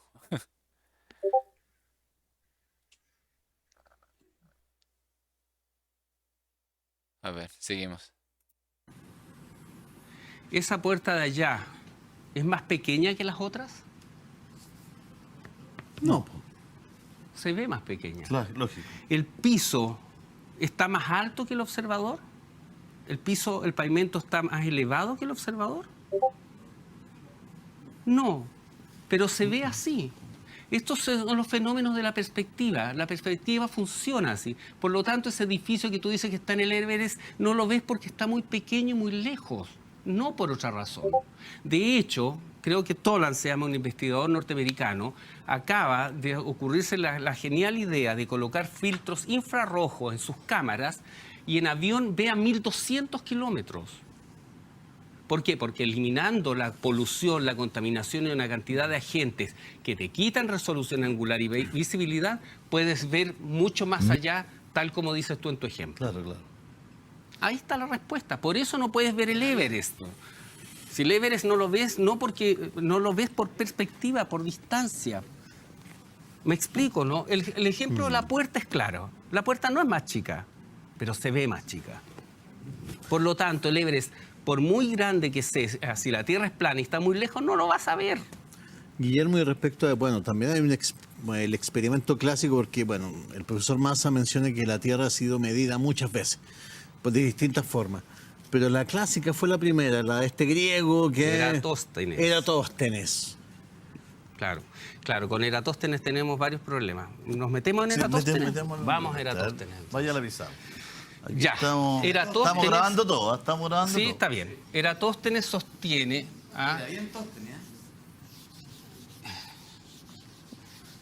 Mira, o sea, la primera medición de la Tierra... El caso de Eratóstenes se explica tanto desde el punto de vista de la Tierra plana como esférica. Eratóstenes sostiene lo siguiente. Si esta es la Tierra esférica...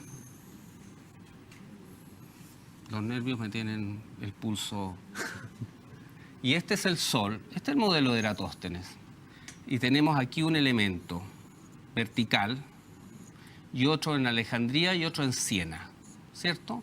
Entonces, dado que el modelo de Eratóstenes asume que los rayos solares caen paralelos desde el Sol porque está muy lejos, esto arroja una sombra aquí y no arroja sombra allá.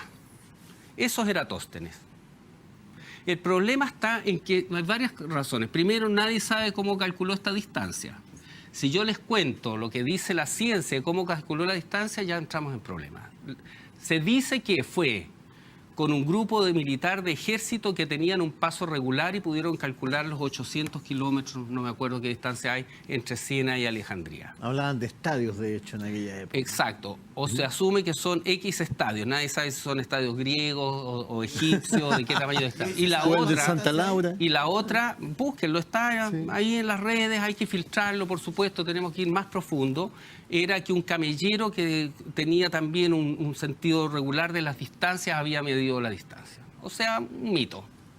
No podemos asegurarlo, no es esto científico. Si me dice, ¿sabe cuánta distancia hay entre esos hoy día lo podemos saber. ¿Cuánto es?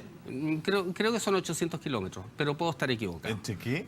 Entre Siena y Alejandría. Entre Siena y Alejandría, el experimento de Eratóstenes.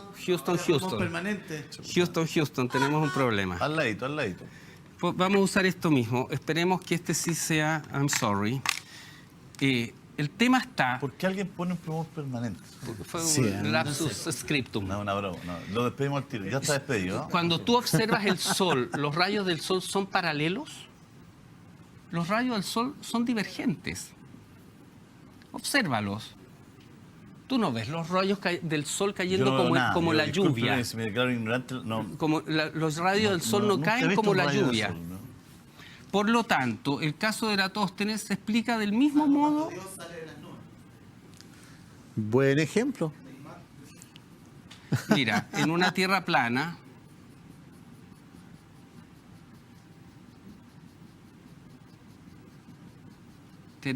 se da lo mismo, con la diferencia que el Sol es más pequeño y más cercano, que es lo que dice el modelo geocéntrico. Grupos de amigos cercanos a mí, qué sé yo, trigonométricamente han estado estimando y se calcularía que el Sol estaría, esta luminaria, ¿cierto?, entre los 5.500 y 7.000 kilómetros de altitud, ¿ya? Pero lo que quiero decir con eso, y ahí gracias a César por recordármelo, es que el modelo de Eratóstenes se explica desde el modelo plano también. Y que no es... ¿Pero cuánto estaría el Sol según...? Entre 5.500 y 7.000 metros de altitud. ¿Ya? Kilómetros. ¿Y de diámetro? No. ¿A cuánto está de la Tierra al Sol? 5.500 a 7.000 kilómetros de altitud. Kilómetros. Eso. Que había dicho metros, por eso. ¿Dije metros? Sí. Kilómetros, sí. Me he equivocado varias veces con eso. 5.500. Entonces aquí tenemos el tema de la perspectiva, tenemos el tema de ¿cómo se llama? De trigonometría esférica, lo que me decías tú, resolución angular. Estaría muy cerca al Sol a esa distancia. ¿Cerca para qué? A ver. ¿Y el resto de los planetas? Bueno, ahí tendríamos que entrar en hilar un poco más fino con el modelo, ponte tú, de Cassini, que ahí hay más discusión y un tema que dice relación con la astronomía. Uno puede aceptar diferencias, pero esta diferencia es 149 millones de kilómetros con 5.000. Ya, pero vámonos a poco, porque el modelo de Eratóstenes depende del punto de vista que tú lo mires. O efectivamente Eratóstenes mide la circunferencia de la Tierra, o lo que Eratóstenes midió sin querer fue efectivamente el tamaño del Sol en relación a la Tierra. Claro. Acuérdate, Julio César. Pero yo digo la distancia, la distancia del Sol. No se olviden, amigos míos, que esto es un trabajo de deconstrucción y de cambio de paradigma. Tienes que, por lo tanto, tener la capacidad de abrir el cráneo. ¿Ya? Eso estoy abierto correcto. Lo importante de hecho, es escucharlo. Yo invito, insisto. Yo lo que estoy dejando de manifiesto para los televidentes son las diferencias. Correcto. Nosotros estamos abiertos a escucharlo. Exacto. No estamos haciendo una negación, sino que estamos diciendo, esta es la diferencia. Para los científicos, 150 y tantos millones de kilómetros. Claro. Y acá 5.500, 6.500 insisto, Julio César, permítame.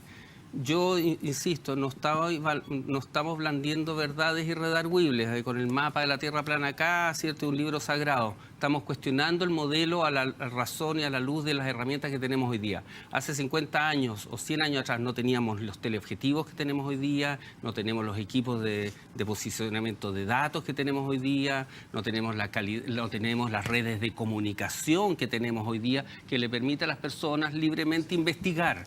Por lo tanto, yo vuelvo a lo mismo. No me crean nada, ni a ningún TP. Hagan ustedes su propia investigación profunda. Pero siempre lo que yo sostengo y afirmo, tú no puedes rechazar el modelo terraplana o geocéntrico si no has entendido sus conceptos, su forma, su mecánica, su lógica, su funcionamiento, sus debilidades, porque ambos modelos tienen debilidades, ¿cierto? Aquilatarlos debidamente, observarlos con objetividad desde lejos, razonar y después concluir, sin creerme nada. De hecho, toda esta explicación que te doy yo incluso puede tener errores y no tengo ningún problema en admitirlo. ¿Te fijas? Porque podría haber otra respuesta. Pero lo que yo invito a las personas es que hagan su propio viaje. Aquel que se atreva, porque hay gente que no le interesa el tema de la Tierra plana. Te dicen, si es cúbica, triangular, piramidal, me da lo mismo, yo mañana me tengo que levantar a trabajar igual. Y está perfecto, porque es una decisión personal. Pero a los que nos interesa la forma de la Tierra y queremos saber más cómo es, investiguemos más profundo. ¿Y por qué si la NASA tiene acceso al espacio? Por lo tanto, tiene la capacidad de mirar esto. Nunca he dicho nada, siempre he dicho que... Nunca salieron, no se puede salir. ¿Nunca han ido a la Luna? Busquemos las imágenes... ¿Nunca han ido a la Luna? Es que yo no quise traer imágenes, muchachos. ¿Por qué? Porque no quise hacer lo que hacen ellos con nosotros. Estoy apelando a esto. Pero igual las vamos a pedir. Estoy apelando al razonamiento, al ejercicio reflexivo, ¿cierto? No hacer lo que nosotros han hecho, meternos imágenes. Pero las imágenes están y son una herramienta. Si pueden buscar, por ejemplo, las Blue Marble y comparemos la del 2002 con la del 2012. O veamos... Esas son las imágenes de la Tierra desde el espacio, supuestamente. Imágenes oficiales de la NASA sobre la Tierra. No hay. No hay. ¿Tú crees que no hay? Yo dije, ¿no hay? No, ¿cómo no hay? No hay. ¿Suena inverosímil? Suena inverosímil. O sea, esto de China ahora es una mentira. Pero sí, además es de mal gusto. Si ya ahora tú lo ves con otros ojos y ahí lo encuentras chabacano. De hecho, tú viste, Julio, por favor, a ver si alguien puede ayudarme. Las nubes clonadas del 2014 y la comparativa entre la 2002 y 2012, 2007, señor para director, que vean... Eso, si tiene imágenes de... Esa foto supuestamente es del Apolo 8. De la Tierra completa. Hay una foto similar a esa, donde aparece un astronauta. Hoy día la gente que es más técnica sabrá mejor que yo, la descargas, la saturas y se nota el parche. ¿Esta foto? No es esa exactamente. Esta es la foto del Apolo 8, supuestamente. Sí.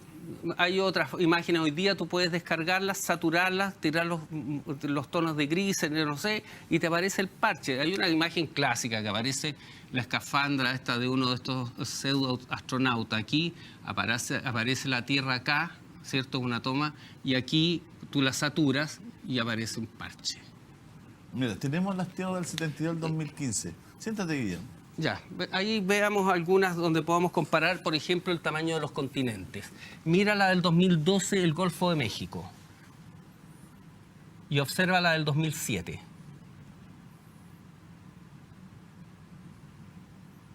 ¿Qué? Pero pueden estar en otra perspectiva, ¿no? Pueden estar... Usted mismo habló de la perspectiva. Sí, claro, yo estoy siguiendo lo mismo que usted dijo, sí, por supuesto.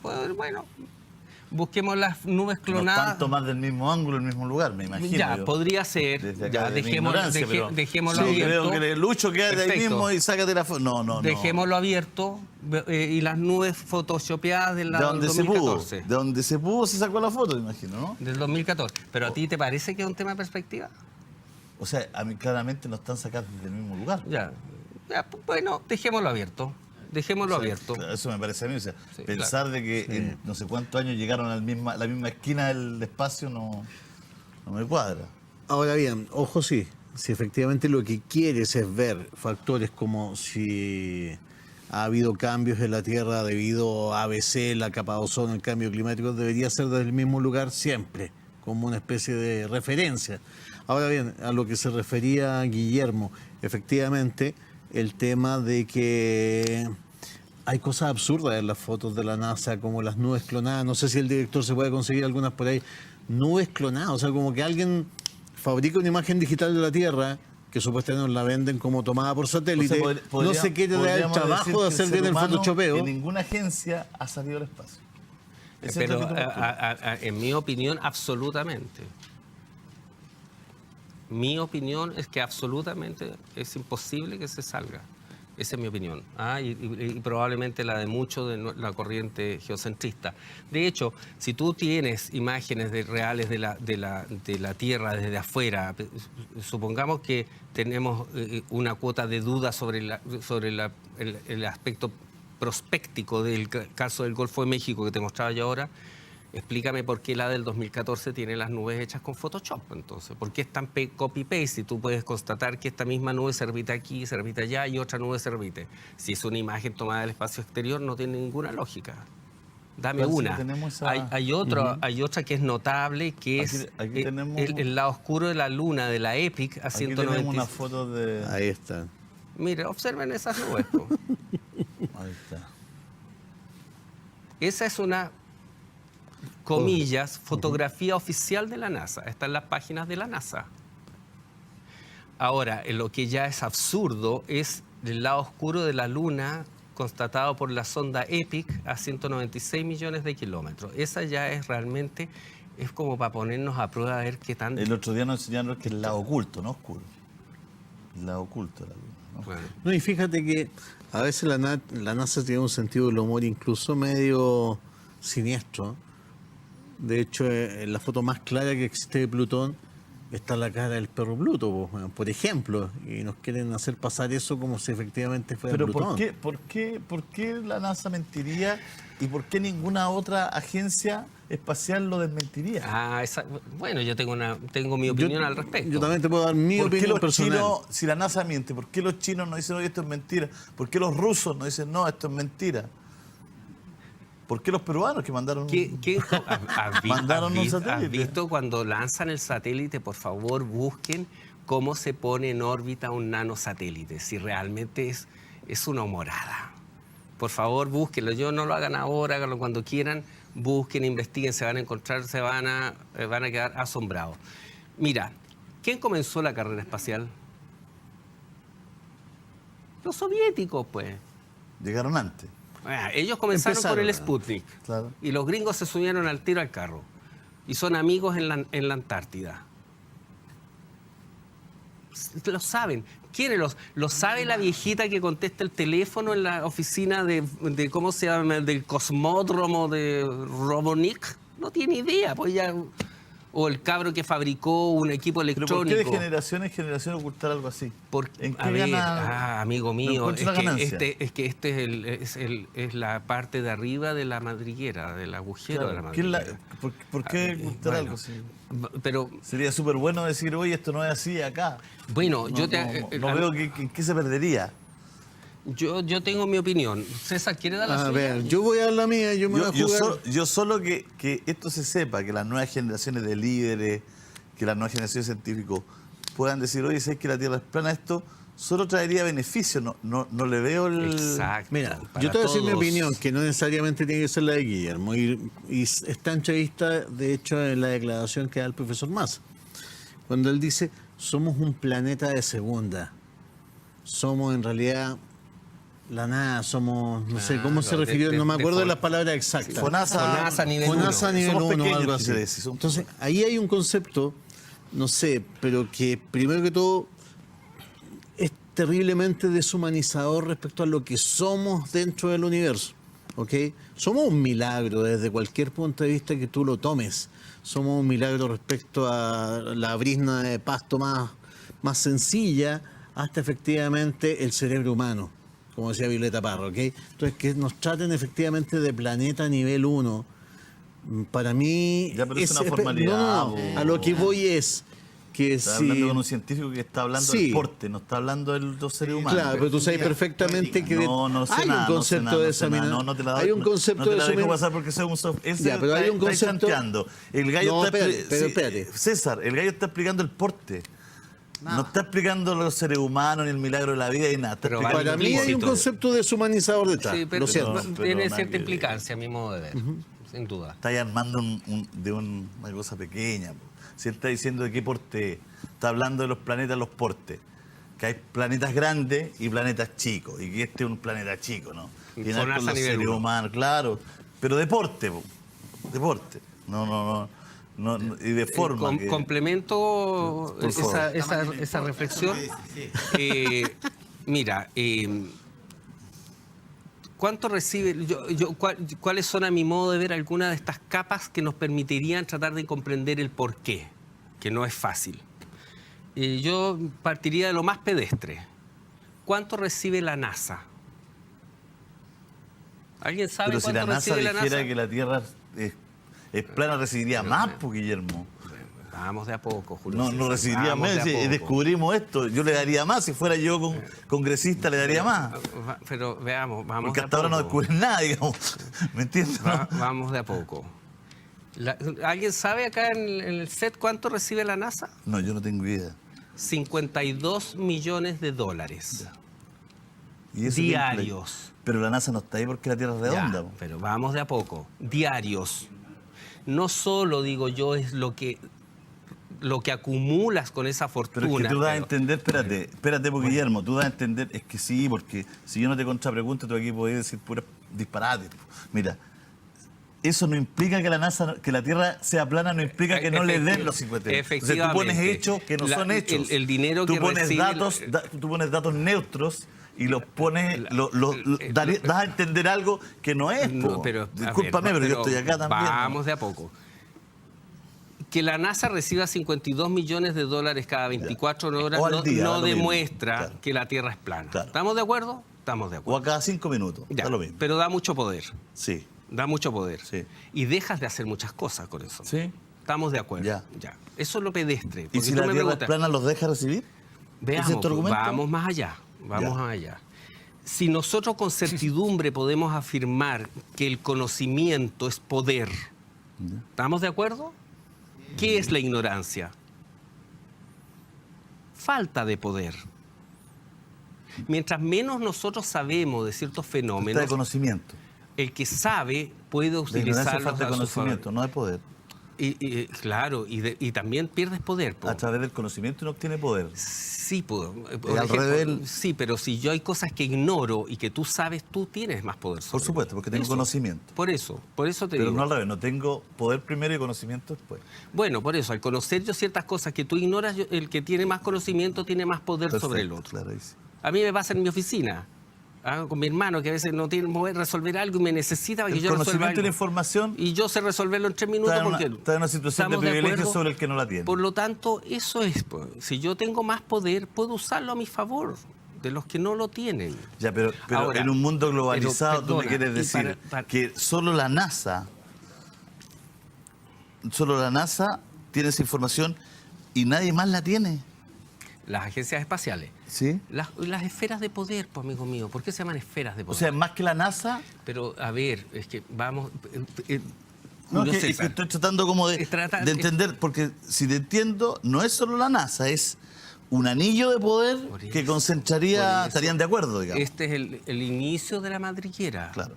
¿Por qué? Yo digo, no por el hecho de que yo no sepa por qué nos mienten, quiere decir que la Tierra es esférica.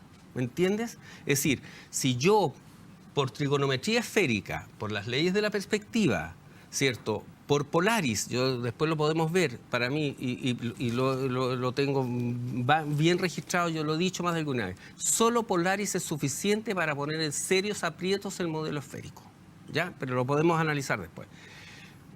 Y eso me lleva a la conclusión de que la Tierra no puede ser esférica y sería plana y estacionaria, aunque no conozcamos ni sus dimensiones, ni sus proporciones, ¿cierto? Ni su forma exacta, quiere decir que hay algo debajo, po. Es como cuando yo voy donde el mago pesca a esta chica, la mete en un cajón, la parte en 3 con un serrucho y te la separa. ¿Se está desangrando? No, por un truco. Ya. ¿Cómo? ¿Por qué? No tienes idea. Lo mismo, pues. Aquí es lo mismo. Si la Tierra es plana, hay algo que es tan importante, tan fabuloso, tan... Es que ¿sabes lo que no me cuadra? Lo único que no me cuadra de todo tu discurso es que si alguien lograra probar que la Tierra es plana, no le veo el perjuicio. O sea, si la NASA llegara a probar que la Tierra es plana, en vez de 52 millones, yo le daría 200 diarios, porque habrían un aporte... Es buena... ¿me entiendes tú? No, sí, porque entiendo que... Contigo. A mí que me gusta de la discusión de los terraplanistas es que si llegáramos a descubrir de que la Tierra es plana, no tiene nada malo, encuentro que es una noticia maravillosa también. O sea, después de no sé cuántos miles de años, los seres humanos descubrimos de que estábamos equivocados y que vamos a tener que hacer mapas distintos, medir distintos. Es buena, es muy interesante. Pero no le veo el perjuicio. Pero sería solamente eso. Pero claro, ¿y qué más sería? A ver, ¿qué es lo que... ¿Tiraría gente al vacío? ¿Qué es lo que pienso yo? ¿Qué es lo que pienso yo? Que la Tierra esférica lleva implícitas ciertas limitaciones de recursos. Por ejemplo, el petróleo. En el modelo de la Tierra esférica el petróleo es finito. En el modelo de la Tierra plana tal vez el petróleo es infinito. En el modelo de la Tierra esférica la energía es finita. En el modelo de la Tierra plana la energía es infinita. ¿Por qué la energía infinita? Porque ahí está el caso de Tesla. A ver, veamos eso. Por favor, ha estado muy entretenido esto. Seguramente vamos a abrir espacio para juntarnos de nuevo. Cuéntanos un poquito, ciérranos un poquito. ¿Por qué es tan atractivo esto para la humanidad? A ver, Julio César, esto es, la verdad es que es fascinante. Para los que nos interesa, hay muchas personas que no les interesa, me parece bien. Porque es un cambio radical de paradigma, implica demasiadas cosas. Como digo yo, si tú tomas la llave y admites que la Tierra es plana, entras a un salón que está lleno de otras puertas. Y de otros interrogantes. Y muchas interrogantes. Y eso hace fascinante. Entonces yo creo que en realidad invito a la gente, yo insisto, no nos crean nada, no me crean nada a mí, vean, investiguen por su propio, de su propio modo profundamente. Para cerrar mis argumentos, Polaris, lo podemos ver después. Para mí solo Polaris es suficiente para poner. Tiene un movimiento que se llama nutación, descrito por Bradley en 1748, que es un pequeño cambio de inclinación en el ángulo. Eso debiera ser visible. Polaris está fija 365 días todos los años desde hace centurias. Hemos llegado hasta el final de esta conversación, pero te agradecemos que hayas venido, te hemos escuchado muy abierto, muy abierto. Bueno, creo que una de las gracias que tiene esta discusión también es, como tú dices, abrir muchas puertas, porque tenemos tantas verdades oficiales, verdades adquiridas, que de pronto también es bueno cuestionarse.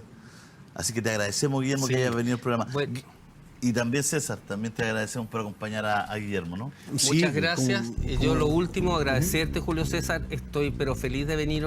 Hay muchos terraplanistas de mi ilustre escuela. 4 arquitectos se han declarado Guillermo, públicamente. ¿y nos puedes explicar el modelo que dijiste? Por supuesto. ¿El modelo Tesla lo puedes explicar en un próximo...? Sí, podemos revisar. Hay gente más preparada que yo. Te puedo invitar a Miguel Ángel Sí, pero venir tú con un invitado. Perfecto. Y como les digo, y no es menor, y lo digo porque ya hay 4 arquitectos de mi ilustre escuela que públicamente han dicho que son terraplanistas. Leonardo Chavarría, Sebastián Silva, Alfredo Schilling. Guillermo, te agradecemos. Gracias. César, gracias. Gracias. 2 tremendos invitados hoy día. Ok. Pues sí, muy bien. Muy bien, muy bien. ¿Qué metro? Sí, sí. La verdad que Guillermo, ¿Perdón? la verdad que sí, que Guillermo Wu cuando nos pone, la verdad que está súper bien ver los vídeos de él. Sí, La verdad que la sí. forma de- Ujú. Muy bien. Lo expone muy bien. Mm. Pues sí, Jesús, qué opinas o qué dices, pues? Además de eso. Además de eso, pues yo estoy estudiando todavía muchas cosas, Will. Ah. Para mí también es nuevo el vídeo, ¿sabes? No, hay muchas Oh, cosas es que no he nuevo visto eso. todavía. Para mí, sí. No sé si Entendí. no lo había visto el vídeo tampoco. Muy bien. No, está bien. Ah, hay ese, no sé si tú lo tienes. No, ¿Cuál? porque es nuevo. Si quieres, ¿no sabes ¿cómo se llama? El canal de Guillermo Wood. No. Sí lo tengo, pero te digo, no he visto todas las charlas que tienen, no me ha dado tiempo de verlo todo. Pero te digo, escuchar a Guillermo es súper interesante porque la manera de exponer es Sí, bastante serena. ¿Sí? Está guay. muy bien. Will, de todas maneras yo ya me voy a retirar porque para mí ya es tarde. No, está bien, Jesús. Gracias por estar aquí, eh. Yo también, yo ya me retiro. Y pues sí, nos vemos en la próxima, eh. Sí, muy interesante lo que estás poniendo también. Gracias. Gracias. Ajá, de nada. Ahí cuando tenga tiempo o cuando quiera, ya sabe. Vale, perfecto, revisamos. Ok, pues. Adiós, Jesús. Bueno, hasta luego. Gracias, Buenas Will. noches. Bye.